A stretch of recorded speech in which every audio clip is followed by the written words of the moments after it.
Day 45-7 at the Rugby World Cup in Japan. They've made it 2 wins from as many group matches. And that's the latest. I'm Simon English. Love Sport Radio. On digital radio, online, mobile and smart speaker. This is the Posh Boys on Love Sport Drive.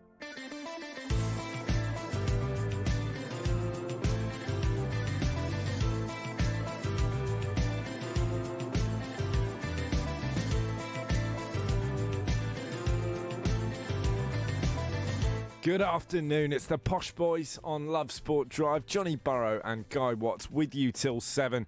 Where is it all going wrong for Tottenham? Mauricio Pochettino does not look a happy man.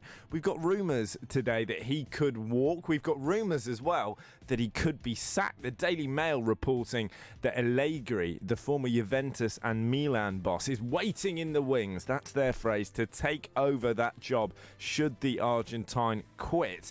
And you just wonder where these reports are coming from. They're not coming from nowhere. They're not coming out of the abyss, right? Why is the name Allegri been pulled out? It could be that he is the biggest name manager currently available, but I think there's more to this. And when we get to a situation where people are seriously suggesting Pochettino could get sacked and other people are seriously suggesting that he could walk, it sounds like one of those relationships where neither of you are happy, Guy, and the solution is just to go, someone be brave and stand up and go, you know what, we've had a good run, we've had 6 amazing years together, we got to a Champions League final, but the spark has gone and it's time for a fresh start. Are you trying to tell me something, Johnny? Sorry, mate. Are you dropping an extremely unsubtle hint? It hasn't even been 6 months for us. It hasn't. Are you but we're still in the honeymoon period. You're breaking up with me. No, you hang up. But it is a good example where when you come into something, you're going to get that bounce. And particularly with Pochettino, where he inherited a young squad, he brought in exciting players. They looked like they were building and building and building and constantly improving towards that wedding day. And eventually he's discovered the little foibles he doesn't like. Dele Alli never doing the washing up. Harry Kane leaving his pants on the bedroom floor. Things are not as perfect as they seem. Eric Lamela just won't feed the cat before he goes to work. Yeah, I think, joking aside, we came across this relationship analogy and I think we liked it straight away because it had, you know, the hallmarks of one that was a bit more fun to do than your average comparison. But I think it's actually really, really apt. And I think the point is that you can see from afar that the relationship has gone stale. And you know what? It's not just me as, you know, a radio pundit saying that I think the spark has gone. The numbers back it up. I think the players have really stopped responding to Mauricio Pochettino and his methods. And I don't think it's possible to say that it's all for the same reason. I think that different players within the squad have, as the manager himself said on Tuesday night, worryingly, but admittedly pretty honestly, they have different agendas. Some are playing for their future at the club. They want a new contract maybe. Some are playing quite directly for moves away from the club. They know that their future, you know, isn't at Spurs for much longer. And you can see everything from the number of good chances they're creating, their expected goals, their expected assists.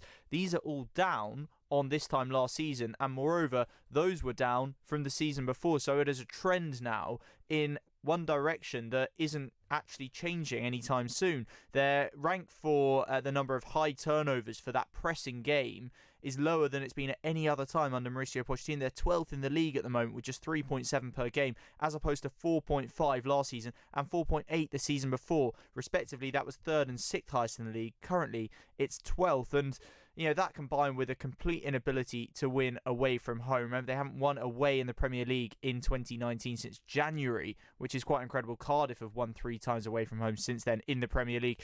It all just adds up to a situation where you're thinking something's got to give. And when we're doing the statistical analysis and trying to really break down why Spurs aren't clicking, because it's easy to look at these Pochettino comments about different agendas and look at the psychological impact and go, okay, well, something's going wrong behind the scenes. People are not happy in that group of players. That is obviously true, but you lose football matches on the pitch. And some of their attacking stats on the face of it look quite impressive. They've had 88 total shots this season. That places them 5th in the league. They've had 29 shots on target. That places them 7th. But then only 7 big chances created. That puts them 13th in the league. Now, if we factor in that they're equal with Manchester City in terms of passes in the opposition's danger area, Only behind Liverpool. Only behind Liverpool. If you are making that many passes in and around the opponent's box, and you're only creating 7 big chances in 8 games so far in the league, what that tells me is it's not down to Harry Kane, it's not down to Heung-min Son, and it's not down to the back four. Someone who used to be pulling the strings isn't doing it any longer. Dele Alli hasn't been fit, and Eriksen hasn't been firing. Well, no, Eriksen hasn't been firing, but he's also not been given as much opportunity as he could have. He started quite a few of the games this season, including the Colchester one, by the way, on the bench, and that's for one very clear reason. It's that Pochettino is trying to prepare for life without Christian Eriksen because he's got less than a year left on his deal. He'll be a free agent next summer. He'll be free to talk to clubs in January. So you could argue that sensibly he is, trying to move on from him. He's trying to, essentially create a team that doesn't rely on Christian Eriksen the way that it has in the past. And I'd say to that 2 things. I'd say, well, firstly, while you do have him, get what you can out of him. Football has never been about loyalty, and it's less so than ever now. Any of those players could leave at any time. Yes, there's more certainty over Christian Eriksen, but why build a team around, for example, Harry Kane? Because he could, in theory, be off next summer as well. So I think that it's a very kind of long-term view in a short-term game. And I'd also question the club's transfer policy with regards to Christian Eriksen. Why did they not sell him this summer? And why did they not tie him down to a contract? You've either got to do one or the other, because ultimately losing him for free, look at the kind of fierce criticism, quite rightly, that Arsenal got last year for letting Aaron Ramsey go on a free. Well, it's going to be even more so Christian Eriksen because he's probably a better player. But whether or not he is, doesn't really matter, because it's the same principle. A guy in his prime being allowed to run down his contract, leave to almost certainly a direct European rival and earn way more money there. And by the way, there's a story in the Mail today saying that Christian Eriksen is going to say, no, I'm not going to be sold in January when I've only got to wait another 6 months to become a free agent. And look at the signing on bonus that Aaron Ramsey got. Look at the weekly wage that he's on at Juventus. Christian Eriksen's going to think, I want to be a free agent. Well, it's important to remember as well that on the 1st of January, foreign clubs will be allowed to offer him a pre-contract deal. So that is to say, they can negotiate that free agent deal when he is still a Tottenham player. Now, Premier League rivals can't, but we've seen reports across the British press in the last 24 hours that Real Madrid are waiting to do that. And if they come in those terms, as you say, Guy, he's not going to go, a 20 million move to Bayern Munich. Yes, please. No, he'll sit there. Johnny, he'll why take were the signing Spurs on trying fee. to hold out for 100 million quid? No one was going to pay Daniel 100 Levy. million quid for Christian Eriksen, probably even if he had 3 years on his contract. Certainly not with 1 year left. They should have said, if we can get 50 million quid, we'll take it. That would have paid for Tanguy and Ndombele, who at that money was the club's record signing, which, okay, was significant for Spurs, but in comparison to their rivals is still much lower than other clubs' record signings. And you just think, well, now they've got Eriksen with them for the whole season. So you've either got to embrace that and say, we've still got a guy who's been arguably our most consistent player over the last 6-7 years, and we're going to get the best out of him we can. Or we're going to throw our toys out of the pram a little bit and say, well, if you want to leave, then we're not going to play you. And nobody's a winner. Christian Eriksen's not playing football, or the football he is playing isn't that good. The manager's got to deal with someone unhappy and a player with a different agenda, as he describes it, and no one's a winner. And, okay, this is just one player. But the point is, as we were talking about with Martin yesterday, you go through that Spurs team, that first choice Spurs team from last season. Vertonghen doesn't know about his future. Danny Rose doesn't know about his future. Toby Alderweireld doesn't know about his future. Harry Kane, you could infer from some of the comments he's made, especially in the last couple of weeks, that he's maybe starting to reconsider. And more importantly, he'll be looking at Mauricio Pochettino and thinking, why would this guy put up with what he's having to put up with for much longer? And to go back to where we started on this, if there is a question of some people saying, is Poch going to walk? And some people are saying, are they going to fire him? Then why doesn't one side just take the plunge? And I suppose, doesn't it come down to money? Poch is holding out to get the payoff, maybe, and Spurs are holding out to hope that he walks away and that they don't have to pay him off. I think you're absolutely correct. And I also think we shouldn't let Christian Eriksen off too easily here.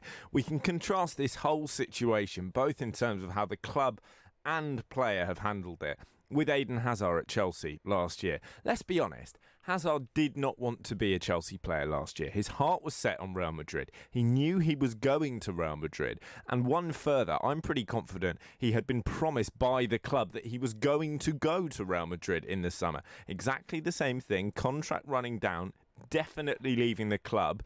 They approached it maturely. They addressed it as an issue with the player, said, give us 1 more year. And he got his head down. Now, before this season, we listened to Spurs fans constantly say, oh, Christian's not like that. He's not one of them. He's a nice boy. He'll work hard. He cares about the club. He doesn't. I'm sorry. Look at his facial expression on the pitch. Look at how much he runs. Look at how much he tries. His head is already in the Bernabeu. Johnny, you know what the difference is? Eden Hazard was picked as soon as he was fit and recovered from the World Cup last season, picked to start every single game. Christian Eriksen has been left on the bench more often than not. He's been, I don't know, punished, sent to Coventry, whatever you want to call it. And it was only when, in the first game of the season, that Spurs were 1-0 down to Aston Villa that Christian Eriksen was called for. And you know what? He changed the game. It was his introduction that turned the game in Spurs' favour. He may not look like he's having the best time, but he is still playing, or trying to play, I think, to his best when he comes onto the pitch. I think as a fan, and I would acknowledge this, that I'd be the same with Man United, but as a fan,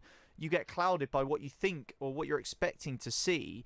And I think in reality, Christian Eriksen's still trying to win games for Spurs when he's on the pitch, but he's not on the pitch as much as he should be. How Christian Eriksen doesn't get into the first 11, I have no idea, regardless of whether Dele Alli's fit or not, because Dele Alli has been average now for over a year. And yes, that's a problem too for Spurs. It's a problem for them longer term as well, if Christian Eriksen is to leave.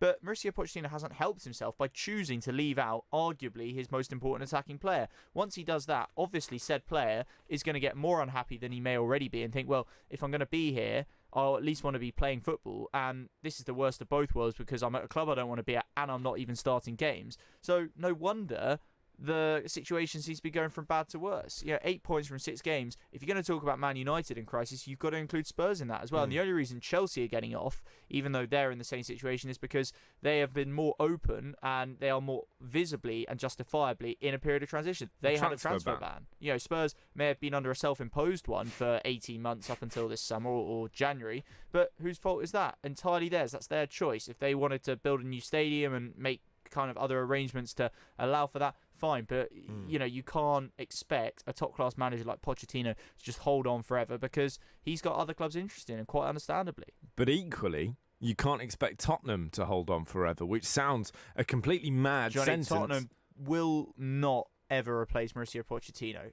There is no other manager I don't think that could. I agree that do what he's done. I agree that he's superb, but actually, if the results don't pick up, if the mood in that camp doesn't pick up, and we're seeing this same kind of Tottenham performance in October, in November, approaching January, is anyone that untouchable? They're not going to want to sit there and just watch themselves slide down the table and go, but Pochettino's been brilliant. No, they're not. But the difference, Johnny, between someone coming in and having a short-term impact, as, for example, Ole Gunnar Solskjaer did at United last season, and having a sustained long-term impact is absolutely massive. Again, compare with Ole Gunnar Solskjaer. Look at the troubles he's having now, trying to essentially build a team and a legacy. What Poch has done over 5 years isn't short-termism, it's long-termism. It's building a team, building a squad to a degree, although he's never had it quite strong enough to really challenge for the major trophies. He's never had it big enough. Well, exactly. He's never had the depth that he's needed to compete with Man City, Liverpool, Chelsea before that, maybe Man United right back at the start. And the point I'd make is that we talk about how good Poch has been for Spurs, and he has been great. You could say he's maybe underperformed a little bit in domestic cups, that they've fallen away at the last hurdle once or twice in the league or the Champions League. But overall, he's done a fantastic job, and yet look how far it seems they remain behind the leading clubs in this country, let alone on the continent. So what I'd say is, yes, someone may come in, cheer the players up, bring a bit more energy, a bit more zest, a new method, a new set of training drills, but you're not going to be able to replicate the success that Pochettino has had easily at all. There are literally a handful of managers in world football, and most of them are being better paid at more successful clubs. You're not going to get them. If Spurs lose Poch, I think it'll only be a case of you don't know what you got till it's gone, I'm afraid. I think mainly with the fans. I think Daniel Levy will be very reluctant to pull a trigger, but I wouldn't be that surprised if Poch were to walk away in the next few months. Well, the name being linked is Massimiliano Allegri. We're going to continue our inquest into Tottenham throughout the show, and we're going to discuss whether he's the right man, whether he'd go. With respect to Tottenham, this is a guy who's won 5 Serie A titles, 4 Coppa Italias in his last spell with Juve. The question, though, for you, and I want you to WhatsApp in on this, or call 0208 70 20 558. What should Spurs do with Poch? Does he stay? Does he go? Stick or twist? Love Sport. Please state your reason for this call. I would like to end my home insurance policy. Please state your reason for this call. End my policy. Please enter your 12-digit passcode. Policy ended. Finally. To confirm end of policy, please enter credit card details and pay £50. With Aviva Plus home insurance, you can pay monthly at no extra cost and with no cancellation charges. New Aviva Plus. Insurance the way it should be. Excludes Northern Ireland. Get ready for Brexit on the 31st of October. This means that travelling to the EU will change. You'll need to check online if your passport is valid for travel to Europe. If you're planning on driving, you'll need to check if you have the right documents to drive. And make sure your travel insurance covers all your healthcare needs. To keep your trip on track, check what you need to do at gov.uk/Brexit. Get ready for Brexit on the 31st of October. Stop paying too much for your energy bills. Brian saved money on his at aspokesmansaid.com. Can you? I'm Brian from Swadlincote, South Derbyshire, and I saved about £400 on my energy bill with a Spokesman Said. The iSpokesman Said website was very easy to use, and the money I saved I put towards a holiday. Compare home energy quotes from the UK's biggest suppliers in just a matter of minutes with aspokesmansaid.com. Fighting for you, saving you money. If you're in business, I bet you hate wasting money. We Do Taxi Tops can help you achieve minimum wastage on your advertising costs and maximum exposure. Our revolutionary taxi tops can target your potential customers in the right place at the right time, so your message has the greatest potential for making an impact. We Do Taxi Tops. Visit wedooh.com. We Do. The smarter, quicker way of advertising in London, supporting London businesses of all sizes. Putin is a great singer. I love him in that musical, Putin on the Ritz. This is Love Sport. We're talking Mauricio Pochettino this afternoon, and he has got some explaining to do. He's been trying to do just that, Guy, because after those different agendas comments, everyone's wanted a little bit of clarification. They have indeed, Johnny, and we've literally just had this in the last couple of minutes, so we thought we'd play it for you. This is Poch trying to sort of explain what he meant by that different agendas comment that he now infamously made after that League Cup defeat to Colchester on Tuesday night. He's claiming that he wasn't talking about issues in the current squad at this moment. This is what he had to say. I was talking on the past, today and on the past. Of course, I some collateral consequence or damage that happened that we need to fix. And we are in the moment that we are fixing problems to try to be better and start to get the result that we expect. Tell you what, I could listen to Mauricio Pochettino say collateral literally all day. Just say it on loop, Mauricio. But the collateral has been quite significant, and it could end up being not just Tottenham's form, but his Tottenham Hotspur career. Yeah, it could, Johnny. Look, we're going to go into this in detail throughout the show. You mentioned the name of Massimiliano Allegri. The other name that I've seen today, a little exclusive in today's Daily Mail, that Jurgen Klinsmann's interested in the job. Of course, a club legend in North London, but he hasn't managed since 2016 when he left the USA. Doesn't have a huge amount of experience, certainly not in the recent past in terms of club management, but he is a huge name. If Spurs are looking around the managerial landscape and maybe Allegri isn't so keen to come or they can't afford him, they may end up having to look to someone who is, of course, going to be a big hit with the fans. Whether or not he can have the impact that Mauricio Pochettino has had over the last few years remains a very different matter. But, of course, Poch still in the job for now. We'll talk, though, about a potential managerial merry-go-round that we have eyed up a little bit later in the show. Word of warning, it does involve Zinedine Zidane and Ole Gunnar Solskjaer as well. You'll have to bear with us on that one. Time for a bit of rugby now, though. As you might have heard in the news, England have won 45-7 against the USA in their second group stage match at the Rugby World Cup.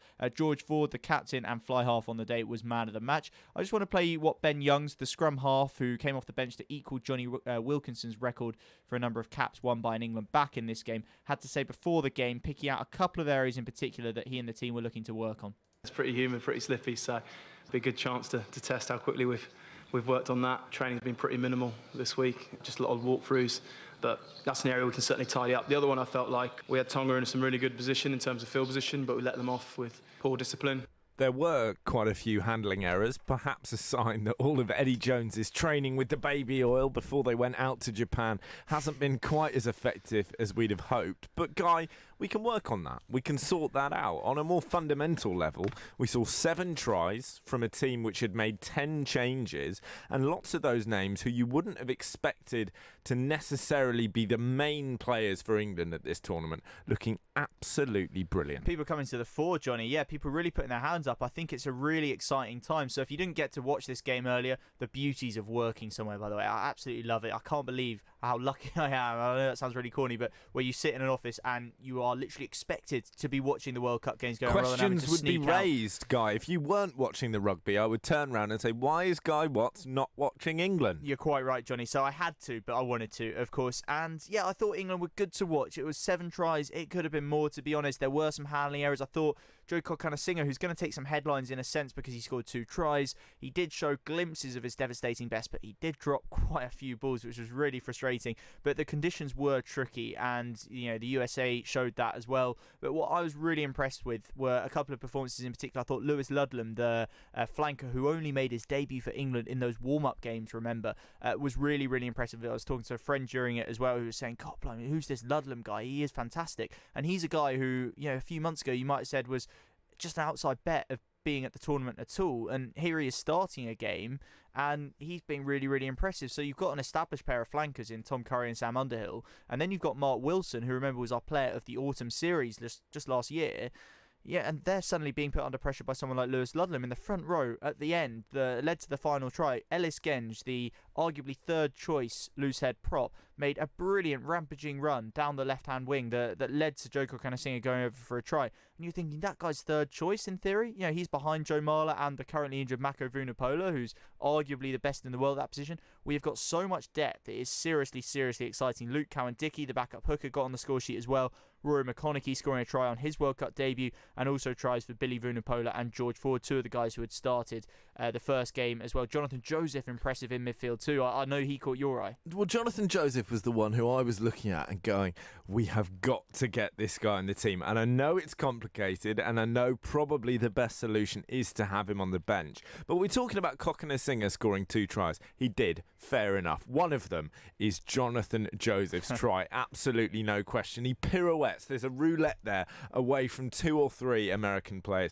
Completely eliminates the entire defence. Plays Cokanasiga in. It's one of the most creative, inventive pieces of rugby I've seen in this tournament so far. And as well as just being effective, he's so good to watch. He is so good to watch. I've compared him in the past to being a bit like Jeremy Guscott and the ability he has to glide past players.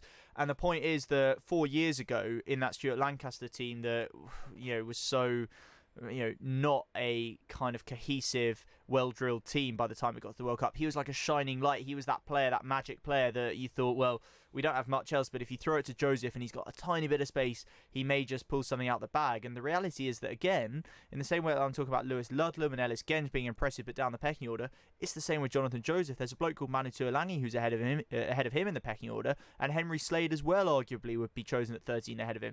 But Jonathan Joseph is going to terrify defences if he gets on the pitch. So this is what I think will be starting to worry other teams a little bit. And I'm not going to sort of go out on a limb, and I want to talk about England fans in general as well in a moment, but I'm not going to go out on a limb and say we're suddenly World Cup favourites. This was only the USA. They're one of the lower ranked teams at the tournament, but it was an impressive performance. It was one of the highest scores that any team has racked up so far in the tournament. But I think more importantly, more significantly, it came just 4 days after another bonus point win. So in the space of 4 days, we've taken a maximum of 10 points from our first 2 pool games. We're guaranteed to be top of the group after the first 2 rounds of games, and then we just need 1 win against France and Argentina and we'll be in the knockout stages. And I think at this stage you'd expect us to beat both. It's been a good start. Unconvincing against Tonga, much improved today.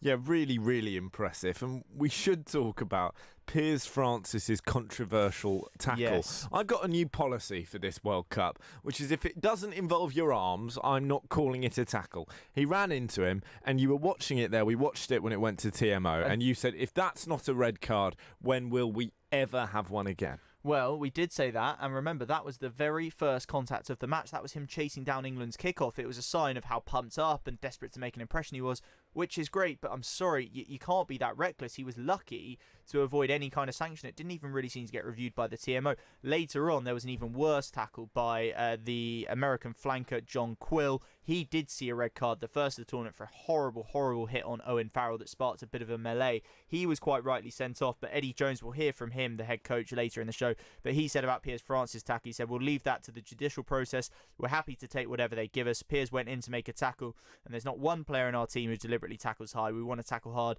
and sometimes you make mistakes. I feel there's an almost tacit acknowledgement that they almost are expecting a sighting, just as what happened to Reece Hodge, the Australia winger. I wouldn't be surprised to see Piers Francis banned for a couple of games. Eddie Jones said, I don't think John Quill deliberately tried to take Owen Farrell out. I disagree with that. Yeah, that's generous. I think that's really, really generous. If you look at the way that Farrell is stooping to gather the ball that he's knocked on, he's coming up towards Quill, who is looking at him and has got time to think about how he wants to approach that scenario. This is not a snap decision. He's got plenty of time to get low. He's got plenty of time to wrap his arms. He decides just to clatter him. Johnny, it's a cheap shot. It is as simple as that. I'd say watch it once because you need to see it so that you can understand what we're talking about, but you won't want to watch it many more times than that. The worst thing about it was, as you mentioned, it was a knock-on by Farrell, so there was a free kick for America coming anyway, so there was no need even really to tackle him. But to do that, it was shocking, to be honest. He deserves a long ban, I have to say. George Ford, who was captain on the day, as I mentioned, he was man of the match. He kicked 5 of the 7 conversions. He also ran in the first try. He said it's a good win again. The United States were very physical and passionate. We'll recover from this and then start the preparations for the game against Argentina. And remember, we've got 9 days now until our next game, so that is, I suppose, the compensation for having just 4 days before we played the USA. So I would fully expect us to go out and beat an Argentina side who have lost their last 10 tests. You do that, you're almost guaranteed of a place in the knockout stage, you know, sort of numbers, bonus points and everything permitting, but it'll be almost guaranteed. Then we just got a game against the old enemy, France, Le Crunch in the last game, but we should be winning that as well. And then suddenly you're hopefully going to the knockout stage. 4 wins out of 4. Remember, no team has ever lost a game. Hang on, Guy Watts. Am I getting ahead of myself? Let's not get ahead of ourselves. I know you wanted to talk about England fans. Sounds to me like you're someone who, whilst we're very good, might be getting a bit overexcited.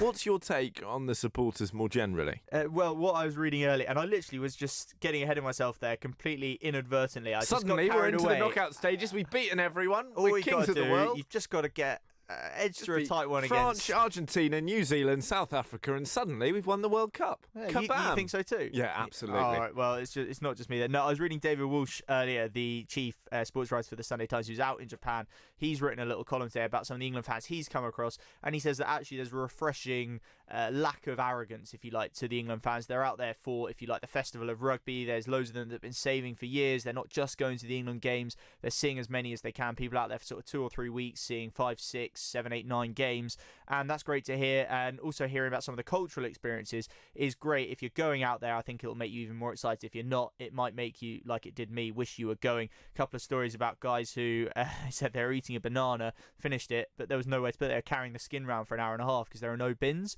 but it's really, really clean. Why are there no aren't many bins? public bins? I don't know. Maybe they reckon that having public bins actually encourages people to leave their rubbish lying around. I don't really know, Johnny, but apparently, yeah, you do have to be careful with your rubbish.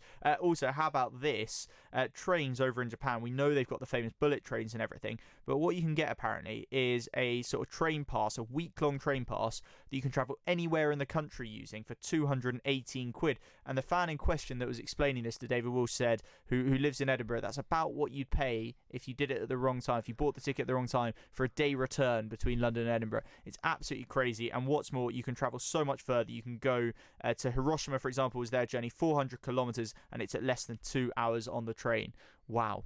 I wouldn't mind being a commuter in Japan. I mean, Japanese public transport is extraordinary. You know that if your train is even 30 seconds late, you get a ticket printed at the train station, which you can present to your boss saying, listen, it's not my fault, which sounds like a great idea, but what it means is you've lost your excuse. For me, when I want to stumble in and go, sorry, lads, problems with the Northern Line, they go, all right, no one where's your questions it, do ticket? they? Where's your ticket? Well, haven't got one. All right, then. You are to blame. No, I agree. It sounds like the best place to be watching rugby, the best place to commute as well. And we will, of course, be engaging with a great deal of that Rugby World Cup throughout the show here on Love Sport Radio, throughout the tournament as well. Coming up, a bit of League Cup action.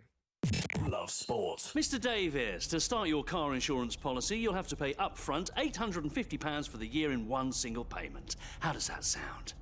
£850? Yes, Mr. Davies. In one go? Yes, Mr. Davies. Today? Yes, Mr. Davies. In one single payment? Yes, Mr. Davies. What? With new Aviva Plus, we won't ask you to pay everything up front. Everyone pays monthly at no extra cost. New Aviva Plus. Car insurance the way it should be. Excludes Northern Ireland. Get ready for Brexit on the 31st of October. Brexit will bring changes that affect businesses in many ways, particularly if you buy from EU suppliers, sell to EU customers, provide services to EU clients, and receive customer data from other businesses in the EU. Businesses need to prepare. Find out how at gov.uk/Brexit. Get ready for Brexit on the 31st of October. Can you save money on your car insurance? Chris did with a little help from a spokesmansaid.com. Getting real people, real savings. I'm Chris from Leicestershire, a truck driver. I went on a spokesman set, which was very straightforward and easy to use for an old git like myself, and saved over £300 on my car insurance. Find quotes from over 100 leading insurance providers at a spokesmansaid.com. Fighting for you, saving you money. If you're in business, I bet you hate wasting money. We Do Taxi Tops can help you achieve minimum wastage on your advertising costs and maximum exposure. Our revolutionary taxi tops can target your potential customers in the right place at the right time, so your message has the greatest potential for making an impact. We Do Taxi Tops. Visit WEDOOH.com. We Do. The smarter, quicker way of advertising in London, supporting London businesses of all sizes. This is Love Sport. We got some breaking news into the Love Sport Radio studio, which is that Bury will not be readmitted into the EFL next season. A proposal for the club to be allowed back in has been rejected by EFL clubs at a meeting this afternoon. So they presumably, if they do try and return, will have to do so lower down that footballing pyramid. For now, let's talk about teams lower down that pyramid competing with the very biggest in the third round of the League Cup last night. Manchester United just about scraping through on penalties. They drew 1-1 with lowly Rochdale, and a fairy tale story when Mason Greenwood, at 17 years of age, isn't the youngest man to score. Matheson of Rochdale, who was picking up his GCSE results a few weeks ago, they were very good by the way, has now scored for his club at Old Trafford. What a story. Amazing, Johnny. In a senior game, to have the combined age of two goal scorers to be 33. No one said it's the youngest ever combined age of, say, two goal scorers at Old Trafford or something similar in the League Cup third round, but it must be, mustn't it? It's absolutely crazy. Let's hear from Luke Matheson now about what he was going to be up to today. I'm going tomorrow to make up for it when we've got a day off. So, got a psychology test tomorrow, so can't wait for that. Literally back at school today. Buzzing for the psychology test. And it's not even like he's going to get a hero's welcome because it's a day off for everyone else. I don't know why, by the way, on a Thursday, but that's another matter. It's a day off for everyone else, so he'll have to go in school on his own to do a psychology test. Also, when did you start learning psychology at school? Interesting, but not anything that was ever on my curriculum. It wasn't available for me either. I think it is, but not something I'd have gone for. Fair enough, Johnny. But yeah, the other side of it, of course, is Man United. At best, unconvincing. I was listening to it on the radio. I just was thinking, oh my goodness me. Even when Greenwood scored, you thought, this doesn't sound like it's over. And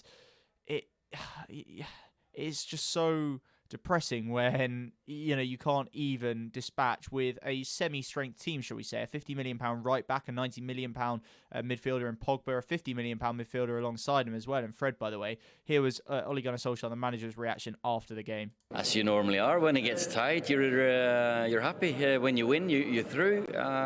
That's our tradition, to do it the hard way, and it's a great stage for some of the youngsters to prove themselves, and there was one or two that really did. I'm still not used to his voice, by the way. Is it Scandinavian? Is it Northern? Who knows? He could put a positive spin on ending, couldn't he? He could, and Johnny, he is a lovely man. Your granny's dead.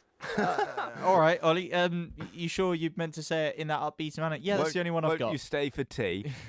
Do we think, though, the fact that he is so cheery and so likeable is what's keeping him in a job? Because this wasn't a loss last night, but it was still a pretty troubling performance. You're struggling past a team who was really struggling in their own right, low down those divisions.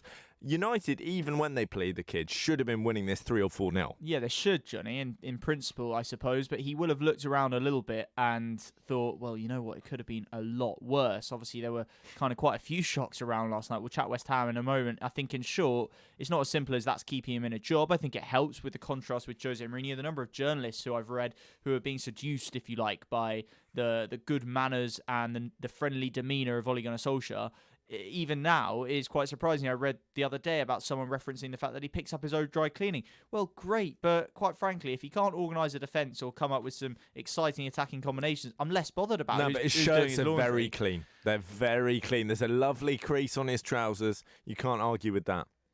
Yeah, well, maybe, but it was his face that was at more risk of being dirty last night, and certainly Manuel Pellegrini had egg on his, didn't he, after their defeat at Oxford. Let's hear from him on why he thought that his team went down to that 4-0 defeat to Oxford United. First, it's merit of the Oxford, and after that is lack of belief that these games are always very difficult for the team that is in the best league.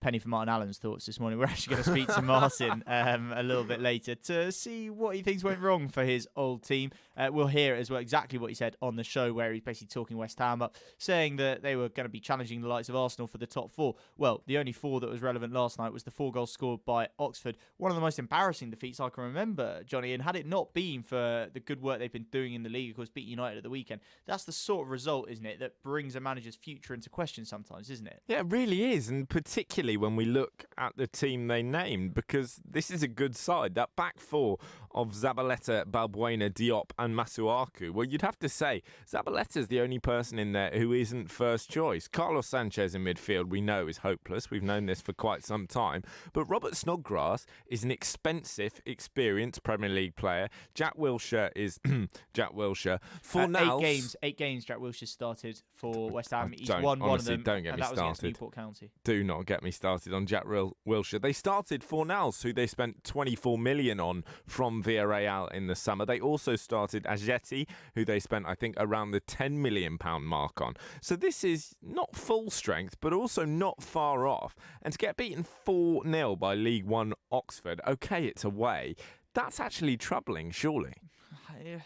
It's difficult because I don't think one result undoes everything that has gone before in the Premier League. You know, to have 6 decent games to start with the exception of the thrashing by Man City, which I think we'll let them off for. I don't think it undoes a lot of that work. I think it, pure and simple, Johnny, is what happens when complacency creeps into professional sport. Yes, Oxford might be League One, but they are, committed professionals, full-time players who will have gone out off the bat, remember, of a 6-0 win over Lincoln at the weekend, thinking we're going to give this lot a game. And I think they'd have given West Ham a game even if they turned up fully focused and in the right frame of mind. They didn't, and a convincing performance and victory is what happens when those two kind of contrasting preparations meet, I think. And West Ham got their fingers quite badly burned. It'll be interesting to see how they do, for example, in the FA Cup later in the season, especially if they draw a lower ranked team. I suspect the same won't happen again, or maybe questions really will be asked of how Pellegrini sets up his teams. This was Cole Robinson, by the way, talking about the win afterwards. Putting smiles on people's faces and developing young players, and when they can bring all them things together and you can have a result like he did tonight, it's something that everyone can be proud of.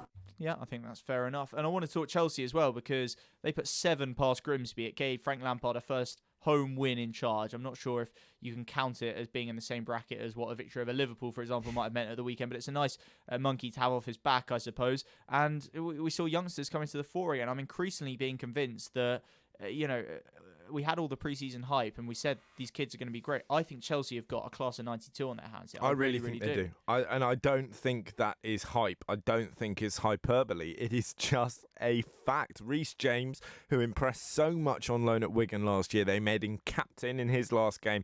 He came back for his first game after a really bad injury. 1 goal, 2 assists from right back. Callum Hudson-Odoi, back from injury, 1 goal. Batshuayi, who doesn't get close to the team normally, 2 goals. This is without Tammy Abraham in the mix. They've also got Fikayo Tomori. They've also got Mason Mount. It is an unbelievable range of talent, and I genuinely think that in 5 years' time, we're going to be looking back on the 2019-2020 season, whether or not Frank Lampard does anything in terms of the league, in terms of the Champions League, and say that transfer ban is the best thing that could conceivably have happened to Chelsea Football Club. Because of all these young players we're talking about this season, the only 2 who I think would genuinely have started games this season without it are Hudson-Odoi and arguably Reece James. I don't think Tammy Abraham would have started. They'd have signed a striker. Yeah. I don't think Fikayo Tomori would have been anywhere near that team because they'd have signed 3 centre-halves. And actually, being forced to do it has revealed this hidden little gem for them. Johnny, I'd go further. I think the point is that this season has to be a turning point in the history of, or the modern history at the very least, which is what some people would argue is the history of Chelsea Football Club, because it should be the launch pad to get these players, just as the class of 92 were for United. I know it's 25, 30 years on, but some of the basics of football haven't changed, and it should be the launch pad for them to build a team around a lot of the core of these players. And if they don't, then I think Chelsea should hang their head in shame. If they go out next summer and buy an expensive centre-back, an expensive right-back, striker, winger, whatever it might be. They should buy an expensive centre-back. Well, maybe an expensive centre-back. They shouldn't, though, do it at the expense of some of these players. Fikayo Tomori, for example, has already proven that he is a long way ahead of Kurt Zouma, who's been on the club's books and playing for Chelsea on and off for 4 years or so. His goal last night was his first goal in nearly 4 years. He's been at that club a long time and been getting game time. Tomori's ahead of him now. Reece James looks like he's going to be competing heavily with Cesar Azpilicueta at right back. I think he's going to take his spot, by I the wouldn't way. be surprised. I would not be surprised. Mason Mount is already ahead of Ross Barkley. Likewise, Callum Hudson-Odoi with the likes of Pedro and Pulisic. So it's incredible how quickly it's changed. It shows just how much can be gained by giving young players a bit of confidence and the backing of a manager. Well done to Frank Lampard. Fair play to him. And I think that if they don't capitalise on this, if they don't, whether it's Lampard or another manager in the next couple of years, back them week in, week out, well, there's going to be a hell of a lot of other European clubs, big European clubs interested in some of those players I just mentioned. The other point to be made when we're talking about rules and regulations helping Chelsea and also helping England as a result is the changes to the loan rules that are coming in, which very, very shortly are going to mean that no club can have more than 7 players out on loan at any one time. Chelsea in the last few years have had over 20, over 30, 40 players at some point on loan across Europe, which was enabling them to buy up all this young talent, stockpile it and not give it an opportunity. Chelsea are going to have like a closing down sale. They Everything must go. They're going to have to get rid of like a full squad's worth of young players who have spent the last 4 years on loan at Vitesse Arnhem without anyone else being aware. I can do you a Lewis Baker on 60% off. Yeah, there are going to be bargains there, by the way, for championship clubs. But beyond just that, it means they're either going to have to play the kids, as Lampard is, or they're going to have to sell the kids, which is arguably just as good news, actually, for English football. Yeah, maybe. I wonder if you'll be able to get them on finance, like DFS sofas, like 16-month financing and stuff like that. Anyway, I wanted to talk as well on the theme of youngsters. Axel Tuanzebe, the Man United centre-back who started last night, but more significantly, captained the team last night, aged just 21. Did that look like a big statement to you? Because Paul Pogba was in the team, and there was a big controversy last year when everything Jose Mourinho said, literally, if he said thank you to a reporter, it was getting analysed by a body language expert, a lip reader, and a psychologist. But he obviously stripped Pogba of the vice-captaincy, it seemed. He said, you'll never captain this club again. Well, he has captained the club since, a couple of times under Solskjaer, but he was in the team last night. And Axel Tuanzebe is a 21-year-old who, yes, has captained the club at every age group. What a story, by the way. Every age group from under 9s upwards, loves the club and is seen as a genuine potential future captain. But behind a World Cup winner, behind someone like Lingard, who's obviously been an established pro for a few years, Mata, who's worn the armband before. Actually, I don't think he started, but the point's there. Phil Jones has been there 8 years and was one when he was a youngster touted as like an extra sort of John Terry type figure. This was quite a statement from Solskjaer. It was, but I think partly going back to where we started with Solskjaer being a nice bloke, this isn't a Mourinho-style statement. This isn't a having a go at Paul Pogba statement. There were a lot of people saying that when Scott McTominay came into that side under Jose, what Mourinho was doing was sort of going McTominay's good, but also going, Paul, I will drop you for an unknown Scottish child. What Ole Gunnar Solskjaer's doing is much more straightforward than that. It's much less unpleasant, and it is much more positive. He's saying, Axel Tuanzebe, as you say, you love the club, you're a leader, you work hard, it's a League Cup, I'm naming a young team, here you go, son. Maybe, Johnny, maybe. I think there is definitely more of that than there would have been under Mourinho. I remember Mourinho picking McTominay, Herrera and players like that at times at centre-back last season just to make a point. That's how petty the man can be when he feels like things are going against him. But I also can't help but wonder if Ole Gunnar Solskjaer already is starting to see the same qualities in, say, Pogba and maybe a couple of the other members of the squad that Mourinho was doing and trying openly to talk about at times, maybe too much. But I wonder if that was an indication last night of the fact that Ole Gunnar Solskjaer is already trying to plan for life at Man United without, say, Paul Pogba. Well, specifically on the Pogba point, what is your take on him as a United fan? Because for me, he's done very little so far this year, and he needs a brilliant season in the Premier League if he's going to hang on to this reputation as one of the great midfield players in the world, surely. Yeah, I would say so, definitely. And he's not started like that. I know he's missed a couple of games injured, but there was a story yesterday saying he wanted 600 grand a week to be. Sorry, what? I mean, what on earth makes you think you can command that? If anyone wants to pay you that, they're mad. I think, in short, yeah, he's got a load of talent. He's got a load of ability. No one can question that. But his inability to produce that week in, week out has been absolutely glaring. And to be honest, even the occasional week or week in, week off, whatever you want to call it, it doesn't happen with Pogba, not nearly enough. And especially not in the big games. Even the PSG performance came without Paul Pogba. I think, to be honest, as I said in the summer, if someone wants to offer us 100+ million quid for him, good luck. Have him. Take him. And, you may do better than Mourinho and Solskjaer have managed with him. But ultimately, I think that you're going to struggle to ever create a balanced midfield with Paul Pogba. I just don't think his sort of understanding of the game as a whole and his work rate, I just don't think they're good enough, to be quite honest. Giving your team a voice. Love Sport Radio. Mr. Davies, to start your car insurance policy, you'll have to pay upfront £850 for the year in one single payment. How does that sound? £850? Yes, Mr. Davies. In one go? Yes, Mr. Davies. Today? Yes, Mr. Davies. In one single payment? Yes, Mr. Davies. What? With new Aviva Plus, we won't ask you to pay everything up front. Everyone pays monthly at no extra cost. New Aviva Plus, car insurance the way it should be. Excludes Northern Ireland. You're in leakage, you're in leakage. You're in leakage, you're in leakage. You're in leakage. You're in leakage, you're in leakage. Henna men. Cage. Pants and pads. You're discreet. Masculine. You're secure absorption zone. Buy online or in shops. You're Tenna men. Keep control. Urine? No. When looking for the best possible deal for his car insurance, Jim went on a spokesmansaid.com and saved hundreds. I'm Jim. I'm a radio presenter based in Glasgow. I couldn't believe how expensive the car insurance for our Citroen C4 Picasso was going to be from my existing insurer. I went on a Spokesman Said and saved an incredible £600. Just amazing. Find quotes from over 100 leading insurance providers at a spokesmansaid.com. Fighting for you, saving you money. Before you set off on a long journey, remember to check your vehicle. Are your tyres correctly inflated? And are the treads deep enough? Have you got enough fuel? Is your oil level right? Checking your vehicle doesn't take long, but can prevent a breakdown or accident and save you money. So, before you set off on a long journey, check your tyres, fuel and oil. Highways England, connecting the country. Want to know how I change a light bulb? I hold the bulb and I wait for the world to revolve around me. This is Love Sport. Yeah, it's Love Sport Drive, and it is, of course, today the end of Marcus Trescothick's 27-year career as a professional cricketer.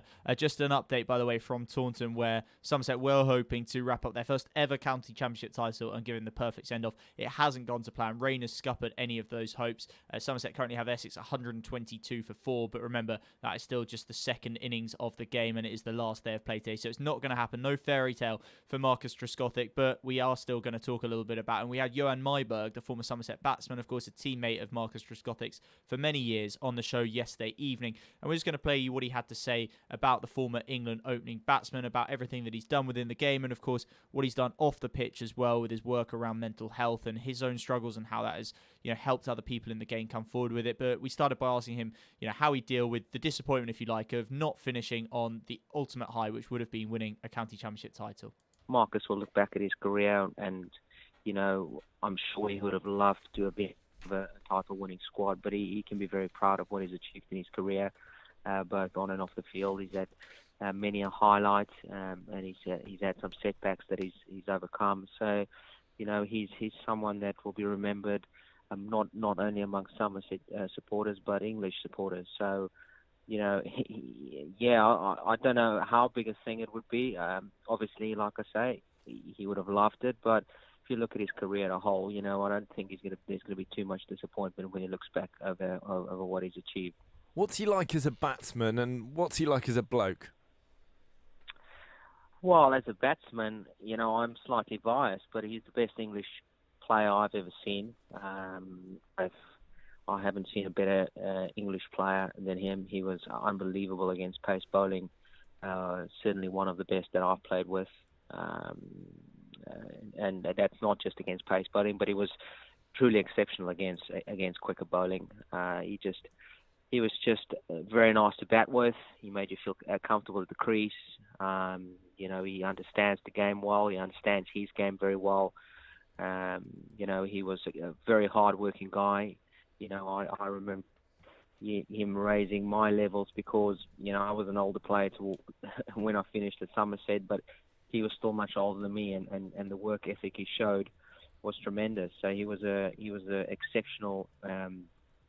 He set exceptional standards for the younger boys coming through, and hopefully that will continue with the senior players now at Somerset, because that is what created a very healthy situation at Somerset, and Marcus was at the forefront of leading that just through his work ethic and willingness to help others around him, and staying extra to throw your ball. So he was a pleasure to play with, and certainly someone I'll remember playing with for a long time. As an England cricket fan, I loved watching Marcus Trescothick. Tell us about his mental health and his situations he found himself after being away from home on long tours and his family. How did he manage to overcome those difficult times that he was having? Yeah, I mean, I never spoke too in depth about that. Little bits and pieces, So, I don't want to speak on his behalf, but he found some support around him and people that he could lean on. These days he's been a big part of what the PCA is trying to do, the Professional Cricket Association, and he's a spokesman for them on that front, and he leads and certainly assists other people that go through the same thing. But having had experience and then coming back, although it wasn't at an international level, but just at a county level, and how he came through that and still performed and performed really well. He'll be an example for many players that go through that, and hopefully not just for professional cricket players, but for professional sportsmen, because it's real, it's a reality, it happens to people, and he's sort of a standout guy when it comes to my mind. I really go with you there on what you just said about not just in cricket. He was a kind of a pioneer that came out publicly and said that it was a mental health problem, that he needed to go home to see his family. He wasn't happy. And for me, being in football at that time, when he took that, nothing had ever really been said about mental health, and I thought he was a pioneer, and I think he'll always be remembered for his bravery at coming out, because he could have just said he's got a sore hamstring or a poor Achilles and just sort of fudged it. But as you probably know, you was at the top of your game. Nothing was ever said about it in sport, was there? No, it wasn't, and yes, I agree with that. He certainly will be remembered for that, and almost, what he's done on the field. Yes, he's a professional sportsman, and people will always remember the wonderful stuff, the absolute talent he had, and being able to do things to bowlers that other people couldn't. But more importantly, I suppose what sport can do is exactly what he did. And that is probably means far more in society than his runs or his talent would ever do. Well, that was former Somerset batsman and teammate of Marcus Trescothick, Johan Myberg, speaking to us yesterday on Love Sport Drive. Of course, with Trescothick's evergreen career finally coming to an end, it's a chance to reflect on someone who's not just one of the very greatest England batsmen, but also apparently a very nice man. Yeah, a really, really decent guy, but an important figure for more than just his cricket, as obviously Johan and Martin in particular were talking about yesterday there, and as his interview with Michael Atherton in today's Times reminds you of. Obviously been loads of interviews with Marcus around recently, but they're all worth reading for me. He was my favourite player to watch, and when I see old footage of him, it just kind of takes me back. It gets the goosebumps up on the back of my neck, and I think today's a sad day. I really do. I think it's obviously an opportunity to remember what a brilliant player he was for England. He has been for Somerset in more than a decade since and before, really, he retired for playing for England. His first-class record, 26,000 first-class runs, second all-time in the Somerset list, an average of more than 41, 66 first-class centuries. it's quite remarkable. And 27 years, well, half the team that is playing for Somerset now weren't even born. Michael Atherton opened the batting with him back in 2000 on Trescothick's England debut. Michael Atherton's now got a 17-year-old son who played a second-11 game against him earlier this season, who also wasn't born when Marcus Trescothick made his England debut. Obviously not when he made his Somerset debut back in 1993. I mean, it's just crazy how long he's been playing for. And so the cricket's one part of it, and he was, make no mistake, an absolutely formidable player at his best. The way he took on the very best bowling attacks, Australia in 2005 was a great example. The pace of Brett Lee, the spin of Shane Warne, and he took it on all without fear. His 90 at Edgbaston on that first morning of the second test, it changed the series and realistically the kind of course of England's modern cricket history. I think really it wouldn't be that much of an overstatement to say that, but it's what he's done since. I think we're talking about why he had to stop playing for England and the mental health issues, the anxiety in particular, as well as some depression, but particularly anxiety that afflicted him really throughout his cricket career, and particularly acutely, of course, when he went away on long tours with England, and that robbed us and him of a brilliant longer career playing for England. To have got 26 centuries for England in just 6 years, that tells you how good he was, and it leaves a sense of what might have been. Thank God, in a way, we had Alistair Cook to directly replace him at the top of the order, and that genuinely softened the blow. But how much better a team we might have been had we been able to have, say, Cook at 3 behind Strauss and Trescothick for longer would have been incredible. But no, what a servant to the game he's been and what a legacy he's got. We'll talk a little bit more about him later in the show, but great to speak to you, Aaron, yesterday about him as well. Incredible as well to talk about anxiety specifically, because of course men's mental health is something we're only getting to a point where people are getting more comfortable speaking about it. But anxiety in particular, almost more so than depression, not more serious or more significant, but less talked about, less acknowledged, less recognised as something serious. So to have someone this prominent go, listen, this is what I'm struggling with, superb. Love Sport. Mr. Davis, to start your car insurance policy, you'll have to pay upfront £850 for the year in one single payment. How does that sound? £850? Yes, Mr. Davis. In one go? Yes, Mr. Davis. Today? Yes, Mr. Davis. In one single payment? Yes, Mr. Davis. What? With new Aviva Plus, we won't ask you to pay everything up front. Everyone pays monthly at no extra cost. New Aviva Plus, car insurance the way it should be. Excludes Northern Ireland. Hello, my name's Paula. I'm from the Shropshire area and I'm a business development manager. I use a spokesman said for my car insurance where I've saved over £500 and also on travel insurance as well. So in total, me and my family have saved about £600. I would definitely use it again and I would definitely recommend it. With a spokesmansaid.com. Fighting for you, saving you money. Exercise. It doesn't have to mean Lycra or a fancy gym membership. All you need is 10 minutes and you. Because a regular 10-minute brisk walk is a great way to get more active. Whether that's walking to the shops or getting off the bus to stop early. Picking up the pace and getting your heart pumping can make a real difference to your health. So, to see how much brisk walking you're doing and how you can fit more into your day, download the free Active 10 app. Because there's only one you. If you're in business, I bet you hate wasting money. We Do Taxi Tops can help you achieve minimum wastage on your advertising costs and maximum exposure. Our revolutionary taxi tops can target your potential customers in the right place at the right time, so your message has the greatest potential for making an impact. We Do Taxi Tops. Visit WEDOOH.com. We Do. The smarter, quicker way of advertising in London, supporting London businesses of all sizes. We got lots to come for you here on Posh Boys on Love Sport Drive. In just a moment's time, we're going to be speaking to Paul Morgan, who's Director of Communications at Premiership Rugby, getting his take on England's performance earlier. Superb, a battering of America. We love to see it. 7 tries run over. And we're also going to be talking about the Amazonification of football. Amazon want to film a behind-the-scenes documentary covering Spurs for the rest of the year. Pochettino's given his blessing. Why? If it's going wrong, why? You've got factions, different agendas in your squad, and you want to broadcast it to the world. That's a mistake, mate. On digital radio, online, mobile, and smart speaker. This is Love Sport News. From the Sky News Centre at 4, Downing Street has refused to apologise on behalf of Boris Johnson after he was told to watch his language in the House of Commons. The Prime Minister had claimed that MPs were trying to sabotage Brexit and dismissed concerns about the consequences of his choice of words as humbug.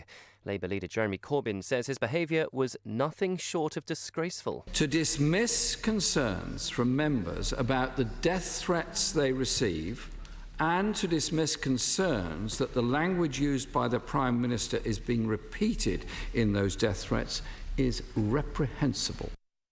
It's claimed the White House tried to lock down records of a phone call between Donald Trump and the president of Ukraine. The accusations contained in a letter by a whistleblower. Mr. Trump asked his Ukrainian counterpart to investigate his political rival Joe Biden, but denies putting pressure on him. A committee of MPs has launched an inquiry into the collapse of Thomas Cook. From next month, they'll look at how it was run and how much money it was paid to bosses.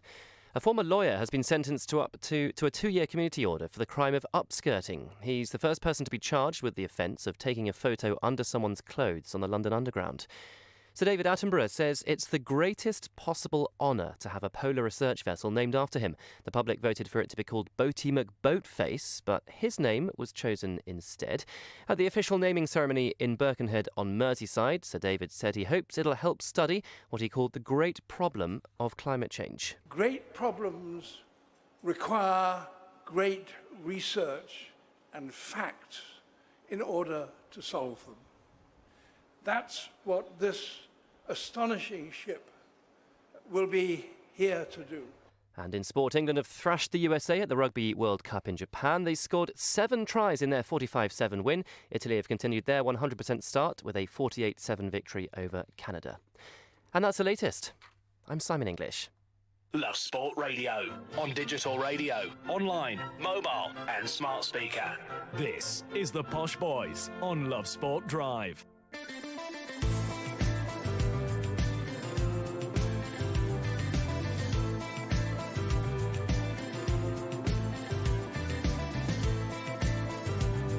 Good afternoon, you're listening to the Posh Boys on Love Sport Drive, and there are 2 things you should never do.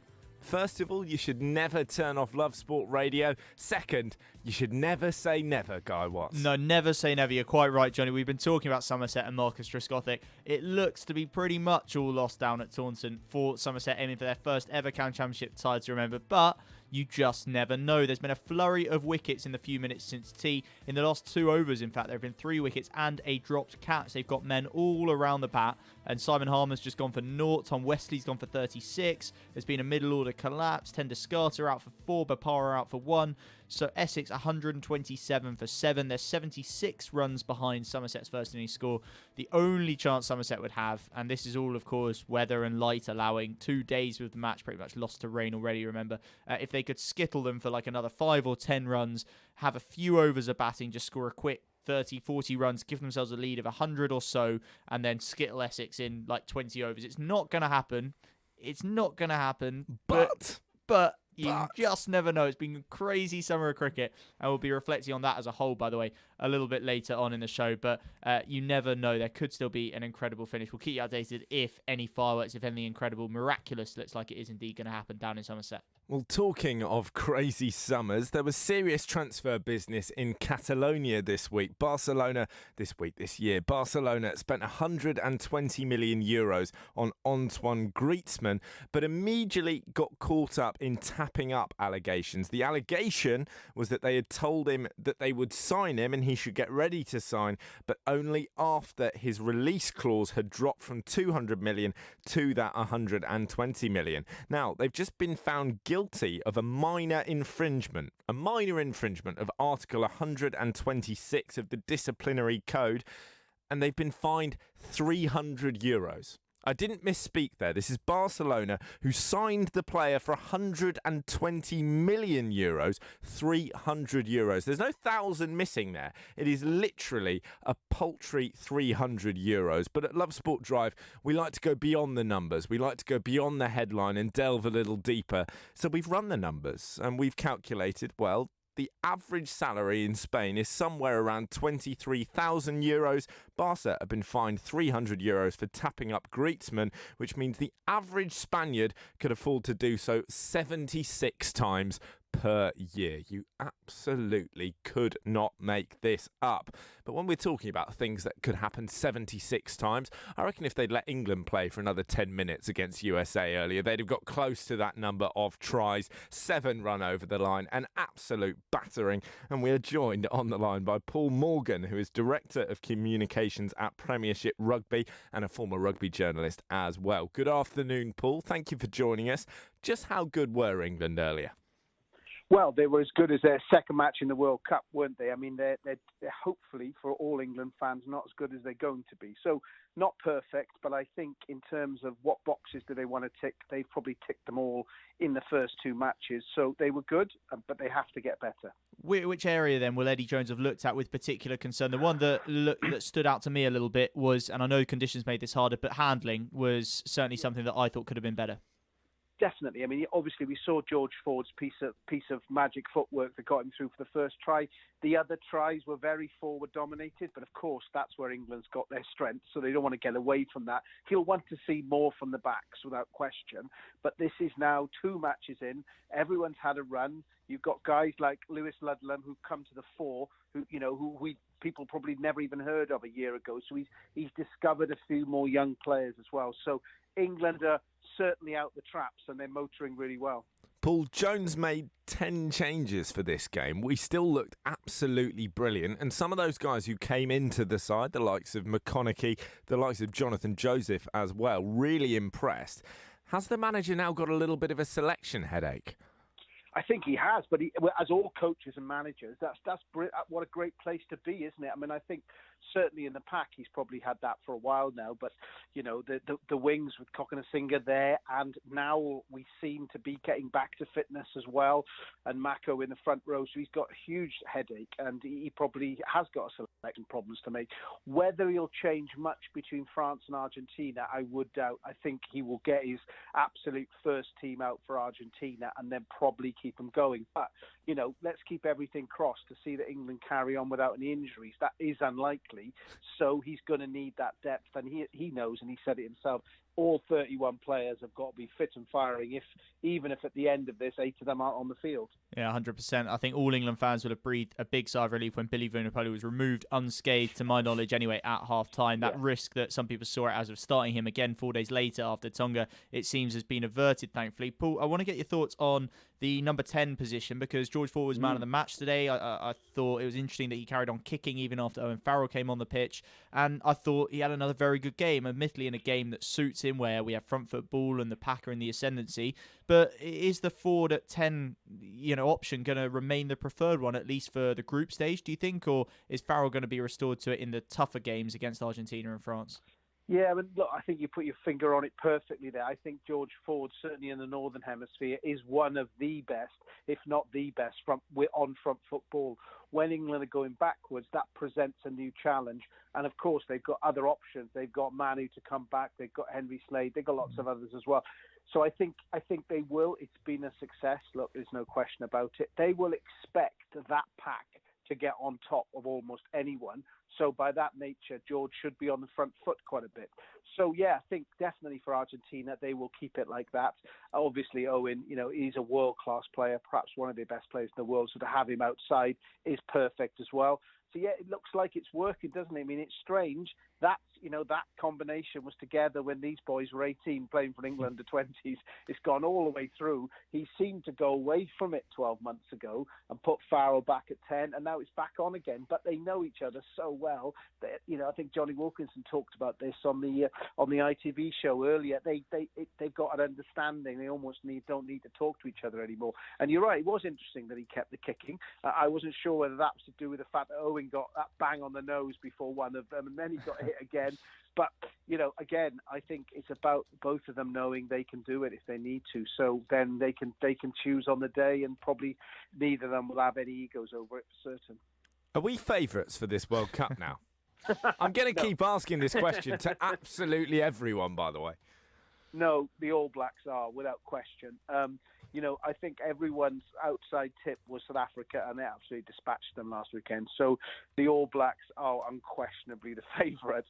And look, let's not forget, Wales did a Grand Slam only a few months ago, and they beat England on the way to that. So they must be at least level pegging with England, notwithstanding that win was won in Cardiff. But they must be level pegging. Look, Ireland, absolute great show in the first game. People writing them off for certain. They're coming back. So there's still a few. I would say the All Blacks are clear favourites, and then you've probably got 3 or 4 just behind them. But what we don't know is what state. I think England are going to make the quarterfinals. I don't know what state they're going to get them in. I don't know who's going to be injured. I don't know what the team's going to be like. Will they scrape past Argentina and France? Will they motor? So many questions to be answered until we get to knockouts. But I think the All Blacks are still favourites without question, although every New Zealand fan and every coach and every player will tell you England are favourites because that's how they like it. Yeah, of course, the old tricks that everyone seems to get up to in any sport, in any major tournament. Paul, as well, I've got to ask you, I think, about the refereeing. We saw the first red card of the tournament given to the USA, the flanker, who, I don't know, there were a couple of people, Eddie Jones included, giving him a bit of the benefit of the doubt, which I thought was generous to say the least. It looked like a pretty shocking, cheap shot to me, shoulder straight to the head. The frustration of being 40 or so points down, we get that, but I don't think that's excusable. But there have been other instances as well. What have you made of the refereeing? Have you been in agreement with World Rugby as they seem to feel that it's been substandard? Has it been bad for the game, some of the instances we've seen so far? I'm not a big fan of calling referees out, I must admit, because they aren't on their own. It's a match official team. They've got television match officials, they've got assistant referees, and they've got themselves. I mean, I think, if you being really honest and being really frank, every time there's a sighting, that team's missed something, haven't they? And of course, the Fijians will tell you it doesn't help them that Reece Hodge has been banned because they wanted him out of the game, and there will be others too. I mean, I think we don't want any sightings. We want everything dealt with on the field. But, it is very difficult for referees. I do feel for them because they've got everything happening at 1,000 miles an hour. So today was a little more clearer because it was very much out in the open, wasn't it? And there was no one else around. And I'm sure he'll be regretting that for quite a long time. It was obvious one, and we all said the same. So officiating for me, it's not been that bad. I don't really like calling out officials early on in the tournament, I must admit, but they've got to work together as a team for me. Assistant referees have got to get involved. We've got the referee, and we've got to get television match officials and see it all as a big team, really. But what we don't want, of course, especially when we get to the big games, we don't want one of those missed. A team going on to win when they should have had 14. That will be really regretful. We've got a brilliant video system. Let's use it. Paul, absolutely spot on. Lovely to speak to you. Thanks for your time. Paul Morgan there, who's Director of Communications at Premiership Rugby. And I'm sure you've all seen ITV's excellent coverage of this Rugby World Cup. They got themselves in a bit of a tangle because they've opted for a, how should we say, authentic Japanese-style studio where they have used tatami mats as the flooring. The problem with this is that it's considered rather disrespectful in Japan to wear shoes on tatami mats. What happened the first day? Well, they went out, all the pundits were there miming rugby moves on these mats in their shoes. They got in quite a lot of trouble. Everyone said, that's disrespectful. Take your shoes off, which they have done. Credit to them. It now means we are on the absolutely bizarre situation of watching Johnny Wilkinson, Sir Clive Woodward, Lawrence Dallaglio mime rugby manoeuvres in suits, by the way, in their socks on national television. With that in mind, I am proud to present, dear listener, a brand new feature called ITV World Cup Sock Watch. The premise Drum here roll, is, please. Drum roll, please. The premise is simple. Every day, we'll be zooming in on those tatami floors. We'll be finding out who's got the snazziest socks on, because I think we're going to see a bit of an arms race here, Guy. It was a little bit snazzy today. People starting to amp it up. That's generous. But If that was snazzy, Johnny, you're going to be dazzled in the next couple of weeks if they do try and step their games up. But this is the thing. We've got the first little glimpse of flair, and I think we're going to see some one-upmanship. So on today's, Mark Pugach, the presenter, actually led the way. Standard black numbers, cotton socks, as the old saying goes, but with a rather exciting orange tip to the toe, which is striped with the black. So we've got a bit of variation, a little bit of excitement in Pugach's sock choice. If you found that exciting, Johnny. I was buzzing. Wow. Buzzing. But then Sir Clive... What are you wearing? What are you wearing? I am wearing... You're being streamed on YouTube. We're on YouTube now, by the way, listener. If you haven't found us already, look us up, Love Sport Radio.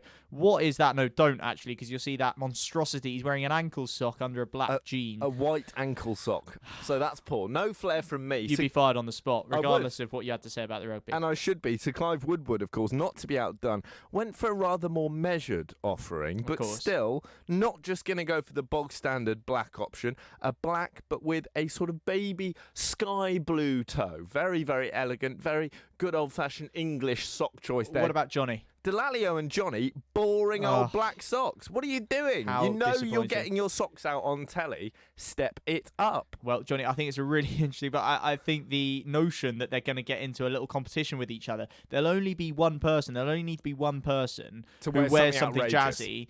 And everyone will go, ooh, okay. It'll go viral on social media. People will go, ooh, turns out Paul O'Connell loves a funky sock or whatever it might be. And then it'll be, oh, what's Gareth Thomas got to say about that? And then, oh, has Ben Kay got something to answer there? And it could escalate. I think we could be seeing some really jazzy numbers in the next few weeks. I'm excited. And that's not even, but that's all before we get on the pitch. Yeah, we'll see Danny Kerr saying that Willie Hines' socks are insufficiently English. It's all going to kick off. This is Love Sport. Please state your reason for this call. I would like to end my home insurance policy. Please state your reason for this call.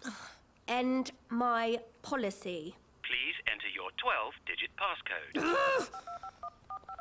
Policy ended. Ugh, finally. To confirm end of policy, please enter credit card details and pay £50. With Aviva Plus home insurance, you can pay monthly at no extra cost and with no cancellation charges. New Aviva Plus. Insurance the way it should be. Excludes Northern Ireland.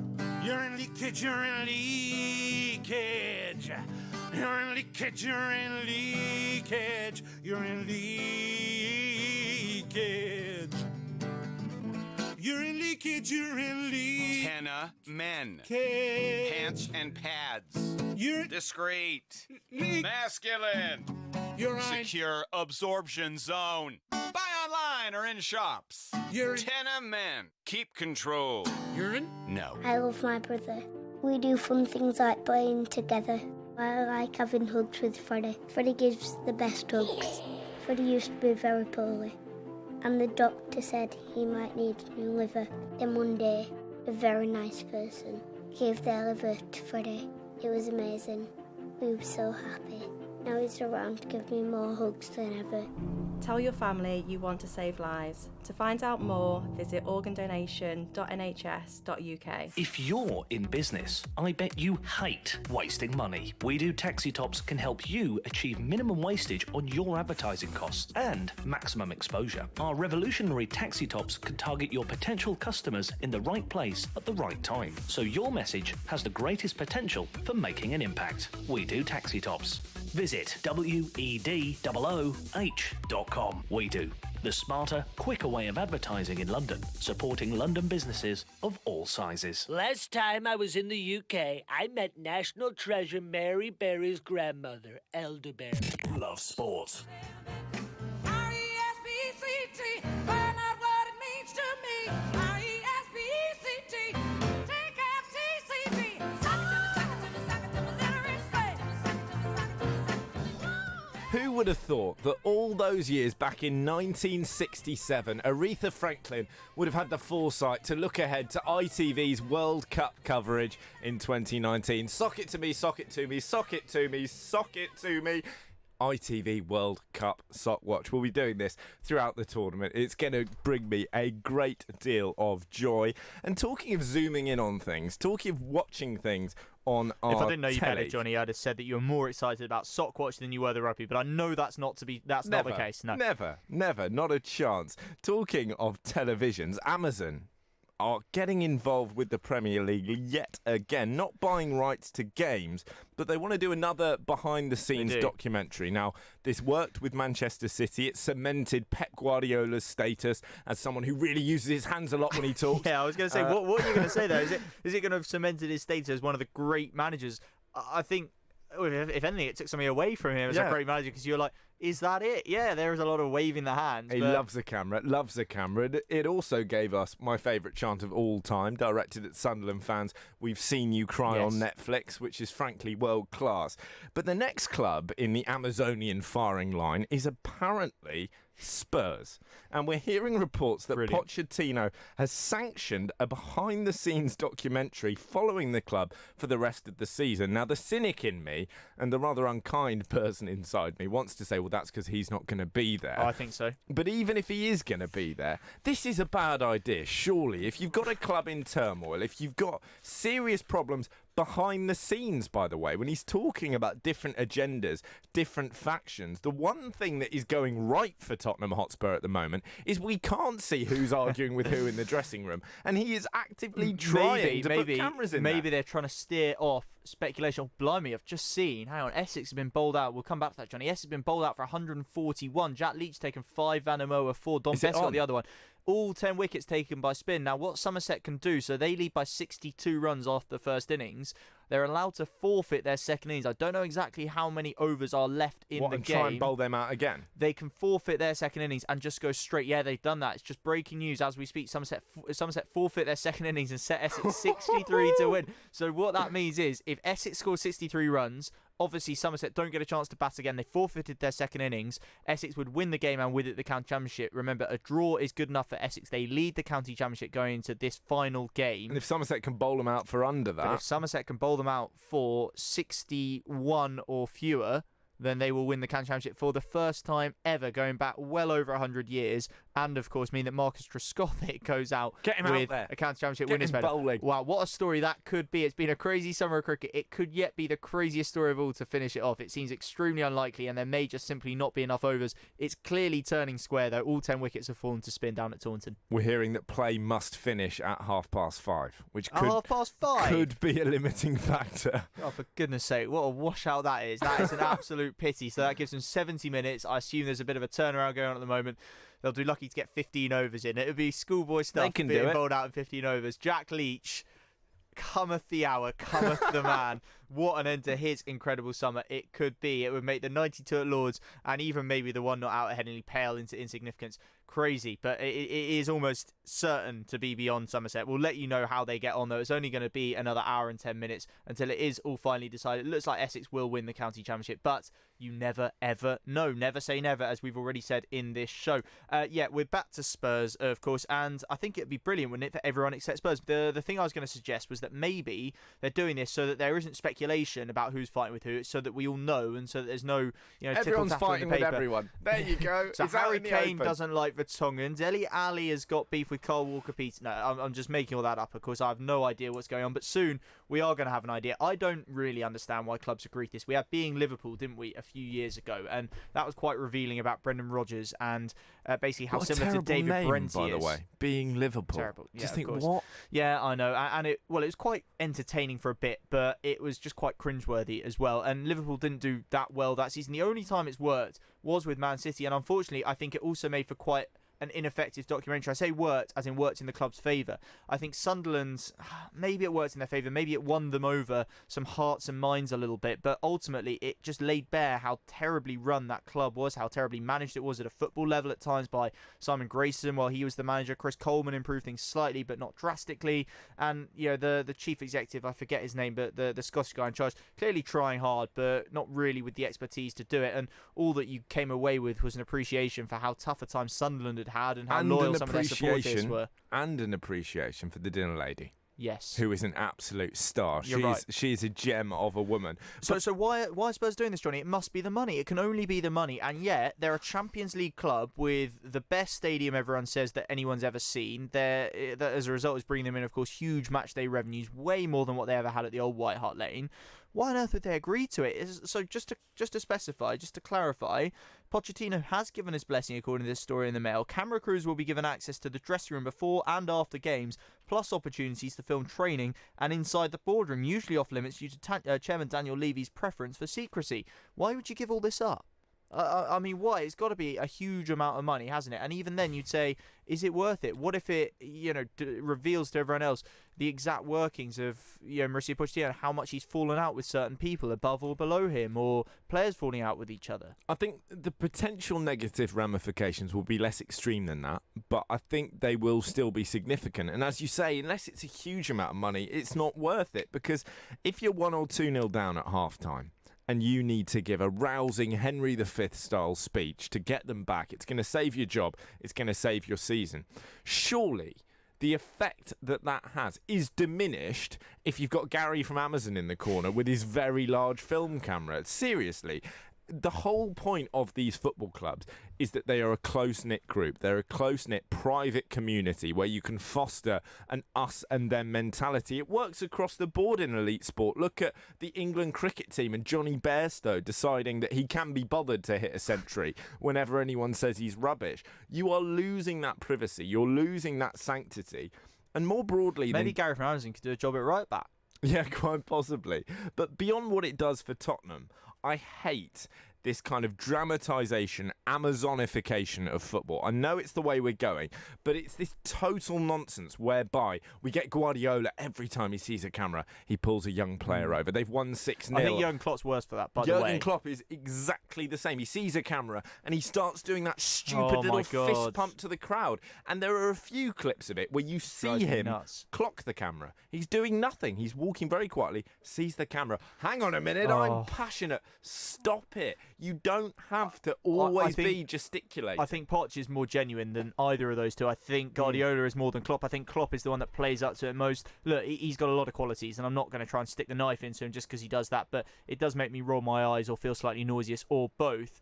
And I feel like you would get quite a genuine idea of what Poch is like. Maybe, if he isn't, cynically thinking I'll be off in a month anyway, so why wouldn't I let them film? Maybe he thinks it would put him in the shop window even more. Maybe he thinks it's done good things for Pep Guardiola's career, and he thinks I'd quite like other people to see, potential employers to see how I do operate on the training field and in the changing room, So maybe there's an element of that as well, and Spurs are keen to show off the facilities and stuff to a wider world. Of course, it would expand their potential fan base. Johnny, this is what it's about now. We're talking so much about Man United as well and their commercial interests. Other clubs are surely going to be looking at Man United and thinking, what a brilliant situation that is, Johnny. It doesn't matter where we finish in the league, doesn't matter how far we get in Europe, we're still going to have a noodle partner and a mattress partner and a fuel partner and a tyre partner, and we're still going to have revenues of more than 600 million quid. And how do you do that? Well, you partly do that by getting American companies interested in you. How do you do that in turn? You get Amazon to do a documentary about you. And remember what Spurs have got, and this is pointed out in the piece as well, this isn't me realising this,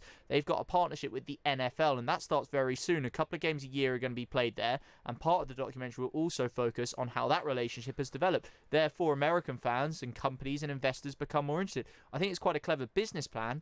Do I think it's good for the football side of things? No, not really.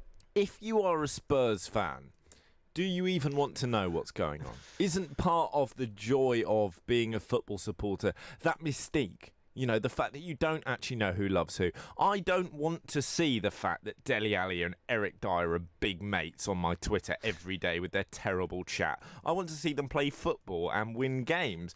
And if I'm a Spurs supporter, Tottenham Hotspur cannot win from this documentary in any way, shape or form, as long as they are not performing on the pitch, because if they're happy and the players are joking around, they will get slated. You will have supporters going, why is Dele Alli having a laugh with his mates when we just lost 3-0 to Newcastle? Equally, if they're grumpy, you're going to have people going, why is the atmosphere so bad? Why don't they want to be there? Why can't Poch sort these agendas out?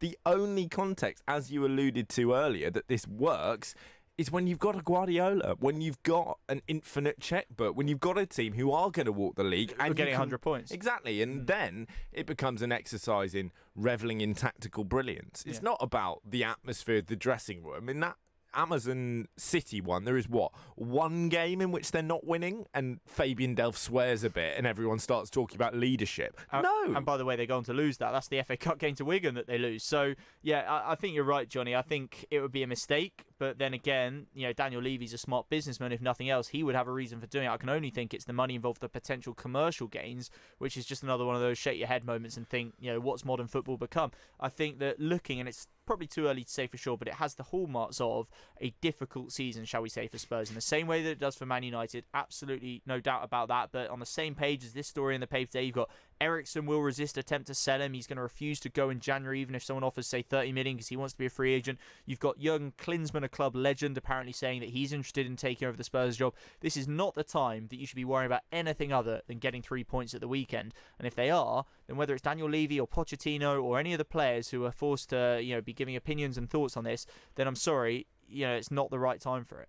We're going to continue this inquest into Spurs throughout the show, but Guy, just quickly, why has Pochettino agreed to this? Because I don't see how it can help him. And at the point where we've got the Daily Mail talking about his potential replacement, not just in the abstract, but naming the guy as Massimiliano Allegri, why not get your house in order before you turn it into a show home? I think there are 4 elements to this, Johnny, 4 possibilities, and I'll run through them quickly. One is what I said earlier, which is that I think he might want to show off, if you like. He might want it to be known to more people how he goes about things. He might be really, really proud of his motivational methods or his training drills and want people to see them. He might have felt pressured into it by, say, Daniel Levy or someone senior at the club who wants to do this because of, say, the money and the commercial aspects, and he's felt like he's had no choice. It might be that he thinks he's not going to be there for all that much longer. And it might be just because he's an easygoing, laid-back guy who says, you know what, it won't make the blindest bit of difference to how I go about things, and I've got faith in my players because they've been so good for me for a few years. And this is, by the way, the cockeyed optimist view of it, that he thinks, you know what, it doesn't bother me. Let them come and film. If they're interested, that's flattering. Let them film. I don't know which one it is for sure, of course. I suspect it may be a bit of a combination of the fact that he's not sure how long he's going to be there, and you know what, he's just not that bothered. He wants to go out in a blaze of glory. When he quits, he wants it to be live streamed to the world. Him storming out of Levy's office going, no, Daniel, I'm going to Real Madrid. But get in touch. Would you let Amazon go and film behind the scenes at your football club? Is that something you'd support? WhatsApp us 0208 70 20 558. This is Love Sport. Mr. Davies, to start your car insurance policy, you'll have to pay upfront £850 for the year in one single payment. How does that sound? £850? Yes, Mr. Davies. In one go? Yes, Mr. Davies. Today? Yes, Mr. Davies. In one single payment? Yes, Mr. Davies. What? With new Aviva Plus, we won't ask you to pay everything up front. Everyone pays monthly at no extra cost. New Aviva Plus, car insurance the way it should be. Excludes Northern Ireland. Get ready for Brexit on the 31st of October. This means that travelling to the EU will change. You'll need to check online if your passport is valid for travel to Europe. If you're planning on driving, you'll need to check if you have the right documents to drive. And make sure your travel insurance covers all your healthcare needs.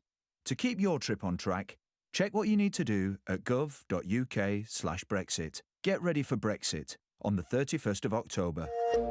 If you're in business, I bet you hate wasting money. We Do Taxi Tops can help you achieve minimum wastage on your advertising costs and maximum exposure. Our revolutionary taxi tops can target your potential customers in the right place at the right time, so your message has the greatest potential for making an impact. We Do Taxi Tops. Visit WEDOOH.com. We Do. The smarter, quicker way of advertising in London, supporting London businesses of all sizes. My mum and dad say that I don't need lots of sugar. I'm sweet enough already.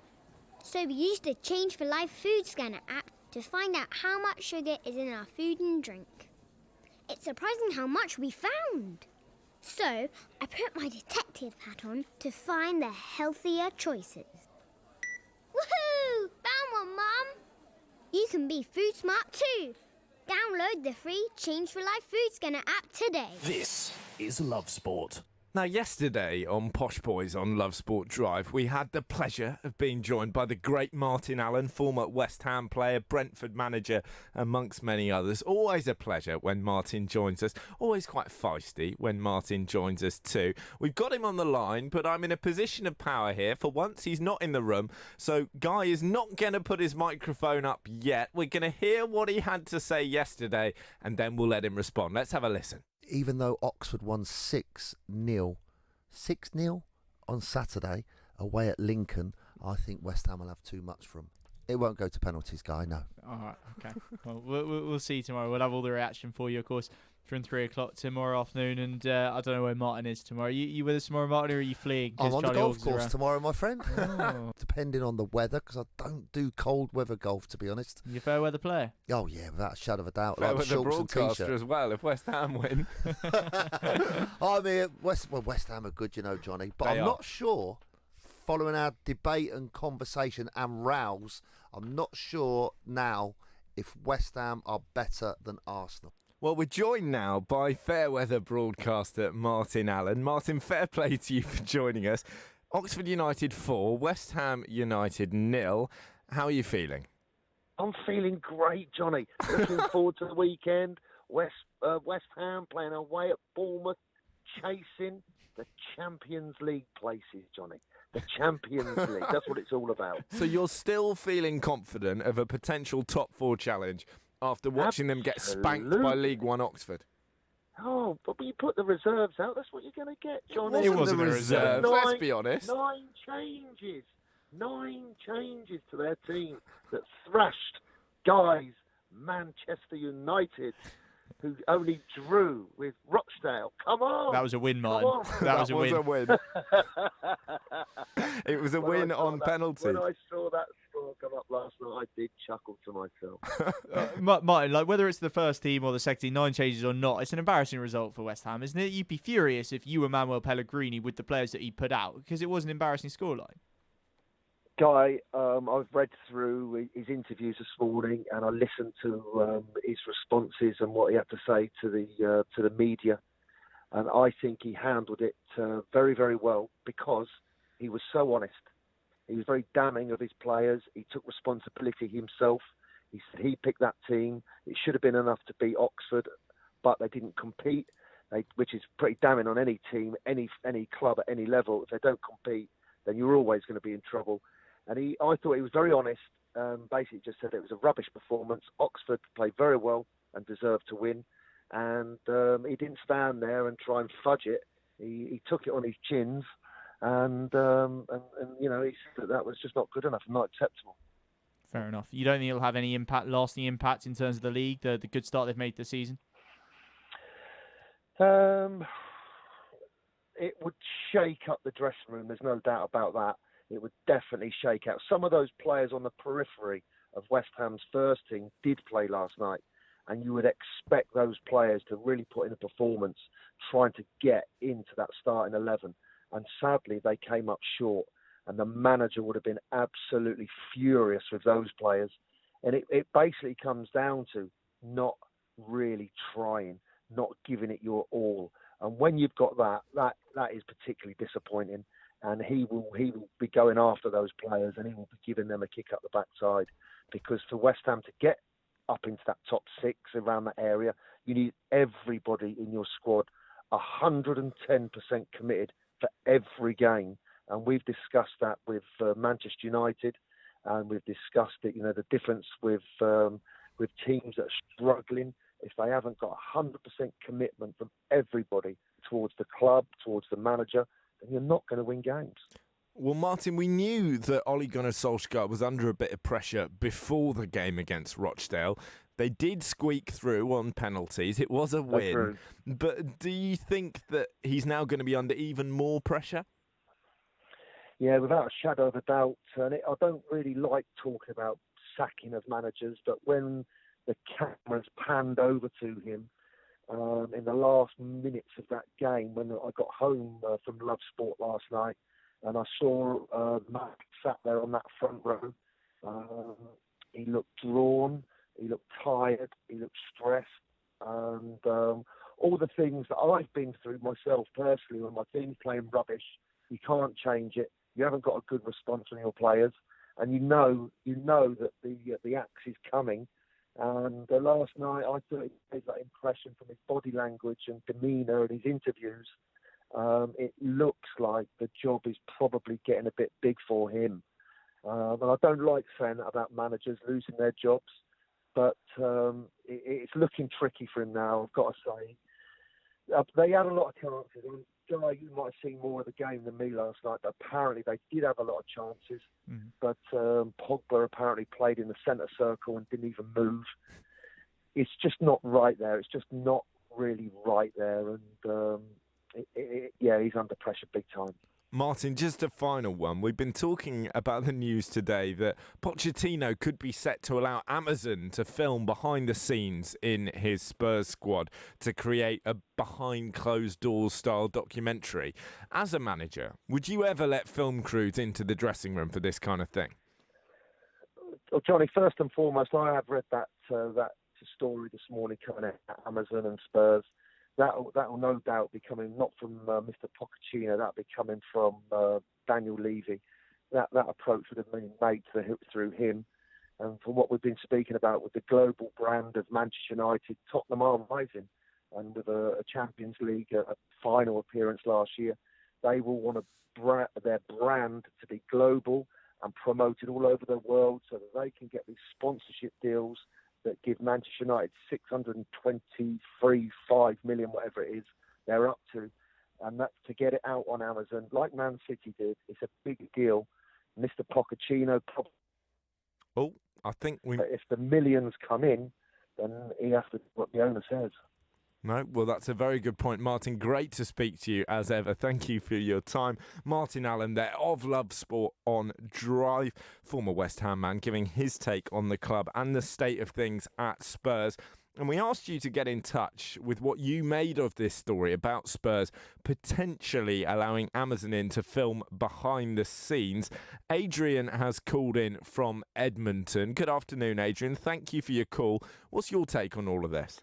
Well, I think, as Martin said, I actually believe it's to raise the club's profile, the global brand worldwide, because that will bring in more money, more revenue streams through sponsorship.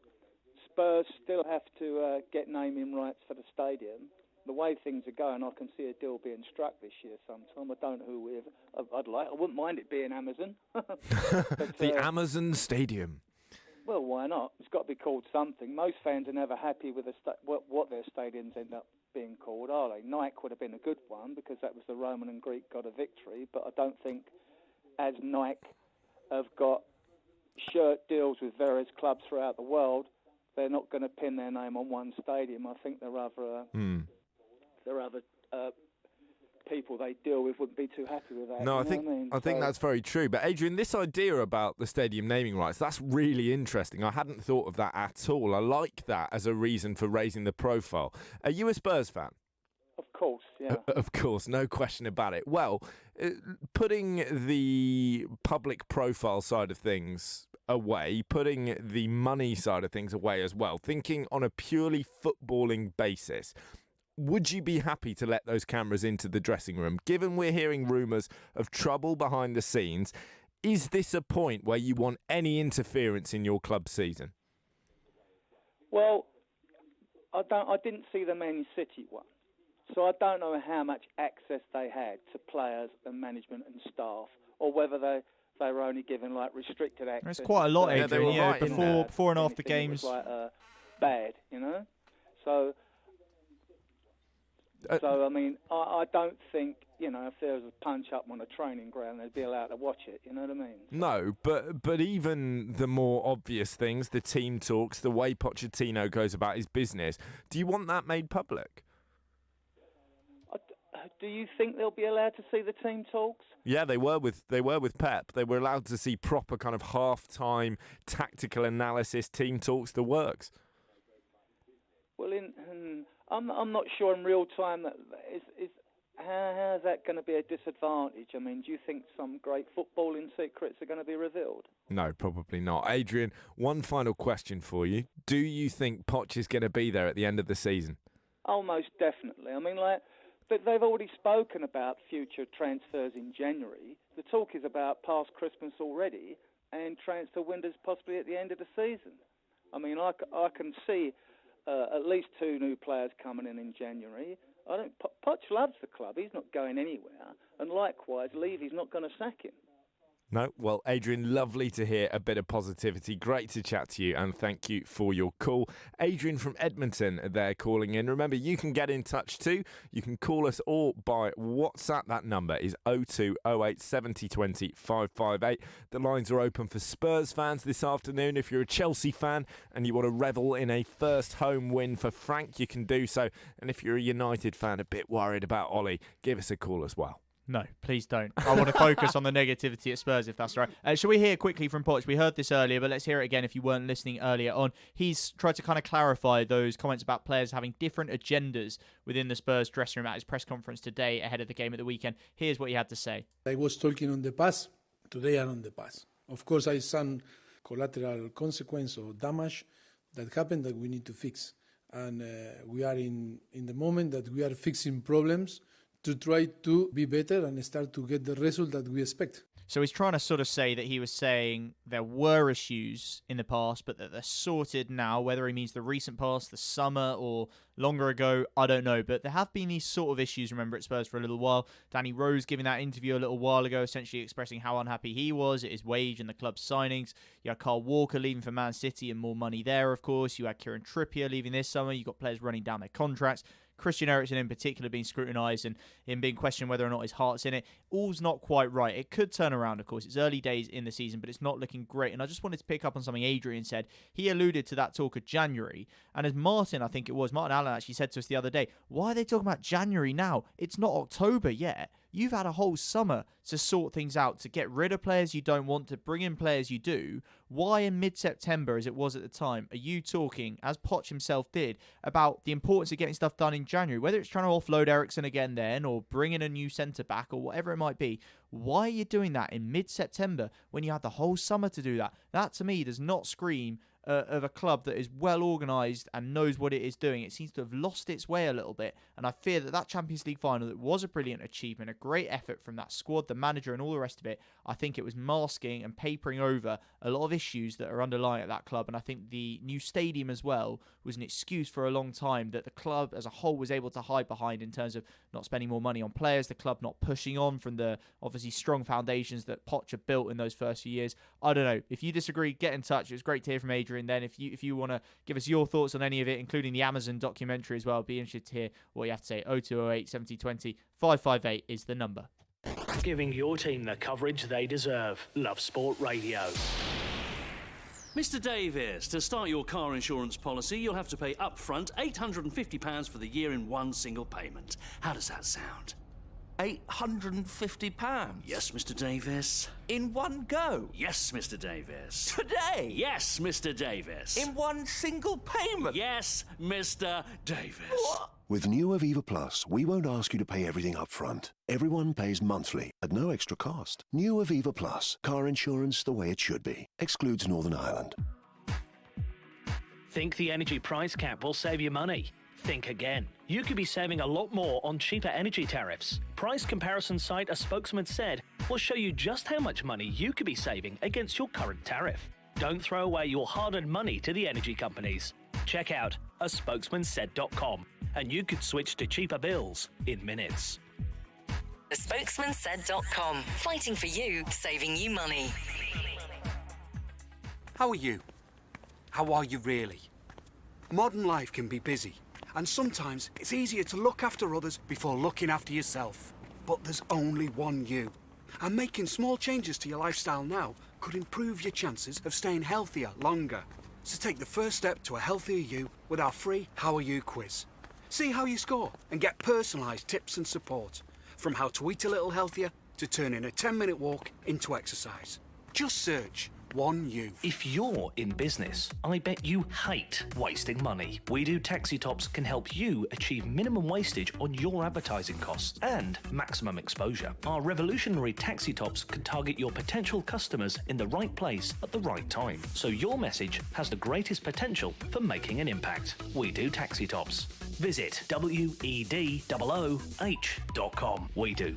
The smarter, quicker way of advertising in London, supporting London businesses of all sizes. I have a strong connection with Scotland. I believe my tan shade is iron blue. Love Sport. Well, we've had some fairly outrageous news break in the footballing world today, which is that Barcelona have got in a little bit of trouble. They've been found guilty of contravening a couple of rules, a couple of segments of Spanish Football Federation's disciplinary code. These are Articles 88 and 126. Now, that's in relation to the deal they did to bring former Atletico Madrid star Antoine Griezmann to the club in the summer amid allegations that there was a little bit of nifty manoeuvring, shall we say. Why'd you say Griezmann? Is that how you meant to say it? There's no Is it T in Griezmann? I thought it was Griezmann. I always assumed there was a z to the Z. The thing is, if Kieran Critchard says it, you let it go because he speaks Spanish. Do you speak Spanish? No, I just lie. You just make it up. I just make it up. All right, I'll say Griezmann, you say Griezmann. Potato, potato. That sounds good to me. Barca, the allegation is essentially that they tapped him up, that there was a deal in place where his release clause dropped in price after a certain date, and there was an agreement that they would do the deal after that point. They've been found guilty of a little bit of naughtiness there, and they have been fined €300. Now, I haven't misspoken. I haven't left the thousands off the end. €300, which, to be fair, if I got a parking ticket and someone said 266 quid, I'll go, ow, that stings. That is a lot of money. That is a big fine. But I'm not one of the biggest football clubs in world football. They pay... Johnny Burrow FC, Athletic Club de Burrow. They pay hundreds of thousands of euros per week, per player in wages alone, let alone transfer fees. They spent €120 million to sign the guy, and the fine is €300. Guy, what is the point? This staggers me. And even in the world of football fines, where you know they're kind of ultimately all meaningless unless suddenly they decide to up one of them to like €5 million or something for an individual or even a club, they're pretty meaningless anyway. But €300 is just derisory, isn't it? And you've got to remember what Atletico Madrid are ultimately trying to claim here, which is that they lost out on 70 million quid, 80 million euros because of the drop in Antoine Griezmann's buyout clause during the summer at different times in the summer, and this is just insulting to them. And I don't know if it is anything to do with the fact that it's Barcelona and then you've got the little guy as Atletico Madrid and the big clubs are getting some kind of preferential treatment or not. I don't understand. How can you have like the regulation, the legislation in place that means that you're allowed to fine any club, whether it's Barcelona or, quite frankly, my Saturday team, Escape Swans FC, as little as €300? Good plug. Thanks very much. Come see us on Hurley and Park Saturday morning. But why would it bother to exist as a fine? It's just pointless. This is the thing, right? I am genuinely offended by this fine. When clubs make offers for players that are too low, the word used is derisory. I would argue this is a derisory fine. I don't know whether Barcelona behaved badly or not, but I would much rather they had been found not guilty, whatever happens, than to be found guilty and fined an amount of money which is something ludicrous like 0.004% of their annual wage budget. But the other ridiculous element of this is, and surely this, if nothing that's happened before will force them to change this, but the only other sanction that was available to them apparently was to close the Nou Camp for a match. Well, do that. Well, yeah, I'd say that's a more fitting If you are fine. guilty of More tapping fitting up, penalty, and I don't know if they are, but if you're seriously they fine them for it, so you don't get fined if you're not guilty of something, but do you? It's been that's very true, but it's been described as a minor indiscretion. So I don't think the suggestion is that there was the full 70 million swindle going on, which some people were alleging.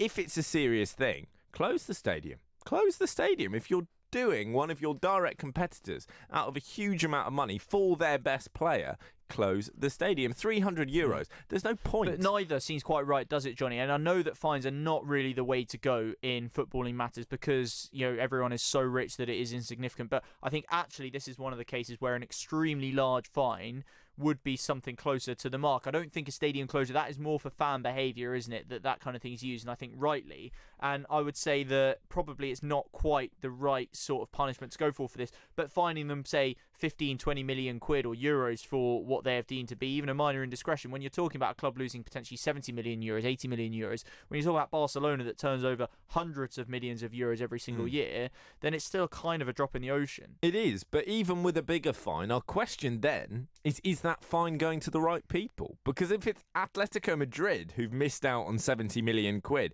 why are you paying the fine to the Spanish Football Federation if you have genuinely cost them some money? How about the punishment being pay Atleti the rest of the money? I'm not an expert in all this, but remember that weird system they have in Spain where technically the player pays the federation, the league, if you Buys like, his the own contract. buyout clause. It's bizarre. The difference this time, by the way, so I don't think we'll be seeing Antoine Griezmann go anywhere too soon unless his form drops massively. He signed a 5-year deal at Barca. Do you know what his buyout clause is in this contract? It'll be something like $1 billion. Well, it's close. It's 800 million euros. Yeah, they don't mess around. Crazy. That's 717 million quid to you and me, although it might be more than that in pounds sterling very, very shortly. But that's a different matter entirely, of course. Yeah, I think it's just laughable. It's like, I get that you can sign players occasionally for a nominal fee and pay literally £1. I think Chelsea signed Alex, the Brazilian defender, for £1 many, many years ago. I'd pay £1 not to sign him. Yeah, I'd probably pay £300 not to sign him, to be honest. But I think it's absolutely ludicrous, to be quite honest. And Atletico at the time, you may remember, issued a statement. They said they expressed their strongest repulsion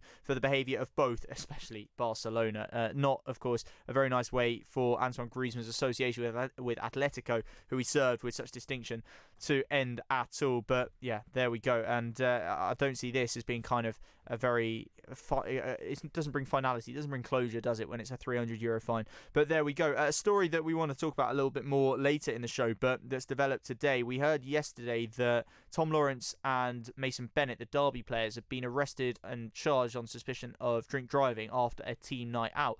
The story's developed today somewhat, and the news is that obviously they crashed their cars. Both of them separately were involved in incidents. And Richard Keogh, the club captain, was in one of their cars. He injured his knee in that crash, and he is now out for the season. This is absolutely crazy, and we'll be talking about this a bit later. We'll be telling you what Derby have said in their statement, because they have not held back, quite rightly, in criticising the players involved, and particularly the club captain, who's ended up ruling himself out for the season. It's not even the end of October, remember, and it's a struggling club as well. They're 18th or 19th in the Championship, 1 win from 8 games, I think, in the league so far. A decent point at Leeds on Saturday, yes, but a lot of work to do for Philip Cocu, and now he's going to have to do it without his captain. He will be pulling his hair out, you would imagine. We're, of course, not going to get into the nature of the allegations because criminal proceedings are ongoing, but in terms of what this means for Derby on the pitch, it's really, really terrible. And as you say, the club statement, which we'll get into in some depth, begins with the line, "As a club, we cannot and do not condone the actions of a small group of players on Tuesday evening."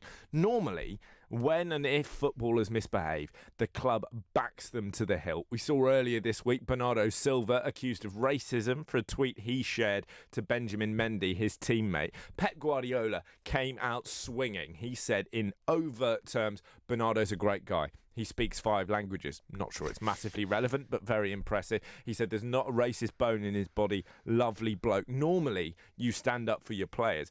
Derby, who are, by the way, partnered with DrinkAware, the alcohol awareness charity, have thrown their players under a bus here. And Mason Bennett, was at an event in association with them earlier this week? He was at a DrinkAware event the day before the alleged incident took place. Is it doesn't look great for the club, and they clearly are not happy with the players. Keogh, in particular, who is so important at the heart of that defence. Obviously, he hasn't had any criminal charges brought against him. He was a passenger, as we understand. But to be out for the season off the back of something that happened after a team night out, if you're Philip Cocu, you're struggling, and you've got Wayne Rooney to worry about when he arrives in January.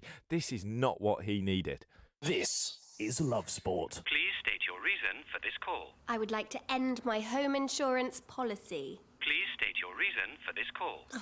End my policy. Please enter your 12-digit passcode. Policy ended. Finally. To confirm end of policy, please enter credit card details and pay £50.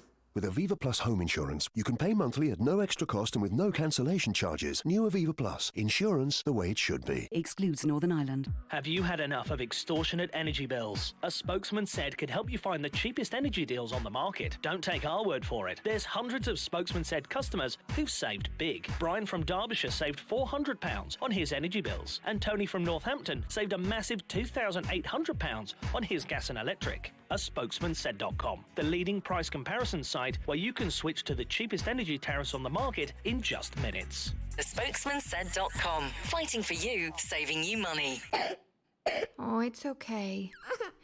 Let's face it, when your kids are ill, you'd do anything to help them feel better.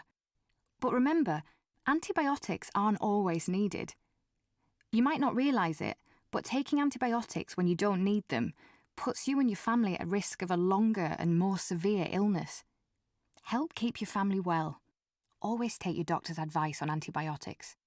Search NHS antibiotics.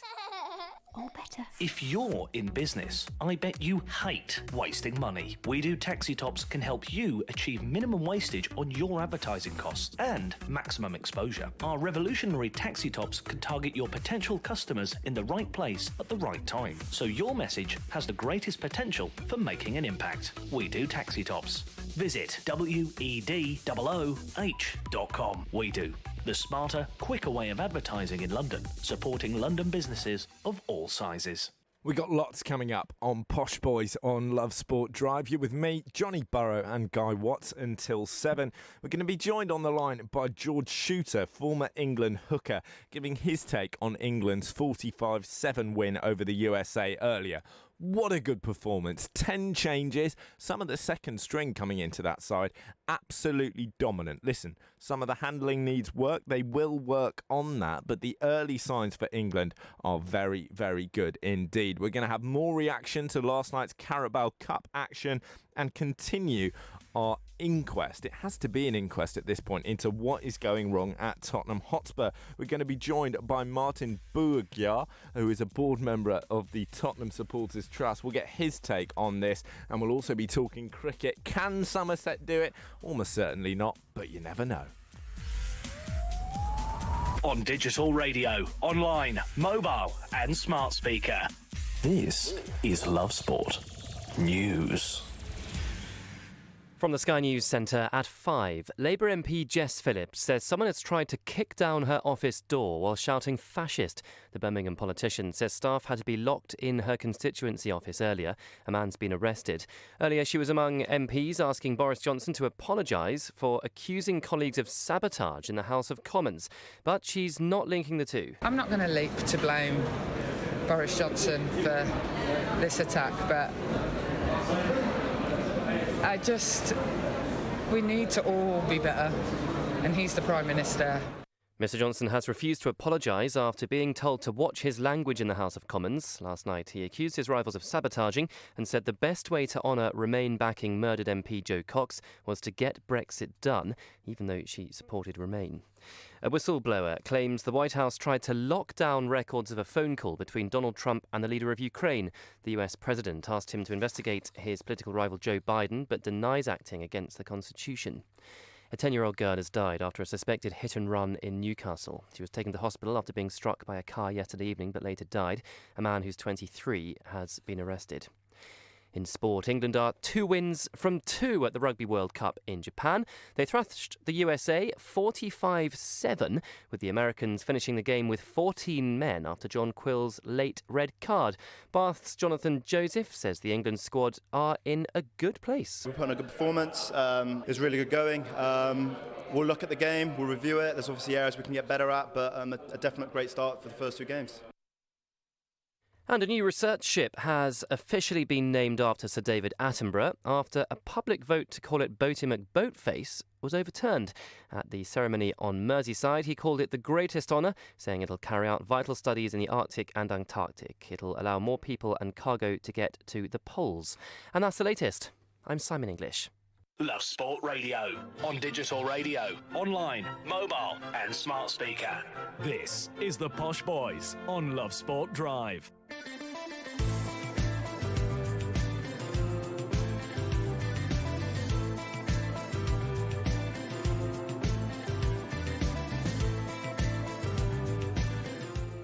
Never say never, but you can say probably not. You're listening to the Posh Boys on Love Sport Drive.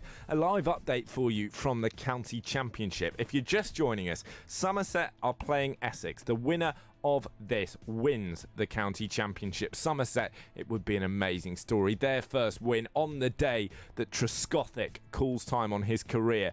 They bowled Essex out for 141. They then forfeited their second innings to get Essex back out there. They'd have needed to bowl them out for 63 to win, but Essex currently 28 for none and coasting towards victory. We will have updates for you throughout the show, but Guy, slipping away now for Somerset. And play's got to finish by 5:30. It would really take something miraculous, even by this summer standards. Maybe they should call for Ben Stokes. He's probably the only man who could give them a chance now. It's a sad end, really, because obviously there's a sense of what might have been with all that time lost to rain. Essex, you'd have thought, might be thinking of just having a little bit of a swing, trying to seal the game and seal the season rather with a win, because they just need another 30 or so to get that, with Somerset having forfeited their second innings. But it is time to talk a bit more rugby, of course. That's one of our big stories this afternoon. England winning 45-7 against the USA, running in 7 tries. And one of those try scorers was Rory McConaughey, of course, the winger making his World Cup debut. He scored a try, and here's what he had to say about the team's performance after the game. We'd luckily put the game almost to bed by then, and it was then just trying to keep applying pressure and just basically not taking the foot off the pedal, because we respected USA as a team and we just wanted to keep pushing points for our place in the table. McConaughey impressed me earlier, actually, for someone who's still relatively new to this England setup, very new to this England setup. I thought he did fantastically. When you factor in, he only moved to playing 15-a-side relatively recently. A really good performance, and this was what was so encouraging for England. It wasn't the perfect display. It was a good display with slight problems, still slight issues with the handling. But it's people like McConaughey, people like Coconut Singer, like Jonathan Joseph, who came in, who didn't start against Tonga, who put in really, really good displays. We are joined on the line by George Shooter, former England hooker. Good afternoon, George. Thank you for joining us. What did you make of England's performance earlier? Yeah, I think it was pretty impressive, to be honest.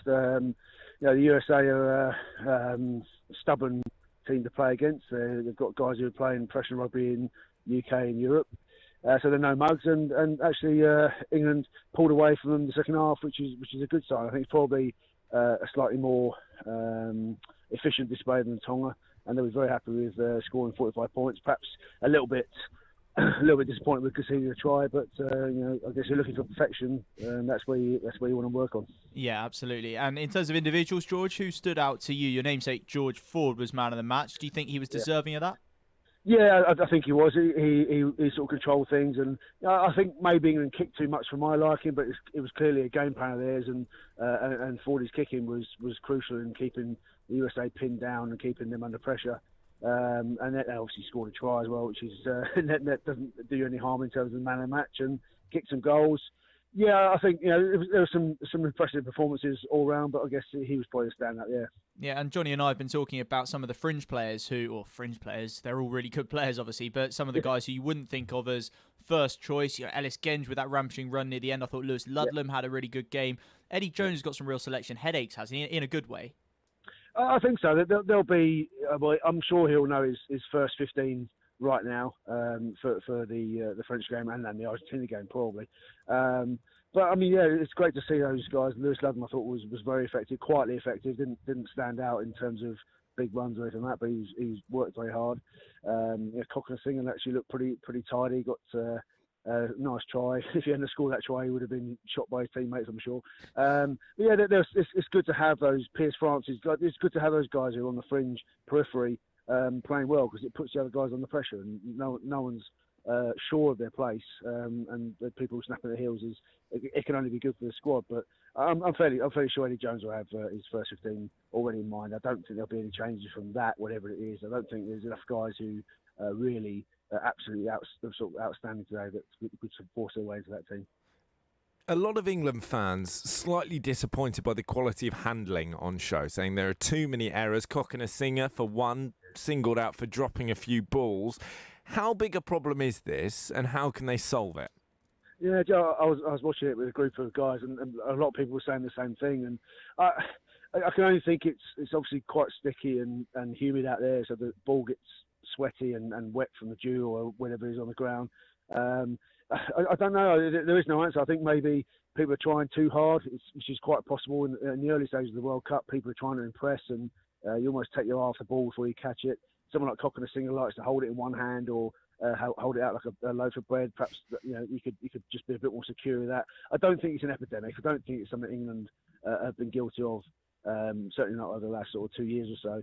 I think it's just a case of maybe a little bit of nerves, a little bit of the atmosphere, a little bit of the conditions, and actually just a bit more concentration on looking after the pill. Matt Dawson pointed to England's discipline as one of the big areas of improvement since the Tonga game and today's performance. Is that something that stood out to you, and how important is that in tournament rugby in terms of making yourselves a difficult side to beat? Yeah, absolutely, and the discipline was very good today, particularly in defence when you're trying to get off a line and trying to put a so-called weaker team under pressure. It's very easy to overstep and get offside at breakdowns, but I can't remember any of those offside penalties, to be honest, and that is a good sign, and that's crucial, because I think we all know when it comes down to the big games in the group and the knockout stages, should they get there, that actually 3 points here or there could decide a game quite easily. There's been many knockout games decided by less than 3 points. So your discipline's got to be crucial. So it's got to be good to prevent the opposition, relieving pressure or putting you back under pressure, or even just kicking points. So I think that was a real positive there. And again, sometimes when you're playing a team you should beat, you sort of go a bit harder off the line. As I said, you maybe try a bit harder in the rucks to get a turnover. In terms of handling the ball on the floor, and actually there was none of that, and the England discipline was excellent today. People are talking a lot about the refereeing in this tournament, talking a lot about the kind of tackles flying in as well, not least in this USA game. Of course, John Quill got a red card for that terrible challenge on Farrell. Arguably, Piers Francis got away with one for now. What did you make of those challenges? I think the difficulty comes when you look at the climate we're in now, and if you watch a Premiership game, European Cup games, you watch Super Rugby games, there seems to be very different variations of the law and different interpretations of the law as to what constitutes a fair tackle or not. And I guess without sort of wanting to sort of sit on either side of the fence or criticise officials, you can't. Those two tackles were very similar, and I think they probably deserved similar sanctions, whether it's 2 reds or 2 yellows or two just penalties. I don't know. It's probably a deeper subject to go into over a phone interview right now. But there needs to be consistency across the game at all levels, particularly in the professional game, as to what is and what is not acceptable. And that seems to be changes weekly and changes with referees, and you get commentators putting their 3 penneth worth in there, and you get all the slow motion replays and things look terrible in slow motion as they always do. It's just a tough time for rugby. It's a tough time to be an official. And probably they need more support from the guy in the van out back, or even the referee assessors, referee coaches. They need more supporters to say, look, it should be black and white. I don't think it's unfair to say a high tackle or a dangerous tackle is black and white. At the moment, there's far too much grey for me. Yeah, it would certainly be a surprise if Piers Francis has heard the last, though, I think, of that tackle early on, wouldn't it? But, George, just lastly, obviously that's 2 wins out of 2, bringing 2 bonus point wins as well. We haven't hit top gear, but there's an argument to say that you do want to kind of progress through the tournament. Obviously, you were part of the 2007 group, which obviously was slightly infamous, maybe it's fair to say, for the way we started badly and picked up as we went through the tournament. Maybe that was too extreme a way of doing it, but looking at this team, are you getting the feeling that it is one that's being kind of quite well paced by the management, by Eddie Jones, to be hitting the straps when it comes to the knockout stage, or would you like to see us performing at a high level already? No, I think I'd be quite happy. As I said, there's 2 bonus point wins against two fairly stubborn and effective teams. Obviously, bigger tests to come in the group stage and further on if we can get there. But the World Cup is about building momentum. I think even with 2 wins, they'll be quite happy. They want to play better. They'll need to play better, obviously. I think they'll know that better than anyone else. But they've got the players to do it. And actually now they almost got the 2 minnows out of the way as such. The World Cup can start properly with the 2 big games in the group. And I think we'll be looking forward to that with relish. George, great to chat to you. Thank you very much for your time. George Shooter, the former England hooker, giving his take on the tournament so far. We look good. As he says, it's about that momentum. It's about building up ahead of steam.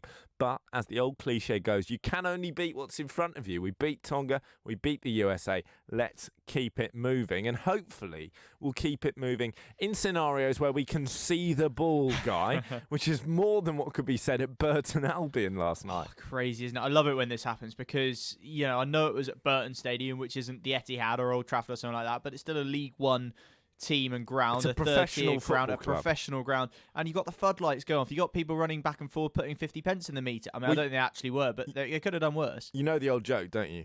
How many Burton Albion groundskeepers does it take to change a light bulb? How many? That's not funny. Right.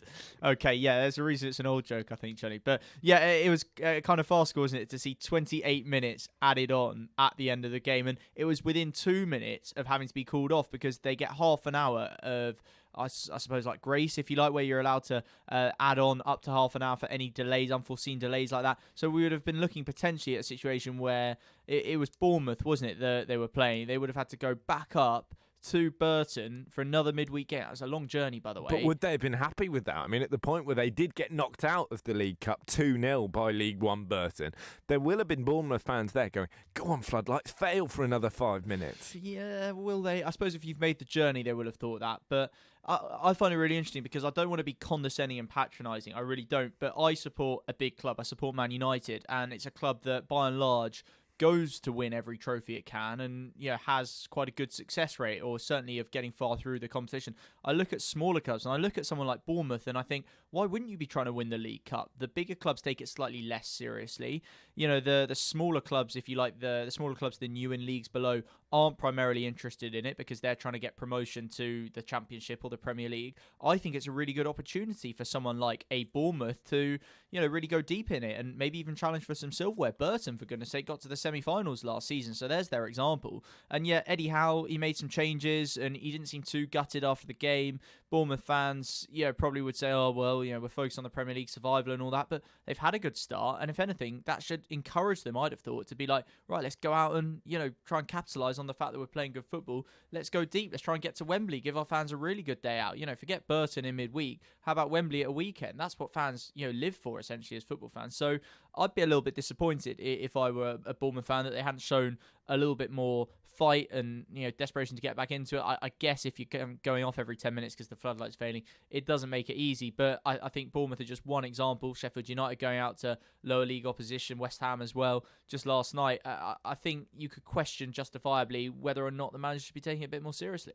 Yeah, absolutely. And I think if you're a fan, you have a right to see a good performance in these cups, because if you're a Bournemouth supporter specifically, you're not going to get relegated. You're not probably going to challenge for the top 6. What's the point, frankly, in not going for the cups? Because, okay, you're going to get, another £1 million per league position, which is a lot of money. But in the scale of Premier League football, if you offered the average supporter another £4 million in the club's coffers for next year, or a cup run, what are they going to go for? Ultimately, it's sport. It should be about excitement. I've heard that England does not have a kidney bank, but it does have a Liverpool. Love sport. Mr. Davies, to start your car insurance policy, you'll have to pay upfront £850 for the year in one single payment. How does that sound? £850? Yes, Mr. Davies. In one go? Yes, Mr. Davies. Today? Yes, Mr. Davies. In one single payment? Yes, Mr. Davies. What? With new Aviva Plus, we won't ask you to pay everything up front. Everyone pays monthly at no extra cost. New Aviva Plus, car insurance the way it should be. Excludes Northern Ireland. Get ready for Brexit on the 31st of October. Brexit will bring changes that affect businesses in many ways, particularly if you buy from EU suppliers, sell to EU customers, provide services to EU clients, and receive customer data from other businesses in the EU.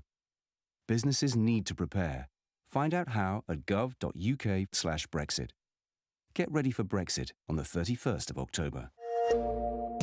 Can you save money on your energy bills? Tony did, with help from spokesmansaid.com. Getting people real savings. I'm Tony from Northampton. My bills for gas and electricity had gone straight through the roof. I chose a Spokesman Said, and they saved me £2,800. It was so easy, I used them for my house and contents insurance too. For help saving money on your energy bills, go to spokesmansaid.com. Fighting for you, saving you money. If you're in business, I bet you hate wasting money. We Do Taxi Tops can help you achieve minimum wastage on your advertising costs and maximum exposure. Our revolutionary taxi tops can target your potential customers in the right place at the right time, so your message has the greatest potential for making an impact. We Do Taxi Tops.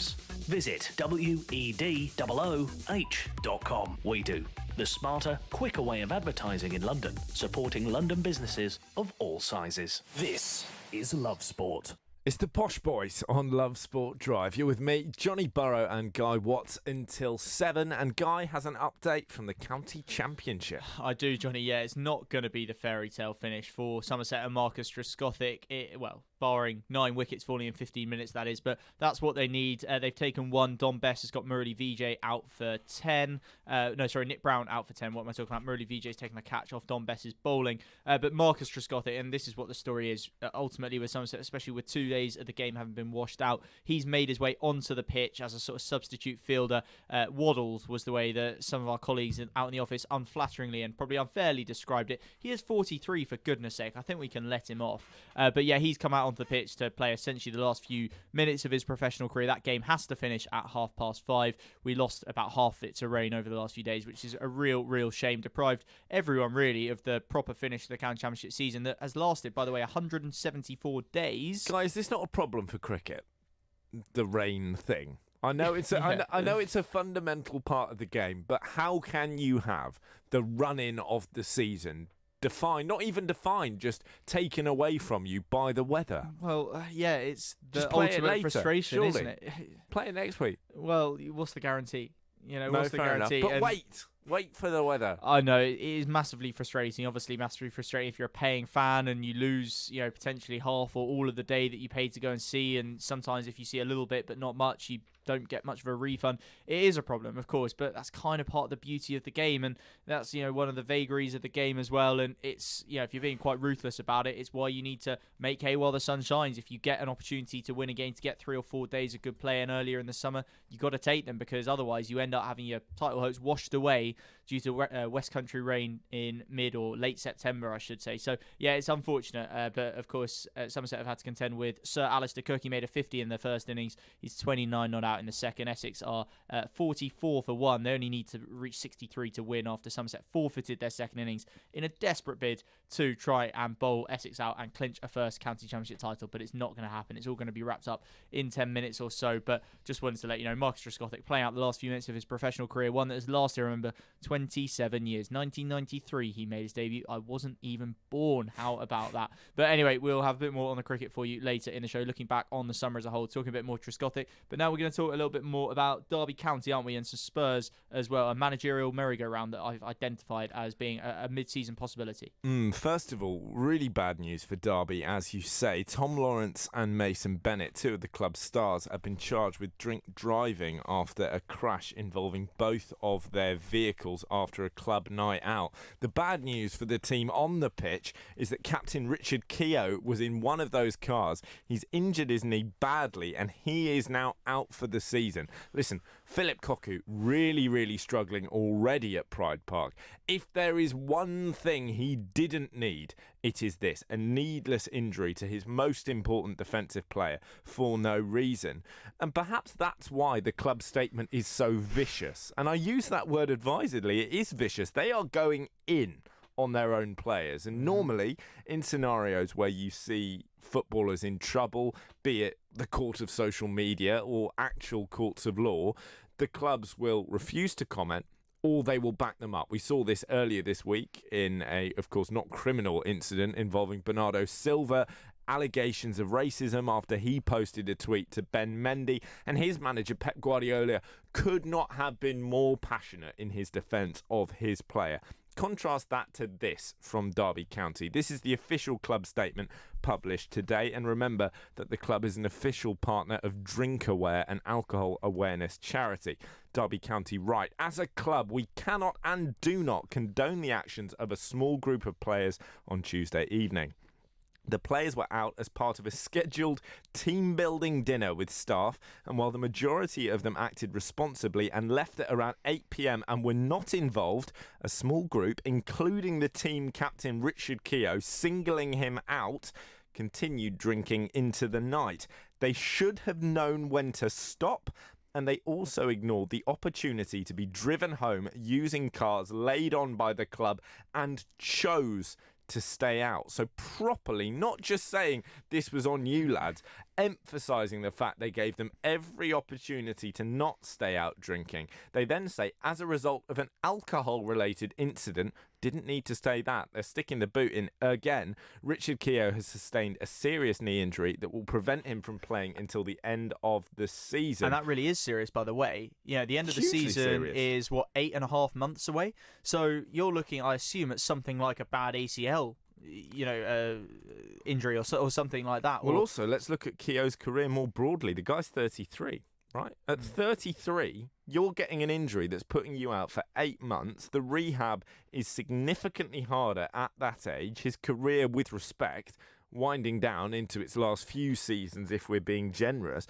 This could prove a career ender. Not on the pitch, not a challenge. It could prove a career changer. A career changer at the very least. He might not be able to get back to the physical levels he was capable of before. He may have to drop down a league if you like to be able to kind of continue playing at a level. Look, it could all be fine. He could be able to come back and be exactly the same player he was before, but certainly it's bad news for a guy who's 33 years old. Club captain as well, Tom Huddleston, according to the club's Twitter, has taken over as captain. Whether that's for the rest of the season or replacing him, if you like, on a full-time basis, I don't know, but it is essentially a full-time basis for the rest of the season. Tom Huddleston, of course, a Derby boy through and through, but yeah, it doesn't make what's happened any better. And with the club struggling off the pitch as well, and so often these things, and I know it's kind of coincidental rather than, well, maybe it's not coincidental, but I was going to compare it, if you like, to Wimbledon. What's going on with AFC Wimbledon? Wally Downs suspended by the club, and that's because he's been charged with an FA betting breach, and that's for 8 bets over 6 years. And I'm not saying that it's not potentially significant, depending on what the bets were. Of course, it's potentially a very, very serious allegation. But at the same time, when you're hearing of someone like Joey Barton, who placed in the hundreds or thousands of bets, this pales into insignificance purely by the quantity, but the club suspend him. Is it coincidence that Wimbledon are 10 games into the league season and don't have a win? I don't think so.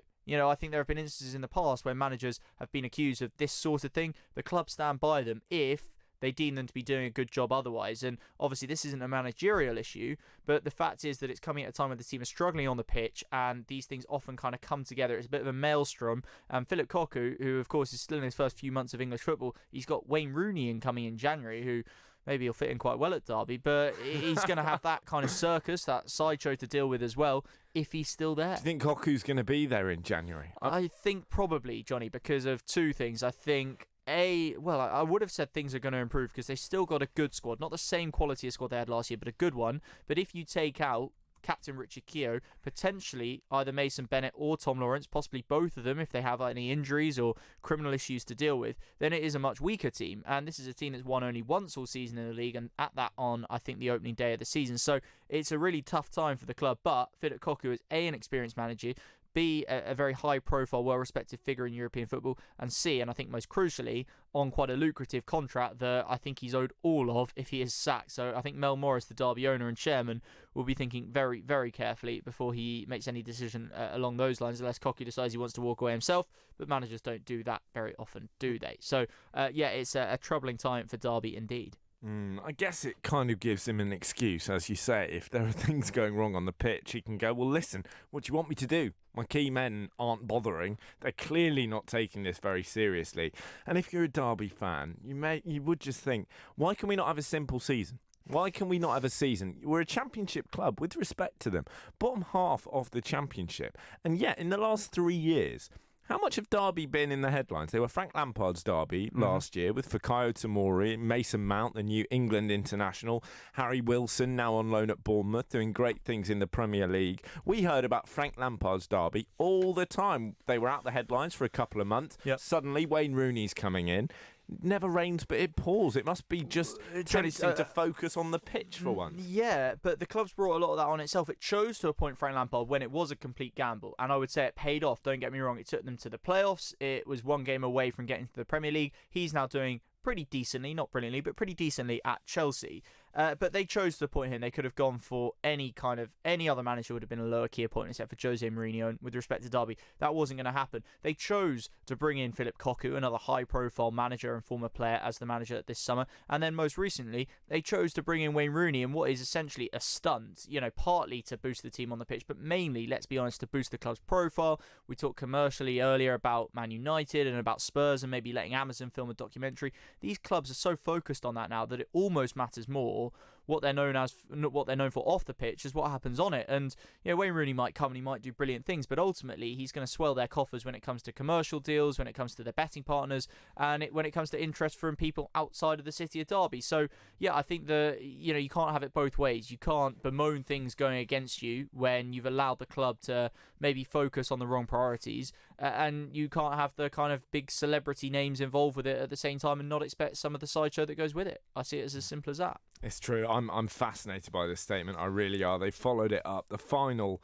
paragraph: we fully support the work of our partners at Drinkaware, and the unsanctioned actions of this small group of players is totally at odds with the stance that both Drinkaware and Derby County Football Club take regarding alcohol. We'll be using the situation to redouble our efforts in highlighting the dangers posed by alcohol. We would also like to thank the emergency services for their swift help. The only people not getting credit, the players, and rightly so. Quite rightly, yeah, exactly, Johnny. Should we talk quickly? We're going to speak to Martin Buhagiar in a moment from the Tottenham Supporters Trust, talking Pochettino, of course, and what's going wrong at the club. But just before we do, I've been wanting to say this for a little while, but I'm starting to sort of imagine what might happen, the shifting tectonic plates of the managerial world, and if it's looking like Poch one way or the other, it's because he's jumping, or if he's pushed. He's heading towards the exit door, it seems. Harry Kane coming out with more comments. That's on the back of the Sun today. You got the Mail, how Poch's magic spell was broken. The Times doing their own dissection of it all,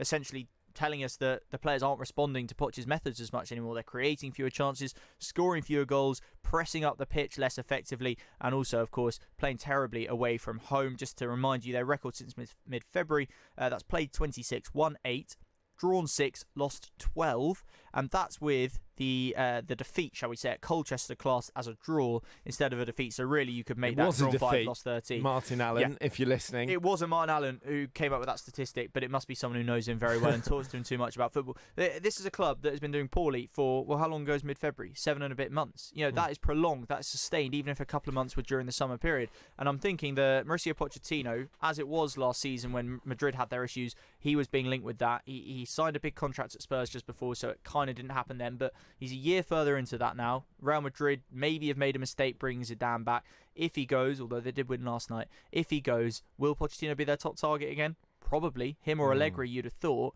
And will Poch want to let a potential second opportunity go? I wouldn't have thought so. So if Zidane's free as well, suddenly, who does he want to work with? Which player does he apparently want to work with? Want to bring to Real Madrid more than any other? Paul Pogba. So hang on, we've got Poch to Real Madrid, Zidane to Manchester United. I like this, as you know I love a merry-go-round, a transfer which catalyst. Leaves us with Ole Gunnar Solskjaer where? To Spurs? No. Let's see what Martin that's makes the of bit I don't buy. That is the bit I don't buy. When we're talking about Spurs, there's a cracking article in the Times today by James Gearbrandt. He gets into the stats, and when we're talking about Tottenham underperforming for 7 or so months, he points out that they actually might have been underperforming for longer than that, because if we look at the XG, expected goals of the team, when they were going through that cracking run in the first half of last season, they were massively outperforming their XG. That is to say, they weren't creating chances particularly. Harry Kane was finishing superbly. Heung-min Son was finishing superbly. And as soon as the individual brilliance of these players dry up, well, maybe Poch isn't so good after all. This is Love Sport. Have you had enough of extortionate energy bills? A spokesman said could help you find the cheapest energy deals on the market. Don't take our word for it. There's hundreds of spokesman said customers who've saved big. Brian from Derbyshire saved £400 on his energy bills, and Tony from Northampton saved a massive £2,800 on his gas and electric. A spokesmansaid.com, the leading price comparison site where you can switch to the cheapest energy tariffs on the market in just minutes. The spokesmansaid.com, fighting for you, saving you money. Mr. Davis, to start your car insurance policy, you'll have to pay upfront £850 for the year in one single payment. How does that sound? £850? Yes, Mr. Davis. In one go? Yes, Mr. Davis. Today? Yes, Mr. Davis. In one single payment? Yes, Mr. Davis. What? With new Aviva Plus, we won't ask you to pay everything up front. Everyone pays monthly at no extra cost. New Aviva Plus, car insurance the way it should be. Excludes Northern Ireland. You're in leakage, you're in leakage. You're in leakage, you're in leakage. You're in leakage. Urine leakage, urine leak. Tenna men. K. Pants and pads. Urine. Discreet. Leak. Masculine. Urine. Secure absorption zone. Buy online or in shops. Urine. Tenna men. Keep control. Urine? No. I'm Leslie from North Essex. I couldn't believe that after 5 minutes I'd saved over £900 on my energy bills. When my car insurance was then due for renewal, I went back to a spokesman said and reduced my premium by over £500. I thought that my home insurance was expensive. When I shopped around on a spokesman said, I saved a staggering £1,100. I've saved £2,500. I cannot believe it was that easy. A spokesmansaid.com. Fighting for you, saving you money. Before you set off on a long journey, remember to check your vehicle. Are your tyres correctly inflated? And are the treads deep enough? Have you got enough fuel? Is your oil level right? Checking your vehicle doesn't take long, but can prevent a breakdown or accident and save you money. So, before you set off on a long journey, check your tyres, fuel and oil. Highways England, connecting the country. If it ain't broke, break it. Love sport. It's the Posh Boys on Love Sport Drive. Johnny Burrow and Guy Watts with you till 7. And Guy Watts has all your latest sporting headlines and weather. I do. Essex are the 2019 county champions in cricket. They avoided being bowled out in their second innings down at Taunton to gain the draw they needed in order to finish above their rivals Somerset in the table. It's Essex's 8th county championship title and their second in 3 years. Somerset, remember, have never won it, and we're trying to give Marcus Trescothick, who retired today, the fairy tale finish to his career, but unfortunately it didn't quite happen. At the Rugby World Cup earlier on, England had thrashed the USA 45-7 to make it 2 wins from 2 at the Rugby World Cup in Japan. Eddie Jones' side scored 7 tries, with Joko Kanasinga scoring twice. American flanker John Quill was shown a late red card for a shoulder charge that connected with Owen Farrell's jaw. Earlier on, Italy continued their 100% start to the tournament with a 48-7 victory over Canada. And Derby captain Richard Keogh, as we were discussing a few minutes ago, has been ruled out until the end of the season after picking up a knee injury on a team night out. The Championship club say it was after an alcohol-related incident on Tuesday evening, and they've indicated a small group of players who stayed out drinking into the night will pay a heavy price for their actions. Weather-wise, lows of 13 tonight. There could be a bit more rain around this evening, but fairly dry overnight. Tomorrow, a bit of a brighter start, highs of 17, but a few more showers around in the afternoon. That is the latest weather here on Love Sport Drive. Thanks, Guy. We are, of course, focusing on Tottenham Hotspur today. Where is it all going wrong? We're seeing reports, namely in the Daily Mail, that the potential replacement for Mauricio Pochettino is already being lined up. That man, Massimiliano Allegri, the former Milan and Juve boss, who was in charge at Juventus for 5 years. In that time, he won, hold your breath for this, 6 Serie A titles, 4 Italian Cups, 2 Italian Super Cups, and got to 2 Champions League finals.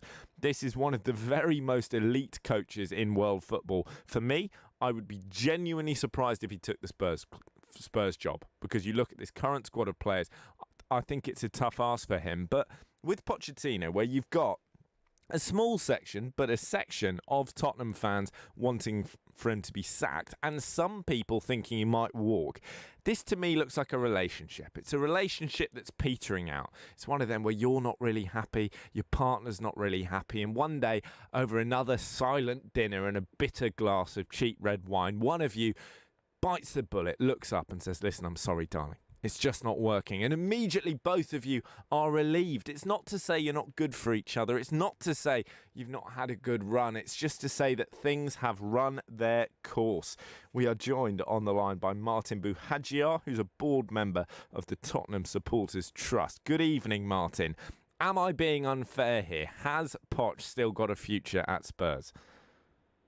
I hope he does. I'm still one of those fans that wants him to stay. So, using your relationship analogy, I'm still in love with him. But I understand what you're saying. It has felt, the last few weeks has felt like it might be the beginning of the end for this era. Like something might have to change at some point, which is very sad. I'm in the camp where I'm probably apportioning more blame to some of our players, some of our senior players.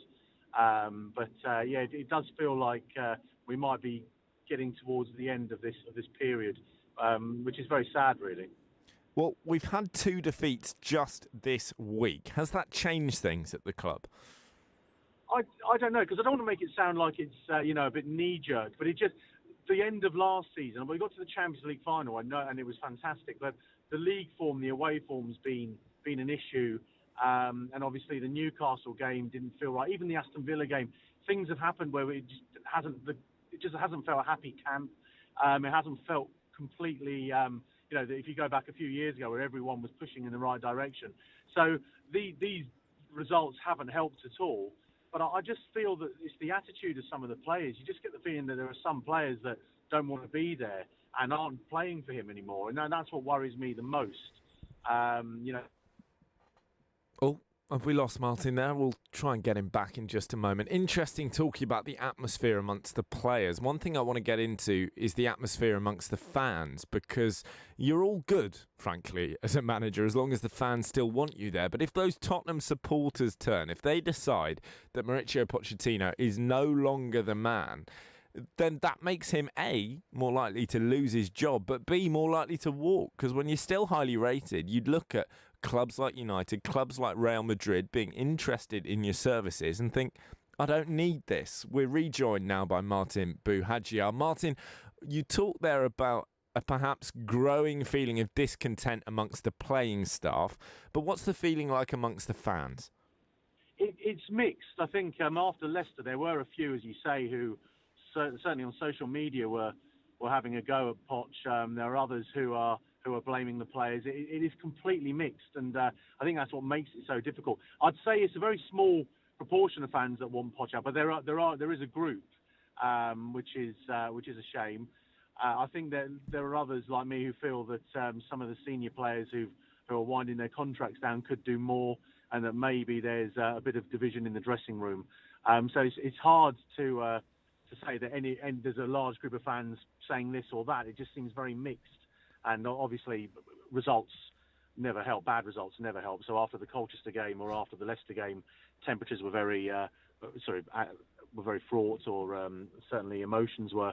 Even the Olympiacos game after that, after giving away that 2-goal lead, it's all been a bit too negative, and it's hard to take any sort of positives away at the moment. So we just need a good result the weekend. But that's where nerves set in, and it's like going to a nervous stadium, and Southampton get an early goal. It just sets the ball rolling again. So it's all gone a bit wrong this season so far. So hopefully they can turn it round. I wanted to ask about Christian Eriksen in particular, because I think he's the player that's attracting probably the most scrutiny, both for the way he's playing, the way he's been treated by Pochettino, and the club's stance on him generally. In the summer, did you feel like you made a mistake by not selling him? And then when you didn't sell him and kept him, do you think that Pochettino is making a mistake by not starting him essentially in every game, given that I would say certainly he's clearly in your first 11 when it comes to selecting the team on his best form? Yeah, I mean, I'm in a minority with Eriksen, because I haven't even been impressed with him at all this year. I have conversations at the grounds, at the stadium, home and away, and I felt this year I can't even pinpoint a game in 2019 where I felt that Eriksen was a pivotal player. I just think his head's dropped. He doesn't want to be there. He's not interested. I completely understand Poch not playing him. I don't think Poch necessarily wants him there either. I think that's the problem we've got. And I know I may well be in a minority, but that's the way I feel. I think, a lot of people talk about Eriksen being the set-piece specialist. He hasn't been that for a year. He came on against Colchester, took a corner and booted it straight out over the goal. I nearly went out for a throw-in at the other end. He's been watching the Rugby World Cup, Martin. Maybe, but he did well there. He against Olympiacos, he gave the ball away more than any other player. I don't feel there's any urgency from him. I think he certainly. I remember the Burnley game last year that we lost, the goal that they scored. It was a 50-50 challenge with him where he wasn't interested in even trying to win that tackle. And I know he's not necessarily a defensive player, but you're a professional footballer.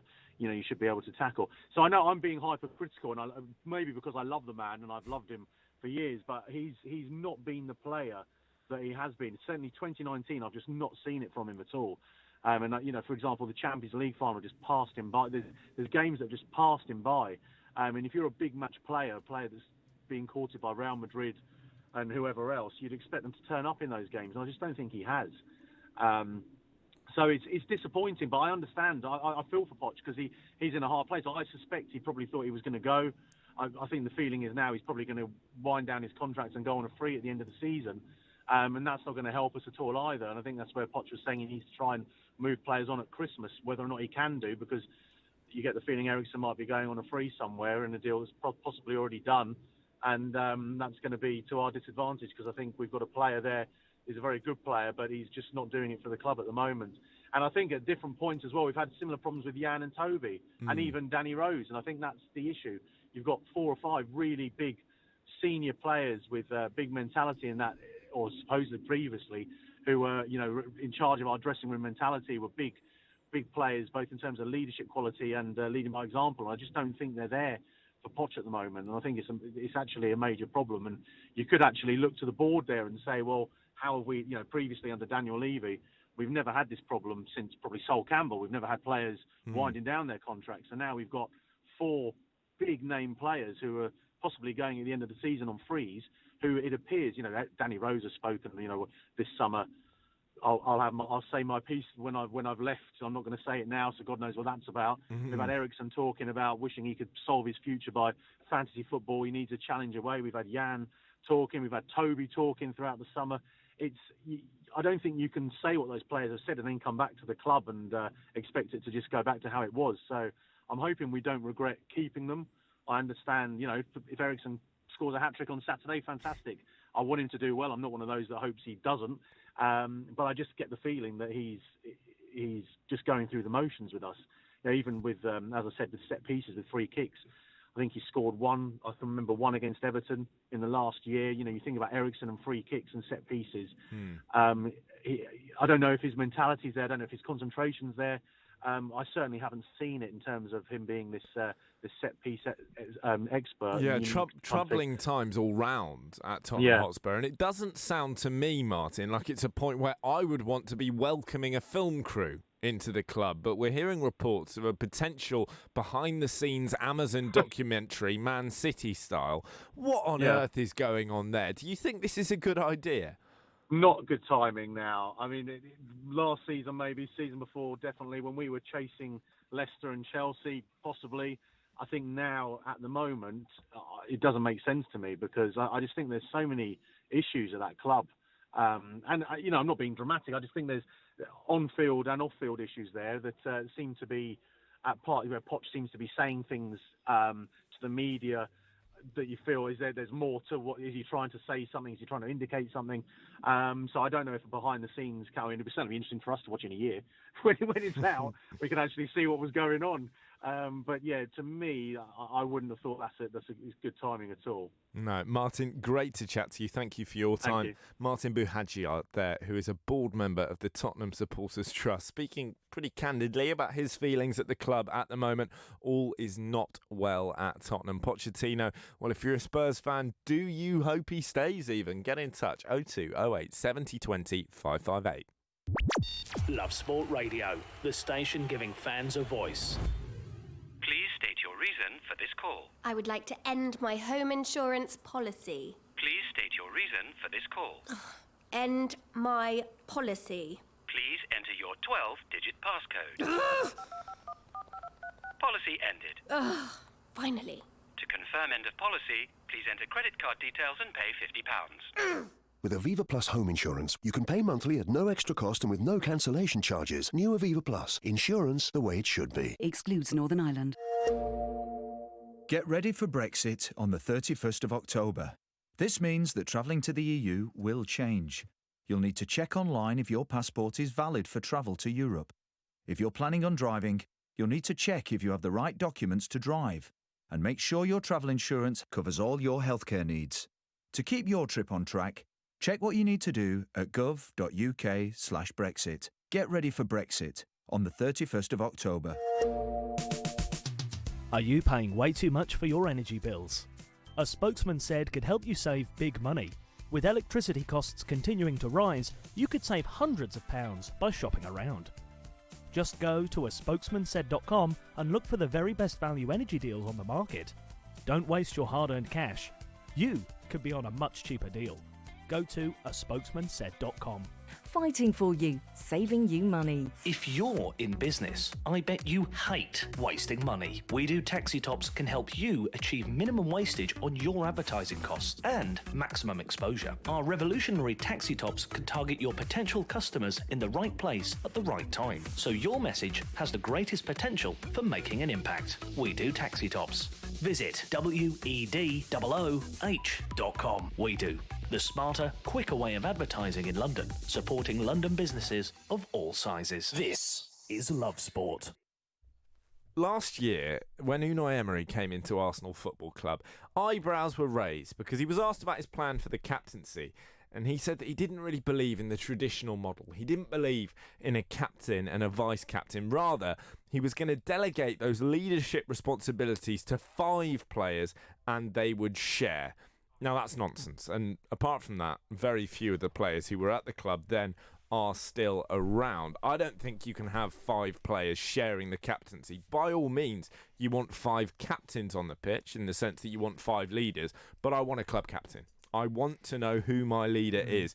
And it sounds like Unai Emery has come round to that point of view because Rob Holding has been speaking to the press and revealed that Arsenal had a vote. The players were asked to vote on who they want to be manager. They had to write names down on a piece of paper and give them to the manager in kind of closed ballot style. He said he's going to go through them and we'll have to see what happens. So it's a very democratic Don't you approach. think it's totally ridiculous? I do, really. I do. Don't you think that Unai Emery's paid, say he's paid £3 million a year, surely part of his remit is to make a decision on who your captain is? Okay, admittedly, if your decision is Granit Xhaka, it's probably the wrong one, but that is the sort of decision that managers live and die by. For me, Unai Emery is the bloke who bottles it and asks his brother to be his best man because he doesn't want to upset any of his mates, right? Yeah, He's I gone, like that. oh, I can't pick a captain. Yes, you can. That is literally your job. Is he looking for a way out of making Granit Xhaka captain? Do you see what I mean? I don't think it's so much that. There might be a small element of that, but for me, what it is that there aren't any leaders in this Arsenal team. Because last season it was Koscielny, right? But Yeah, he was probably the right captain, He was given the that he right was captain. a long-serving member of the squad and was a centre-back and a good player, etc. But he then threw his toys out the pram and kicked and screamed until he left the club. Aaron Ramsey was one of the 5 last season. He's left the club as well. He would be captain if he'd stayed. And this All is right, the point. but Roy Keane would be captain at Man United if he was 20 years younger. But the reason why Emery is doing this is because there is no clear choice. He doesn't know who his captain is. If there was anyone in that squad who was a genuine leader, we wouldn't be having this vote. Unai would go, Patrick, you are the captain, or he would go, Laurent, you are the captain. There isn't anybody. All this player power to the people, the players, it annoys me. It cheeses me right off. And we had it with Liverpool as well because, Jordan Henderson's the captain, Milner's the vice captain. Okay, I think that Virgil van Dijk should be the captain there. He's clearly, the leader, the player that everyone looks up to. Even Jordan Henderson, he might shout a lot, but he's not the England captain. It's not like he has to be captain every team he plays in. Anyway, if Jurgen Klopp needed a player's vote, which he asked for, by the way, for the choice of third captain, if he needed a player's vote for him to be told that Virgil van Dijk was the next best candidate to be captain in that squad, then quite frankly, he's not quite the manager that I think we all think he is, to be perfectly honest with you. And it was the same with the penalty debacle with Man United earlier this season. We said between Paul and Rashi, we just let them. Well, no, that's your job. You are literally watching them take penalties, analysing it. You were a striker, for goodness sake, Ollie. But regardless of that, that's what the manager should do. They are the decisions they are paid to make. It's like on the X Factor when Sheryl Crow says... Sheryl Crow on the X Factor, imagine that. Sheryl Crow says, I can't choose between it. Oh, for goodness sake, that's what you're being paid huge money to do. You're all so lovely. I think it's changing attitudes. I think these players are trying to foster a team spirit. It's the Jurgen Klopp team talk on the pitch, hugging all his players. This is a democracy. I'm not a tyrant. We're all in this together. Yada, yada, yada. Winds me up. But more broadly, it's the way the game is changing. This is a symptom of the loss of the Fergusons, of the Wengers. 10 years ago, you had a manager who was a manager. None of this head coach nonsense, none of this director of football fancy silliness. You had a manager who was number one. He was top dog of that pyramid in that football club. As soon as we move away from this, we get to the point where the head coach is, hey man, it's a holistic attitude to managing a football club, and I'm part of the leadership team, but we all lead together. Shut up. Yeah. Yeah. When you're running a intelligent business, you don't get the CEO going, well, I'm the CEO, but actually we all work together. No, because you are paid to make these decisions. That is what a hierarchical structure is all Yeah. about, right? Pure and simple. You don't need to be an expert. You don't need to have been a CEO or a football club manager to be able to say that. The point is that these organisations have been run on those models for a long time with success. Not always, but by and large, under those models. Why people are feeling the need to rip it up, I don't quite know. As an Arsenal fan, though, Johnny, who would you like to see win this ballot? It's so difficult. For me, there's three players that stand out, and one of them is only because of what you and Charles Watts, who's the Arsenal journalist, spoke about earlier this week. I would not have had Hector Bellerin down as captain material, but you guys agreed that he was a nice boy, which quite frankly sums up a lot of what is wrong with Arsenal. The old son-in-law's comment from Graham Souness comes back to me now. For me, it should be between Rob Holding and the more traditional, old-fashioned kind of centre-back's a good place to have your captain. He seems like he's respected. He's a good player, importantly as well. And the other one, a little bit different, but Aubameyang, I think, you've talked about this as well. He's shown some leadership with crucial goals and allowing Pepe to take the penalty. And actually, you know what? He's your best player. Yeah, it's got to be Aubameyang. Listen, I like Rob Holding a lot, but let's be honest. The only reason why Rob Holding's return to the team has been greeted like the second coming of the Messiah is because our defence is so comically awful. You and I could step in and be Beckenbauer. Yeah, to be honest, if I went into that Arsenal defence against Watford second half, would they have been significantly worse? Yeah, but they were already terrible. You'd have had some people in the crowd say, I think this Burrow will be all right. Yeah. He's 6'4". Give him a chance. At least he sticks his head on the line. This is where when we are. When he fills out, it'll be good. Exactly. It'll be strong. And Holding, you put yourself in a difficult position, actually, by giving it to a younger guy. Because if you make Rob Holding club captain and William Saliba comes in next year, who, let's bear in mind, Arsenal have already signed. True. They own him, and he's just on loan at Saint-Etienne. If he comes in and we sign another centre-half in the summer, which we should, you're then in a position if you've got a 23, 24-year-old who doesn't get in the team as club captain. No. Equally, Pierre-Emerick Aubameyang is not a long-term solution. He's 30. He'll be at the club and starting for 2 years. Pace Maximum, isn't probably, the only part of his game, but 2 years. But I think you've got to go for Pierre. I think if you look at the way he took the game by the scruff of the neck against Aston Villa, scored the winner, and the way he's mates with his rivals in the form of Lacazette, the way he gave that penalty to Nicola Pepe at the weekend. I know we disagree on whether that was a good idea, but for me as a man, as a popular figure in the dressing room, as someone who knows how to manage, by the way, that's big. I don't think you can have, and this is no disrespect to Rob Holding, but I don't think you can have a world-class footballer like Pierre-Emerick Aubameyang being told what to do by Rob Holding. I think there is something in that, Johnny, and I think you make a lot of good points. And I think actually, though, what it does demonstrate is, while he's probably the right choice, he's not, let's be honest, going to be an all-time great captain. He's not even going to be one of your best captains of the last 10 years. No. There is a leadership vacuum at Arsenal. There's one at Man United as well, and we should mention Axel Tuanzebe here. I would say. And probably at Chelsea and at Man City, I'd argue. There are no leaders. Well, there really aren't, and it is something that's talked about quite a lot, but it is often with a one-club focus. I think in the game generally now, there is a lack of them. The type of player like a Henderson who will happily kind of shout at his teammates and call them out, dig them out, as Roy Keane was talking about on Sky on Sunday. You don't get many of them. And I know that's the way the game's changed, but I still think there's something definitely to be said for it, because sometimes you need to be making people accountable and making people realise that there and then they're not doing enough. Roy Keane certainly used to do it, and it worked pretty well for him and Man United. And I think the thing to say when you look at these clubs, and Axel Tuanzebe captaining Man United, you think, great, good for him, what an experience, what an honour at 21. But you look around and you think, well, if Lingard, Pogba, Jones, people who've been at the club for years or who are really expensive or have achieved massive amounts in the club, captain of Manchester why United. are they being deemed not up to it? And a 21-year-old who's barely played for the club is, and that's a real problem, I think. Yeah, I think there is the problem with you have to be good enough as well as enough of a leader. This is something that doesn't get talked about. United can't make Phil Jones captain because Phil Jones is not a very good footballer. The single thing that you need above everything else, if you shout at teammates or not, you can maybe take or leave it. If you argue with a referee, or if you're good at dealing with referees, again, that's a bonus or a small drawback if you're not good at it. It's about having the respect of your teammates. Yeah. And if the teammates respect you, likely the fans will as well. Obviously, you'll have the trust and the faith of the manager. But that is, if you ask me, the one quality you need to essentially make a decent starting point as a captain. Who has more respect for his teammates than anyone else at Arsenal right now? I'd say probably, I'd hope it's Pierre-Emerick Aubameyang. It was like Messi captaining Barcelona. Messi is not a natural leader of men. If you look at Messi, he's not roaring back at Busquets. He's not someone who, if you were in a trench in 1915 and he went, "We're going over the top," you go, "Lionel, I'll follow you anywhere." What he is the best player on planet Earth. So when he tells you to do something, you listen. Love sport. Mr. Davis, to start your car insurance policy, you'll have to pay upfront £850 for the year in one single payment. How does that sound?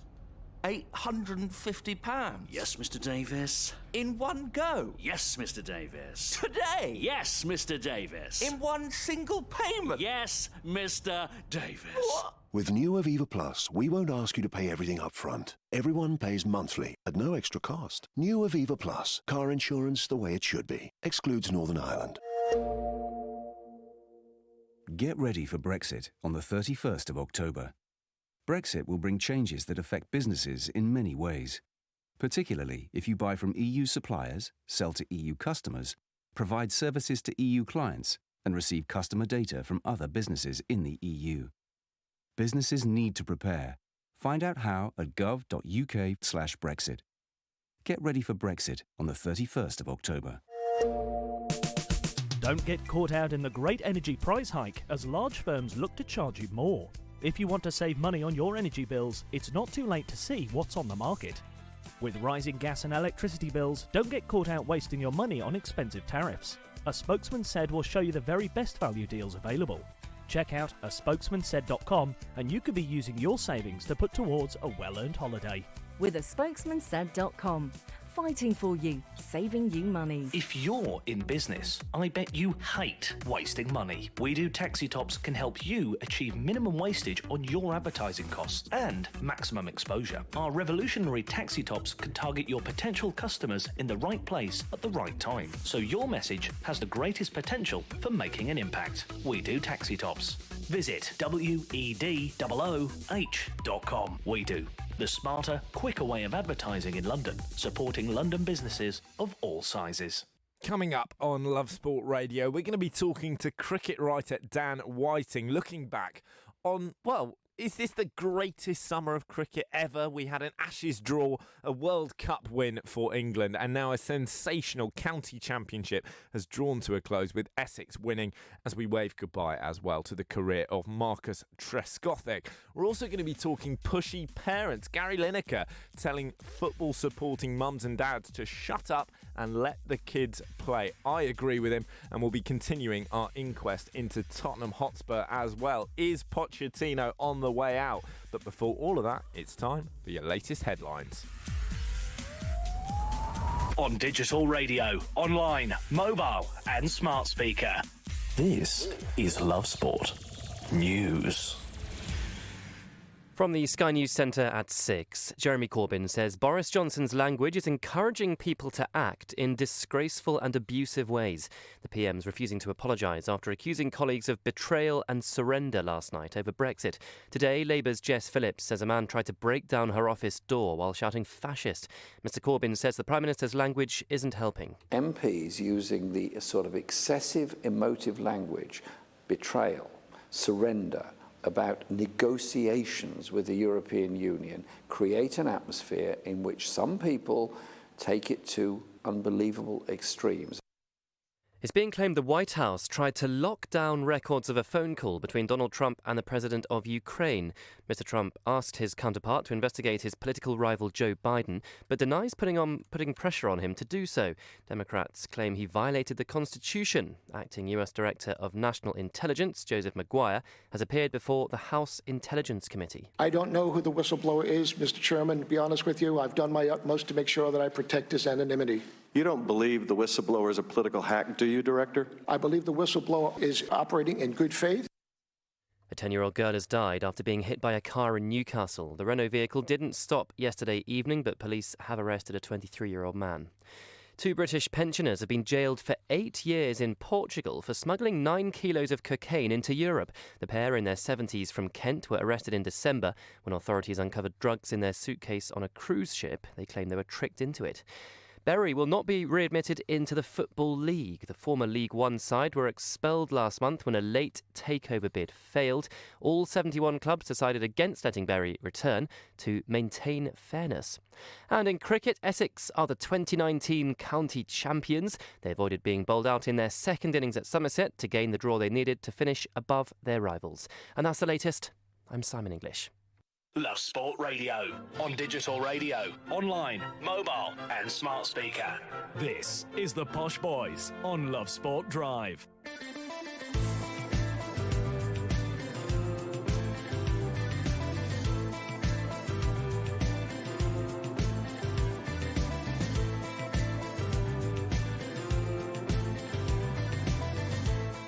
Good evening, you're listening to the Posh Boys on Love Sport Drive. Johnny Burrow and Guy Watts with you till 7. We're talking Tottenham Hotspur, we're talking pushy parents, but we are of course talking cricket as a brilliant summer of cricket draws to a close. Essex, as we heard just a moment ago, crowned county champions. We're joined on the line by Dan Whiting, cricket writer. Good evening, Dan. Thank you for joining us. Just how good has this summer been?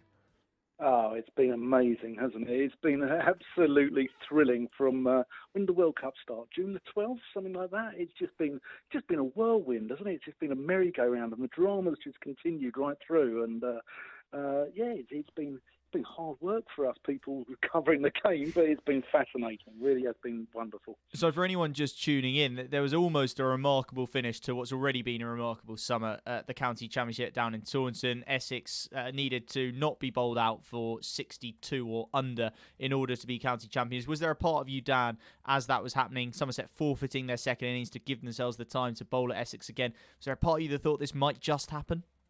I did, yeah. I mean, they don't... Oh, have we lost? It was absolutely ragging square. It was going sideways, wasn't it? And I thought Brown and Cook actually batted very well. They rode their luck a little bit at times, but fair play to Essex tonight. From Basildon to Billericay to Braintree, they'll be celebrating with a Pernod and Black, won't they? So they've deserved it. You know, a county championship is won over a season. It's like the league in football, and fair play to them. In terms of the subplot for Somerset, there was, of course, a great career drawing to an end. Marcus Trescothick closing time on his time as a cricketer. Just how good was he? What are your best memories of him? Well, Trescothick, I mean, not only has he been a wonderful servant for his club, not only has he been a wonderful servant for his country, he's also been a wonderful servant for other aspects of life. So, he's added so much more than just cricket. And, one of the guys earlier said his greatest legacy will be that people approach mental health battles in a different way. And, if he's saved one life, if he's encouraged one person to talk about it and to come out into the open, he's done a good job. And he has. He's done more than one. And, his legacy will live on. It's not just the cricket. He's actually given something to life as well. We won't see again, will we? Someone play for as long as that. I know Darren Stevens signed that contract extension yesterday. He'll be 44 at the very least, at the youngest, by the time he eventually finishes playing, if that does happen next year. But Marcus Trescothick's career spanning 27 seasons, I think it is, starting back in 1993. Yeah, that is incredible longevity, isn't it? I know he dropped out of the team earlier this season for Somerset, but he pretty much had 26 years of being first choice, whether it was for England or Somerset. It's quite remarkable, isn't it? Yeah, I mean, I was sort of doing my research on him, and he goes back to about a sort of a 9-year-old or something like that. I saw that when he was 15 years old, he actually scored 4,000 runs in an English summer across all games of cricket. I haven't scored that many in my life. No, nor have I.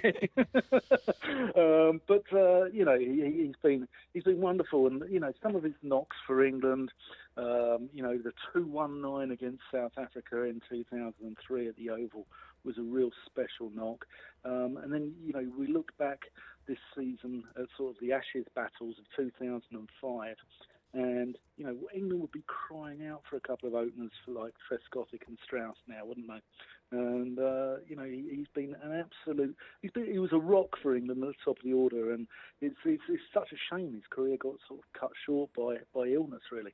We had so many memorable cricketing moments this summer, whether it's the single best one not out of all time from Jack Leach, that incredible innings from Mr. Stokes, or even the super over in the World Cup final where Stokes was so instrumental, Jofra Archer as well. What for you stands out as the number one moment?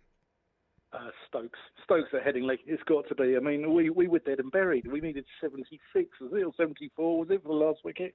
We were gone. It was game over. It was Ashes over, and he resurrected the Ashes. He brought them back like a phoenix from the flames with that knock at Headingley, and the crowd, the whole emotion, and he suddenly went to work on Sundays, didn't he? He was like a vicar, Ben Stokes, over the summer. He with the World Cup final, and then he scored runs at Lords as well when we drew against Australia, and then he got runs on the Sunday at Headingley, and he was absolutely superb. He's had a wonderful summer, and he's bounced back. Considering 12 months previously he was in Bristol Crown Court. This time he was the judge and the jury. 100% well said, Dan. Yeah, the first time I've heard Ben Stokes compared to a vicar, though, but may not be the last. Looking ahead to the future, if you like, I suppose two things. One, what did you make of the squad announced earlier this week? The touring squad down to New Zealand, I thought, pretty exciting looking squad. A couple of interesting, surprising decisions. Obviously, the one to leave Bairstow out. And I suppose English cricket as a whole, I know that's a big question. You can do that separately if you like. But the next summer, we got the 100 coming in. Can we hope for one, maybe not to match the drama, but to sort of carry on the good work that this summer's done in maybe building a new fan base and keeping people engaged even when the football season's begun and all that sort of thing? Yeah, I mean, going to the sort of the squad for New Zealand, I think there were some sort of funky picks in there, weren't there? Parkinson and Saqib Mahmood and people like that.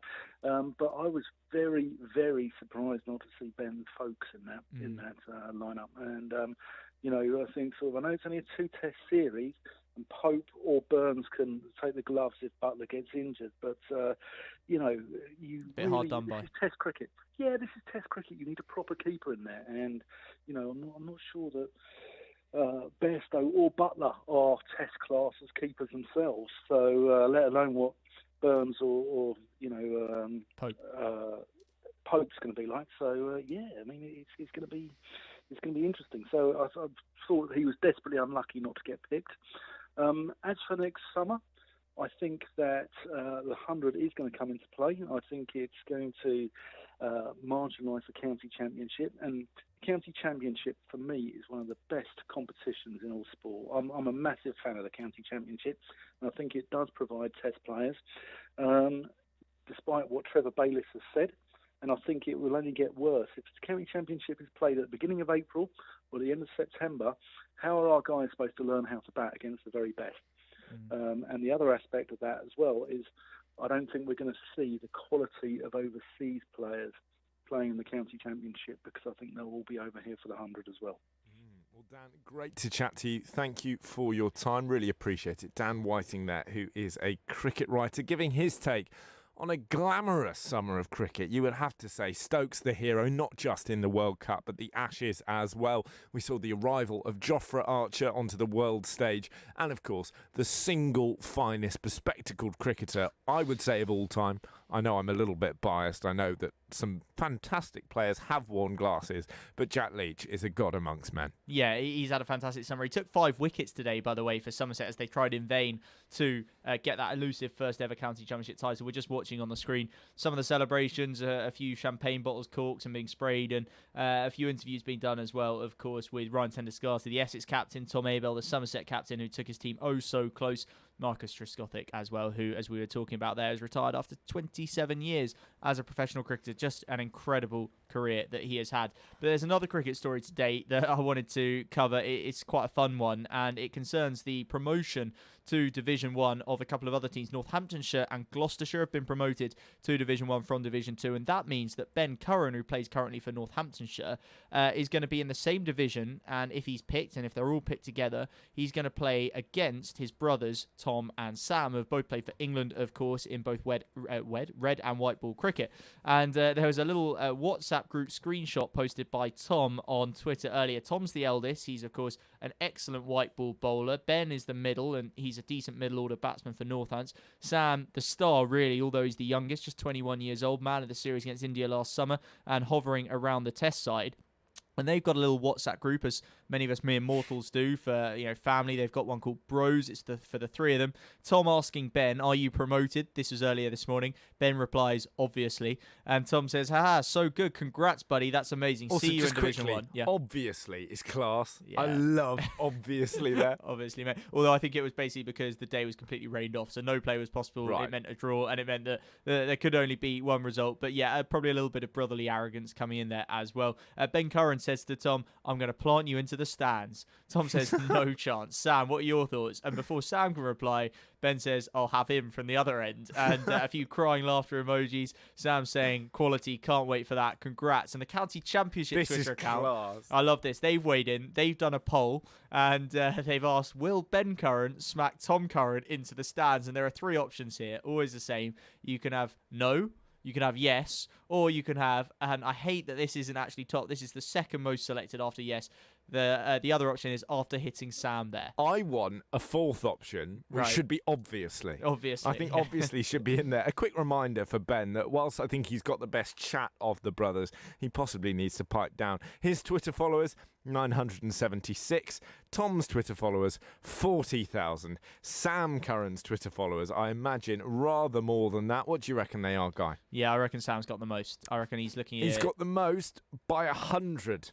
by 100 followers. 40.2 as opposed to 40.1. Talk about sibling rivalry, eh? But Sam's a few years younger. He'll catch up eventually. And what I like as well, Piers Morgan, you love him or hate him. Mainly hate him, of course, most people nowadays. But he is entertaining at times. He's quoted this tweet. He says, "Love this. Can't beat sibling rivalry." He's tagged a few of his kids in there who all have their own Twitter profiles. And Spencer Morgan, who I assume is one of his sons, has waded in. He says, "Us three would sweep those three aside in garden cricket, no doubt." Well, given that two of them have already played international cricket, I think Spencer's bitten off rather more than he can chew there. And then Tom Curran's replied. He's tagged Gary Lineker's kids. Gary Lineker says, "Bring it on." So there could be some weird sort of three-way sibling garden cricket competition next year. You can imagine it coming to a YouTube channel near you, can't you? No, please, no. It'd sort of spoil it, wouldn't it? The Gary Lineker and Piers Morgan argument is like watching your dad have really terrible banter with a guy in a pub. It's just like, leave it. Whatever I think of either of you, it's so embarrassing. Don't bring your kids into it either. I just think, just shut up. Using them for some sort of phony war. Yeah, they've managed to make three brothers who are genuinely talented, by the way, being funny and turn it into something cringeworthy. Ugh. Yeah, and about themselves, And which is about so themselves, unlike Gary Lineker obviously. and Piers Morgan. When would they do that? Really strange. I don't know what's come over them to date, but yeah, that could be one to watch next summer. But yeah, a great achievement for Gloucestershire, Northamptonshire as well. Great to have three brothers potentially playing against each other in a first-class game. Tom Curran's asked on Twitter, has that ever happened before? I don't know off the top of my head is the answer, Tom. I suspect it might not have, but also there are so many obscure, weird little facts in cricket that it probably has. We're going to be talking a bit more Pochettino and Spurs, a bit more Man United, a couple of good stories from the worlds of golf and athletics around for you as well. Loads more still to come. Stay with us here on Love Sport Drive. This is Love Sport. Please state your reason for this call. I would like to end my home insurance policy. Please state your reason for this call. End my policy. Please enter your 12-digit passcode. Policy ended. Ugh, finally. To confirm end of policy, please enter credit card details and pay £50. With Aviva Plus home insurance, you can pay monthly at no extra cost and with no cancellation charges. New Aviva Plus. Insurance the way it should be. Excludes Northern Ireland. You're in leakage, you're in leakage. You're in leakage, you're in leakage. You're in leakage. Urine leakage, urine leak. Antenna men. Cage. Pants and pads. Discreet. Masculine. Urine. Secure absorption zone. Buy online or in shops. Urine. Antenna men. Keep control. Urine? No. Don't get caught out by rising energy bills this year. Leading price comparison site A Spokesman Said can help you save money in just minutes. Plus, sign up to A Spokesman Said to get the latest super cheap collective energy deals. These offers are such great value, they aren't even available direct from the energy companies. Savvy customers have saved over £10 million from collective energy deals. Go to aspokesmansaid.com and you could be saving big money on your bills. With aspokesmansaid.com. Fighting for you, saving you money. Exercise. It doesn't have to mean Lycra or a fancy gym membership. All you need is 10 minutes and you. Because a regular 10-minute brisk walk is a great way to get more active. Whether that's walking to the shops or getting off the bus to stop early. Picking up the pace and getting your heart pumping can make a real difference to your health. So, to see how much brisk walking you're doing and how you can fit more into your day, download the free Active 10 app, because there's only one you. Believe me, he who laughs last thinks slowest. Ha ha ha, see, that was a laugh because I'm clever enough. This is Love Sport. We got our magnifying glass well and truly hovering over North London this evening. We're zooming in on Tottenham Hotspur and the malaise that seems to have taken over Pochettino's men. He's not happy, the players aren't happy, the supporters aren't happy. Guy Watts, it's a lucky thing that we're so delighted. Yeah, it's lucky neither of us support Spurs, I think, Johnny. Yeah, it's kind of one of those that's rumbling on. You know, you've got Harry Kane and Mauricio Pochettino comments still being discussed in the papers today, even though there was another night of League Cup action, which always tells you there's essentially a story there. There's lots of bits and pieces coming out. You're hearing about rifts on the training field, rifts in the dressing room, Pochettino not being happy. You're reading about Amazon potentially wanting to film a behind-the-scenes documentary, and you're just thinking, could that be any worse timing? Not to go full Chandler Bing, but you know what I mean. It really doesn't seem like it could. You've got Jurgen Klinsmann, a club legend, apparently telling somebody that he'd be interested in becoming Spurs manager. This sort of stuff, while Spurs has not been ever the perfect club, I'm not trying to criticise, it's done brilliantly, especially under Pochettino for the last 5 years, but you couldn't have imagined this sort of stuff, this unrest happening even a year ago, even maybe 6 months ago. But it's been a pretty rocky 6 months, as everyone we've spoken to in the last couple of days reminds us. This malaise goes back to the end of last season. It maybe hit a new low on Tuesday night, losing to Colchester in the League Cup on penalties, not managing a single goal against the League Two side. Poch came out afterwards and said there were different agendas in the dressing room, and that kind of got everyone talking. I think we knew what he was getting at. You know, Christian Eriksen, Vertonghen, Alderweireld, contracts expiring. Are they trying to play for moves away? Are they got their minds elsewhere? But he's come out today at his press conference ahead of the weekend, and he's actually tried to sort of backtrack a little bit, row back on that one, and he seems to be suggesting that he wasn't talking about the current dressing room. This is what he had to say. I was talking on the past. Today I'm on the past. Of course, I some collateral consequence or damage that happened that we need to fix. And we are in the moment that we are fixing problems to try to be better and start to get the result that we expect.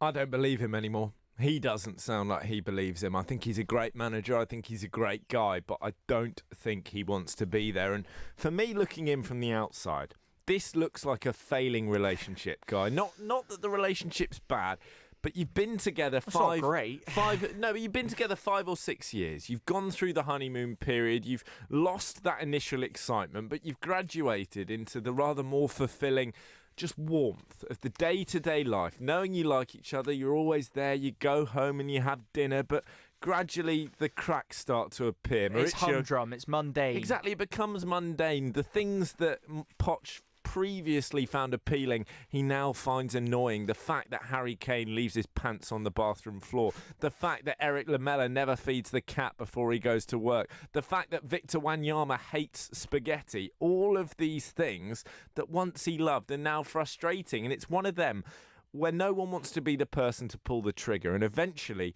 someone on another silent dinner, sitting staring into your plates of yesterday's spaghetti bolognese with a bitter glass of red wine, someone goes... Vincent Wanyama's not eating it though, is he? Vincent Wanyama would never touch the spaghetti. Someone goes, this isn't working.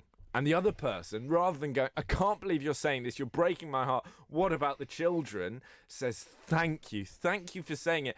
And you don't leave unhappily. You don't leave on angry terms, on bitter terms. You leave as friends. You shake hands. You say, it's been a pleasure.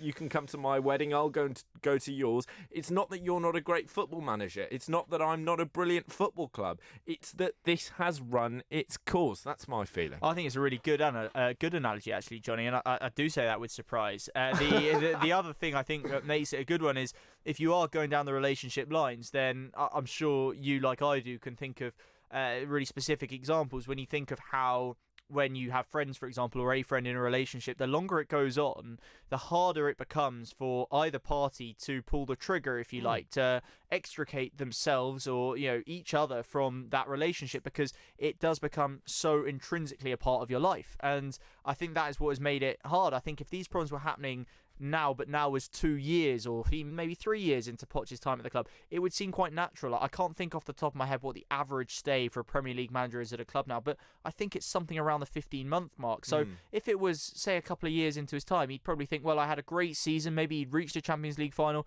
reached a Carabao Cup final, a League Cup final, by the way, back in 2014, remember.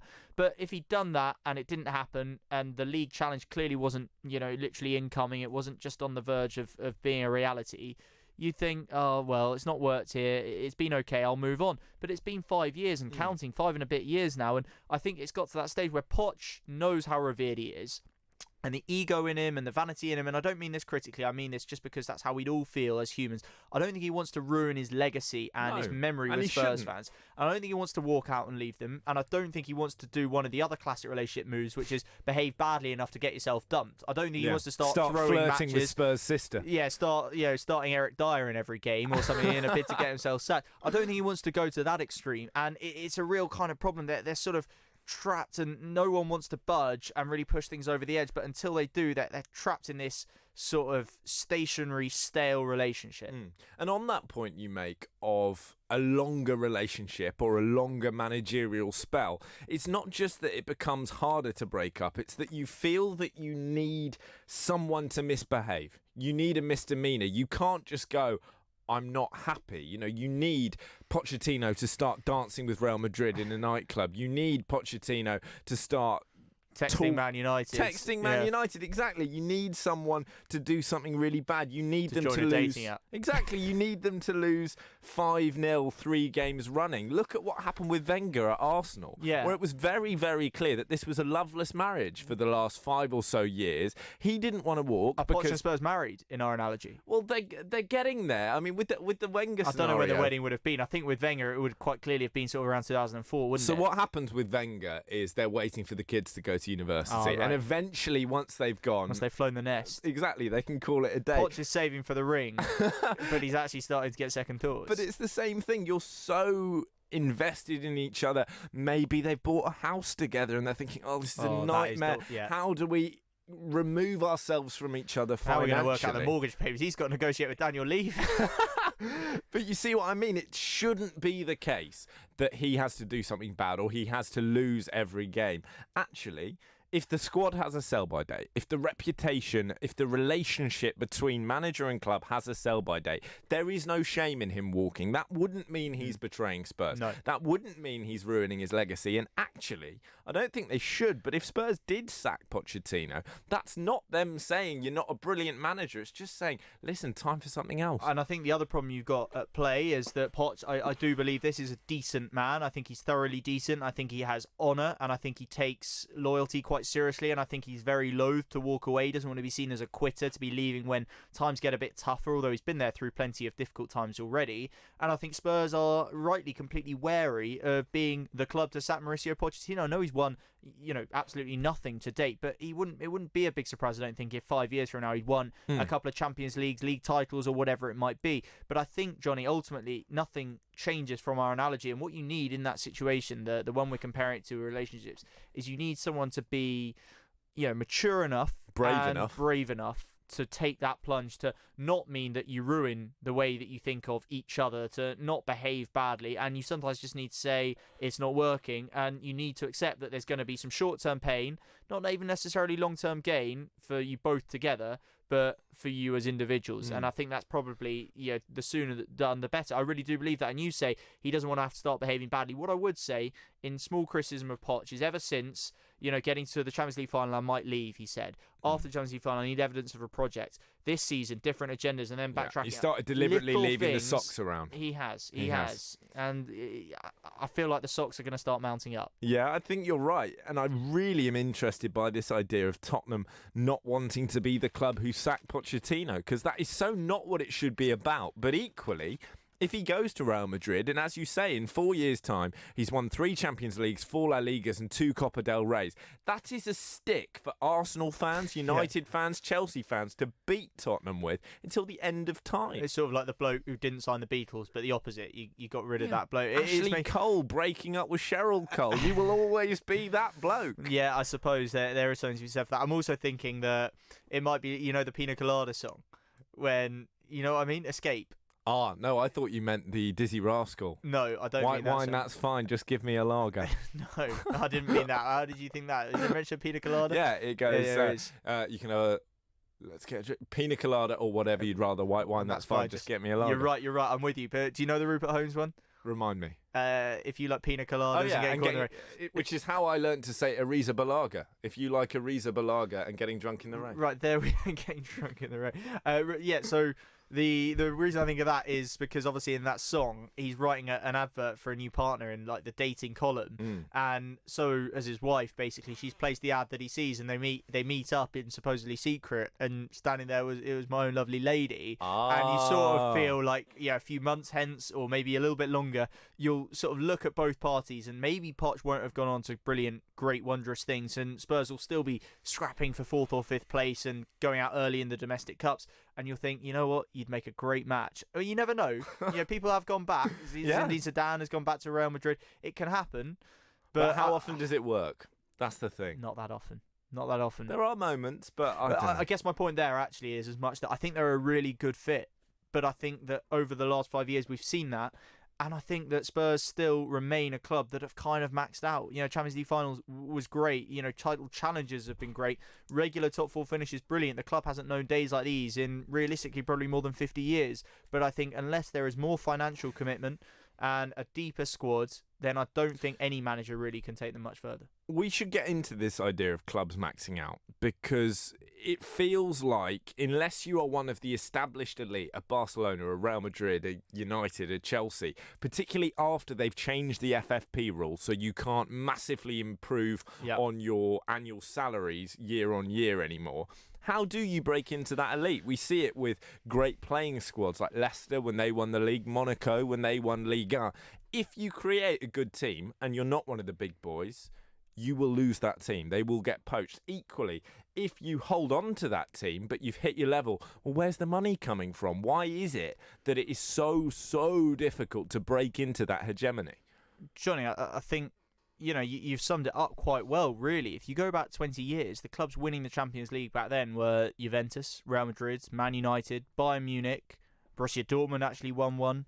But the giants of European football, AC Milan, okay, they've dropped off a little bit, but they've remained the same for a long time. The fact, actually, that, say, Man City and Chelsea, to a degree, have emerged and been able to, Man City especially, given that they came along later and, more in the era of financial fair play, it's actually really remarkable. I don't want to give them too much credit because I'm a Man United fan and I don't like Chelsea. They also did buy it, and we can spin the brilliance of Pep however much we like, but they have bought it. They did, Johnny, but...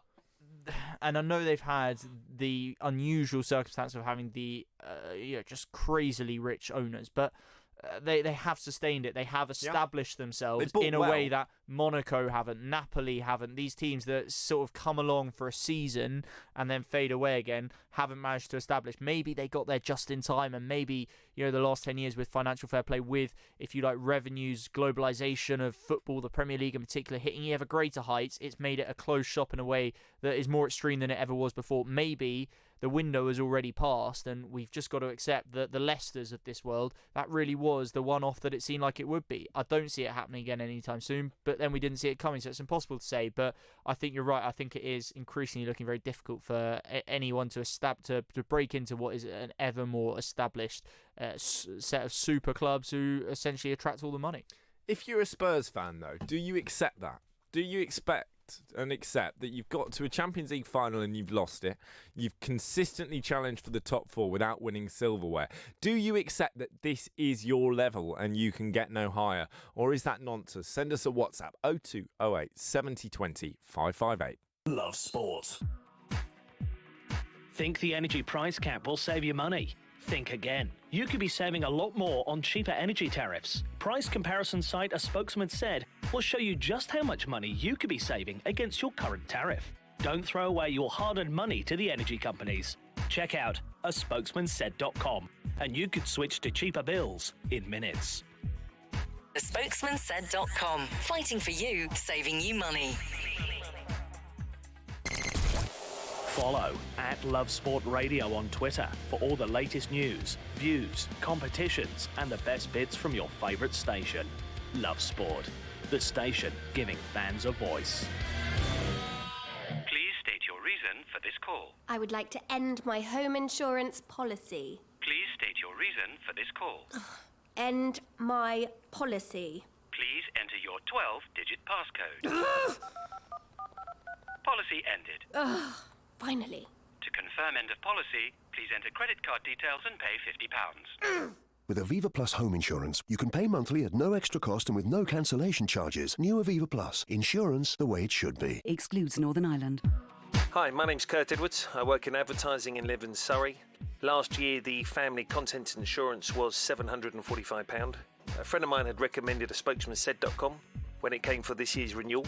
I managed to get it for £403. So for those 10 minutes on that website, I saved over £340. Told my family, my friends, you'd be absolutely mad not to give it a go. Spokesmansaid.com. Fighting for you, saving you money. There are many things a mother can pass on to her baby. Her smile, her eye colour, and her immunity to whooping cough. Whooping cough is a very dangerous illness for young babies, and at the moment it's spreading fast. A simple vaccination during your pregnancy can help to protect your baby in their first weeks.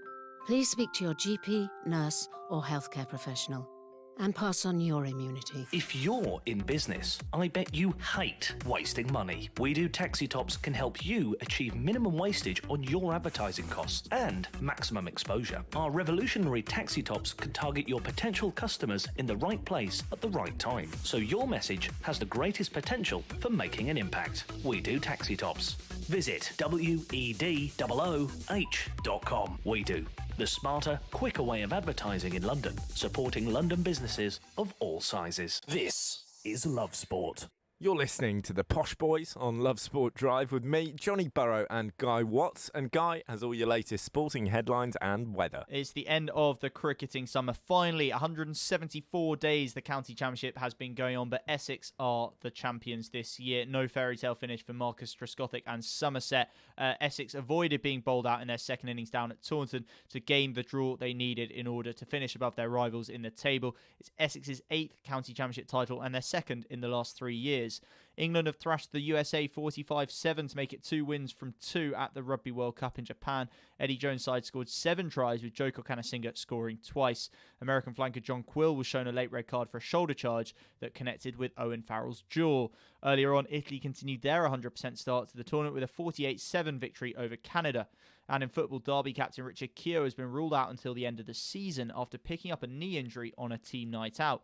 The Championship club say it was after an alcohol-related incident on Tuesday evening, and they've indicated a small group of players who stayed out drinking into the night will pay a heavy price for their actions. And in your weather, lows tonight of 13 degrees or so, a little bit of rain around this evening, but mainly dry overnight. A little bit of sunshine around tomorrow morning, but some showers in the afternoon, highs of 17 or 18 degrees. This is Love Sport Drive. Thanks, Guy. And we've got a big story emerging in the golf, which involves some quite unusual pairings. I'm all for everyone getting involved, but these are new on me. Yeah, there are some slightly unusual pairings, shall we say, up at the Links Championship in Scotland. Who's that? What's that music? You know this, Johnny. Why are you playing Ronan Keating? Well, you'll never guess this, but he's playing with Lee Westwood. No, he's not. He really is, yeah. It was a toss-up between Ronan Keating, but I like this song, or Justin Timberlake, who's playing with Justin Rose. The two Justins. You'd have Justin Timberlake. If you were offering me, I bet he's a better golfer as Oh, well. I bet he is. He plays off 2 apparently. Does he? Yeah, I was just looking at them both and going, I bet it's Justin Timberlake. It really amuses me. Someone like Justin Timberlake. Also, Brandon Flowers, the lead singer of the Killers. The Killers, yeah. Apparently, big golf nut as well. These quite cool people. I like golf. Don't get me wrong, but you wouldn't. I don't think of it as cool. What, golf? No, I'm saying it's not. Yeah, I'm saying it's surprising that these kind of quite cool people. Ronan Keating's a little bit older. I don't know how good he is, but it surprised me less that he might be good. Justin Timberlake would be a nightmare to partner though, because you play a bad shot and you turn to him and you look for support and he'd just say, "Cry me a river." Oh dear, Jenny, I'm going to turn your mic off if there's any more of that nonsense. But Rory McIlroy on the other hand, playing with his dad, which is quite a nice touch. Hang on, so does his dad qualify as a celebrity in the same bracket as Timberlake and Keating? No, it's about playing with an amateur, but they use celebrities, I think, to raise the profile of the event. I think there's some charity cause to it as well, but it is a serious event, the Links Championship. It's an unusual one in that it's played over 3 different courses. So they play at Castle Stewart, St Andrews and Kings Barnes, which are all in the same little area of Scotland, just north of Edinburgh, of course. So, it's an interesting one. And England's Tommy Fleetwood is 3 shots off the lead on day 1. Northern Ireland's Rory McIlroy, 7 strokes back. The leader is Justin Walters from South Africa. He's 9 under par. But an unusual one to see Justin Rose and Justin Timberlake playing together at what is supposed to be some sort of serious event. But Justin Timberlake, they showed him earlier on the TV, played a brilliant bunk shot. He's clearly a very good player. And the point is, I think he's 39 now. He has been around a long time. But to play off 2, Johnny, unless you dedicate your life to it, which I assume he hasn't in literally the last couple of years, you have had to have played for a long time. But and equally, that means that when he was in NSYNC, yeah, when he was in that band and doing all his other stuff, he was also playing a load of golf, which I never had him down to. Yeah, fine, but I'm not really giving him massive credit for that. If you are minted from the age of 16 because you're a child star, and I'm sure it's very taxing being a pop star, and he's a film star as well, of course, but what that does is it gives you a huge amount of money, and I suspect a huge amount of time. So it's probably easier for Justin Timberlake to become a star golfer than it is you or I. Yeah, I accept that. I just think it's slightly surprising that he has chosen to that. dedicate himself to golf. But there we go. We'll let you know if there are any more star pairings out on the course tomorrow. Of course, any excuse to play a bit of cheesy 90s music. I wanted to talk, though, as well in slightly more serious terms about the Athletics World Championships, because they start tomorrow. Dina Asher-Smith is about to become a star on a global stage. I'm convinced of it. Wow, what a niche view. No, I know, but easy to forget that no English female sprinter has ever won gold at the Worlds. I think she is going to do it, and she is going to be a household name. Johnny, I think that is a fair point, actually. And yeah, it's easy to forget that for all her brilliance in the last couple of years, she hasn't had a chance really to do it on one of the 2 biggest stages, which are the World Championships and the Olympics, and that is what we've got. The World Championships starting tomorrow, the Olympics next year. So if she doesn't do it this year, she's got another chance next year. But I think you're right. I think to some level she will be a bigger star, a bigger household name, if you like, than she already is by, October the 5th, I think, when the championships end. All happens quite quickly. Should be fantastic to watch. We've got Ewan Thomas out there. He's going to be doing us daily updates, of course, letting us know how it's all going, beyond the fact that it's warm. We'll come to the weather in just a moment. But it's right to stay with Dina Asher-Smith. Good interview with her in today's Daily Mail. She's been keeping a low profile deliberately, in the build-up to the championships, to just focus on her training. She's doing 3 events, remember. Admittedly, one is the 100 metres, another is the 4x100 metres. But ultimately, if she's going to win 3 gold medals, which she's aiming to do, and that really would be exceptional, let's make no mistake, that would require 8 different races being run during the course. 6 races over 8 days, which is grueling, even if you are running these short distances. It's not the same as marathons, but it does take a fitness and endurance of its own kind. And she thinks she's going into it in as best shape as she can. She's beaten pretty much all of the leading contenders at some point this year. She's been extremely consistent. And she, along with Laura Muir and Katarina Johnson-Thompson, heads a British team that has some real medal hopes. Katarina Johnson-Thompson is just a glorious name. It is so good, isn't it? Katarina Johnson-Thompson. It sounds like a musical arrangement. Yeah, it's incredible. It just rolls off the tongue. Yeah, it's a very, very nice name. But she's got, of course, Nafi Tiam to beat. I think we spoke, didn't we, a month or 2 ago to Daley Thompson, talking about his views on athletics. Now, we talked about Katarina Johnson-Thompson, of course, a heptathlete. Say it again. He was a Katarina Johnson-Thompson. Yeah, it is good. He was a decathlete. She is a heptathlete, and he was sort of talking about the competition that they have with each other, Katarina Johnson-Thompson and Nafi Tiam, the Belgian athlete, who always just seems to have the better of KJT. I'm going to abbreviate it now. I think you'll just get a bit hysterical, Johnny, if I keep saying it. But yeah, it'll be a great battle to watch. Daly was saying that if she can get ahead early, then she's got a chance. So, yeah, we'll all be rooting for her and all be watching it very closely. They get underway tomorrow. And the other issue is, of course, as you're probably aware, these are taking place in Doha in Qatar. Quite toasty. It is just ridiculous. And it just beggars belief. I can't believe that we have got to a situation in the world today where it's not a one-off. You know, these sort of championships events, we've got a World Cup there in 3 years' time.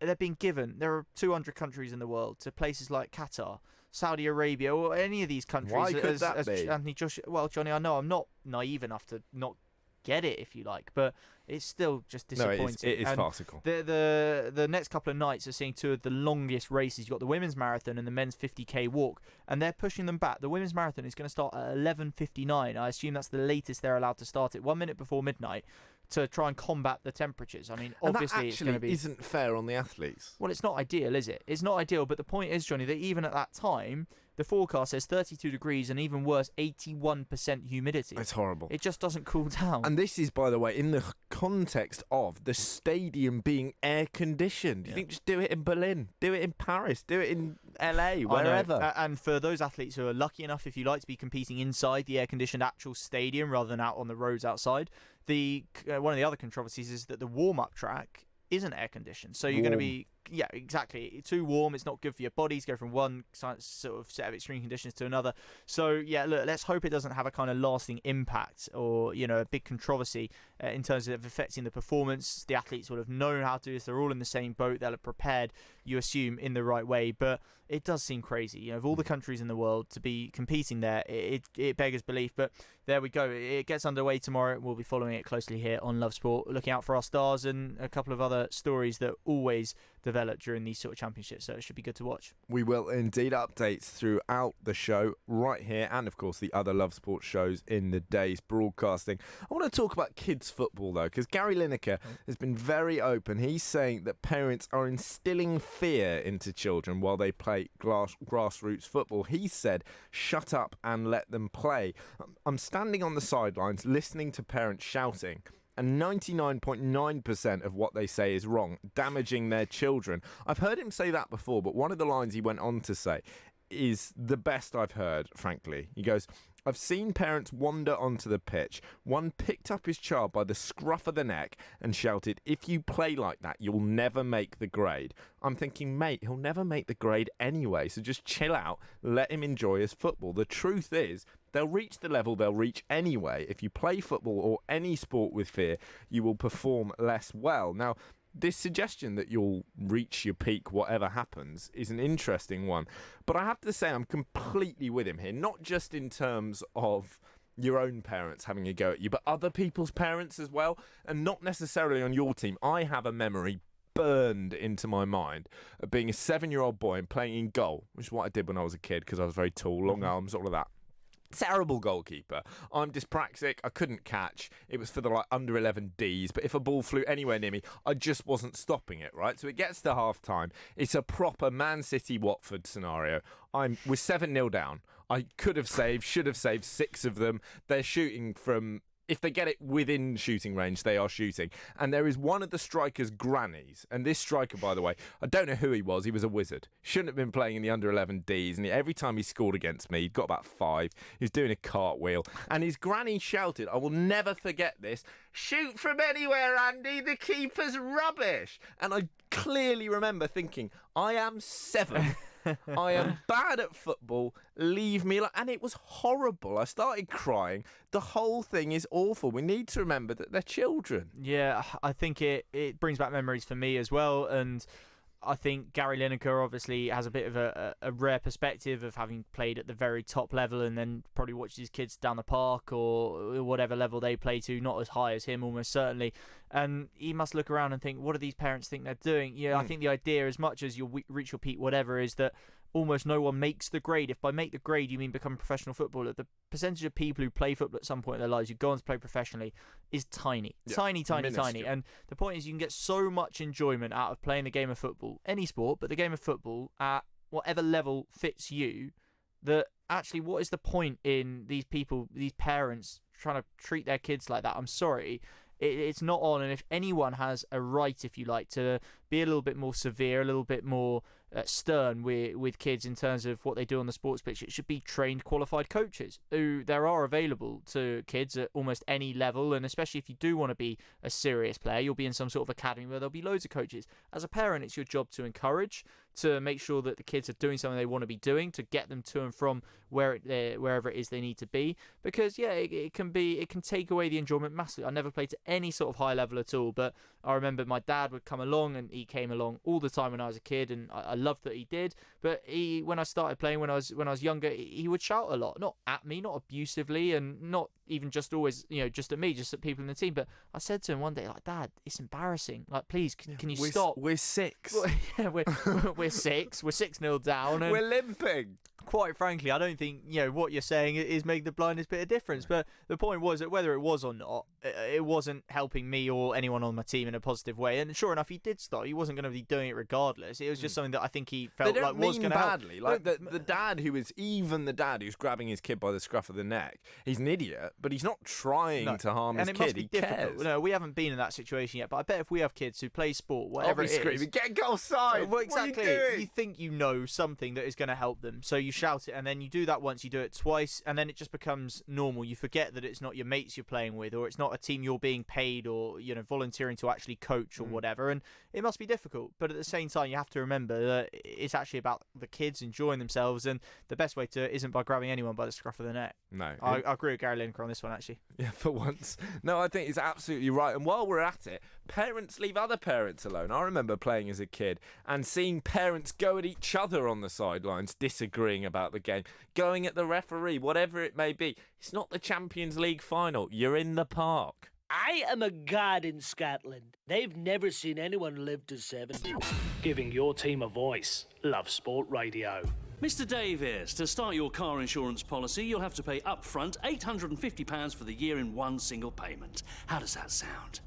£850? Yes, Mr. Davies. In one go? Yes, Mr. Davies. Today? Yes, Mr. Davies. In one single payment? Yes, Mr. Davies. What? With new Aviva Plus, we won't ask you to pay everything up front. Everyone pays monthly at no extra cost. New Aviva Plus. Car insurance the way it should be. Excludes Northern Ireland. Get ready for Brexit on the 31st of October. This means that travelling to the EU will change. You'll need to check online if your passport is valid for travel to Europe. If you're planning on driving, you'll need to check if you have the right documents to drive. And make sure your travel insurance covers all your healthcare needs. To keep your trip on track, check what you need to do at gov.uk/Brexit. Get ready for Brexit on the 31st of October. Are you paying way over the odds for your car insurance? The spiralling costs put people off driving, full stop. But you're a careful driver, and realistically, you'll only need an insurance payout if some halfwit cuts you off on the M1. So you shouldn't be forced to pay massive car insurance premiums. And you don't have to. Go to price comparison site aspokesmansaid.com today and find out the best value car insurance deals on the market. Don't pay the price for not shopping around. aspokesmansaid.com. Fighting for you, saving you money.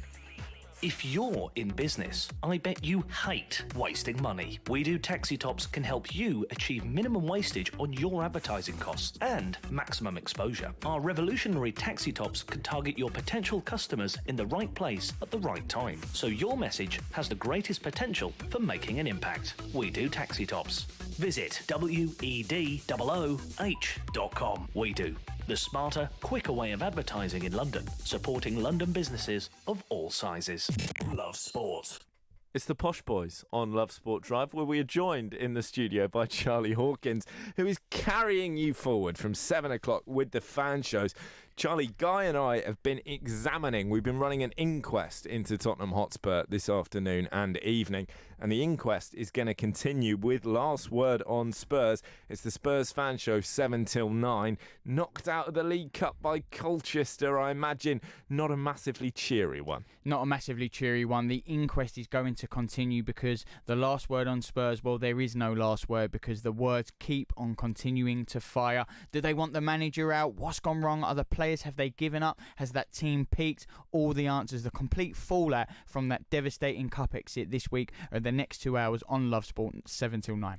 So the analogy that Guy and I have worked our way through at some length this afternoon is that of a relationship. You're 6 years in and you wake up one day and it's not working. It's not that someone's cheated. It's not that someone's behaved badly. You've just fallen out of love, and one day, over the same old bowl of bolognese and glass of disappointing red wine, one of you is brave enough to just say, it's not working. Does that only happen at 6 years? But you know what I mean? I'm And worried. the other one, rather than going, oh my God, I can't believe it, you're leaving me, how could you? Says, thank you. Thank you, because someone needed to say it. Are we at a point now with Spurs where it's not that anyone's behaved badly, it has just run its course with Pochettino?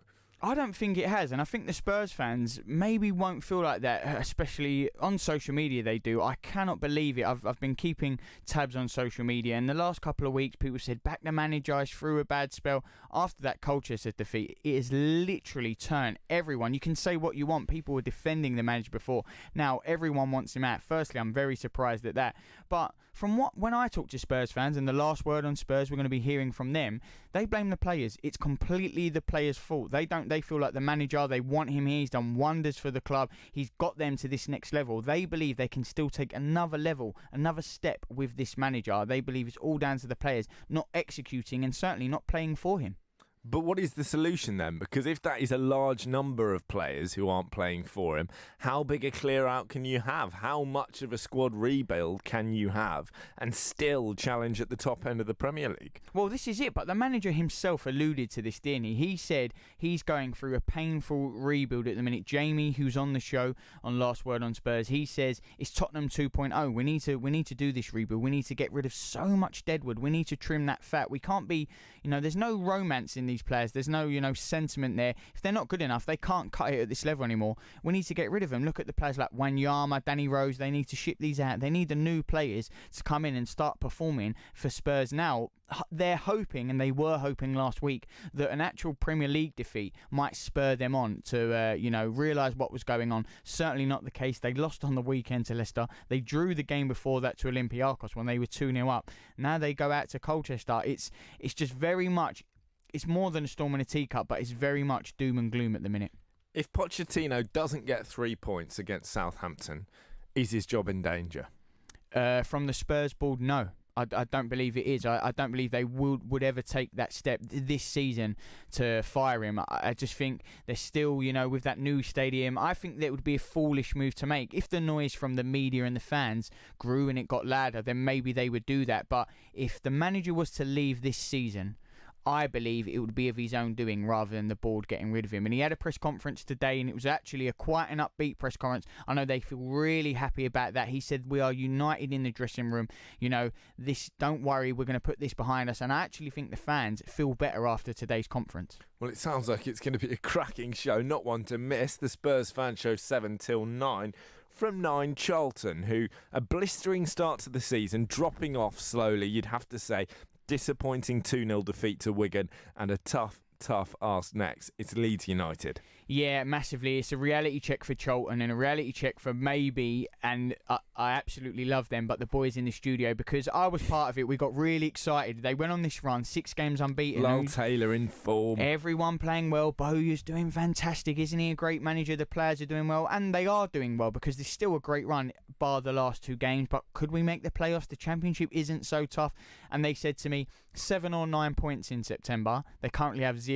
1 game left lead. So possibly the easiest tie you could have in the Championship. But what's it's not the most going too points you can get for a game? 3. Right, so 7 or 9 might prove a little bit tricky. But equally, if Charlton end up not winning it at all in October and they finish the season 15th, they would absolutely have taken that before it started. Oh, certainly. I think they'd take your arm off. This season was about safety and safety only before they tried to establish themselves as a proper, fully fledged Championship side. But, in football, when you do start to win a few games, the expectation changes. Well, maybe we're not that far off. Perhaps we was a very, very good League One side, and we can mix it at the higher end of the Championship. But in that league, it's so tough, and everyone beats anyone. You can get a string of victories. You can very quickly get a string of defeats just as quick. Tough stuff for them. From 10, well, it's Spurs' next opponent, Southampton. What's the feeling there? The feeling is that they feel that this is the best time to face Spurs. Particularly having just battered Portsmouth. Battered Portsmouth, it wasn't a game. Portsmouth weren't in it. They gave a fight for the first 50 minutes. They were completely not at the races. Actually, it was quite sad. It was the first South Coast derby in 7 years. It was the first time Southampton have won at Fratton Park since 1984. We're going to be speaking to Ben Stanfield and Tom Deacon, who was there at Fratton Park, and he done a vlog. He works for Southampton. Very excited to have those two on. I spoke to them before to make sure, and is there anything they wanted to talk about? And I could almost tell through the phone the smiles and the passion in their voices. So it's nice to go from maybe a bit of doom and gloom with Spurs to the very upbeat Saints. And then 10:30 till 11, Nottingham Forest spanked by the mighty Arsenal. Spanked by the mighty Arsenal, 5-0. Arsenal progress in the Cup. I felt a bit sad for Forest on this one because they've yet to visit the Emirates. They brought down nearly 9,000, really sold out their relegation, made a trip of it. Wasn't to be. Arsenal, on their day when they are like that, unfortunately it's not often enough, but they put Forest to the sword, didn't they? I mean, the scoreline did flatter Arsenal. It was 1-0 at around the 75th minute mark, but then it was 5-0 very quickly after that. Charlie, it sounds like a cracking load of shows coming up. I will be listening on my way home. Enjoy it, particularly that Spurs show, 7 till 9, getting into the real detail of where it is all going wrong for Pochettino. Spurs 7 till 9, Charlton 9 till 10, Southampton until 10:30, and Forest all the way up till 11. Guy, it's flown by. A pleasure, as ever, to spend 4 hours in your company. Stay with us here on Love Sport Radio for that Spurs fan show tomorrow at 3 o'clock. Well, the Posh Boys, me and Guy, we are back, and we are rejoined by special guest Martin Allen, who will be once again reminded of his comments about West Ham, where they're going to finish in the league, and reminded for the final time that a win on penalties is a win.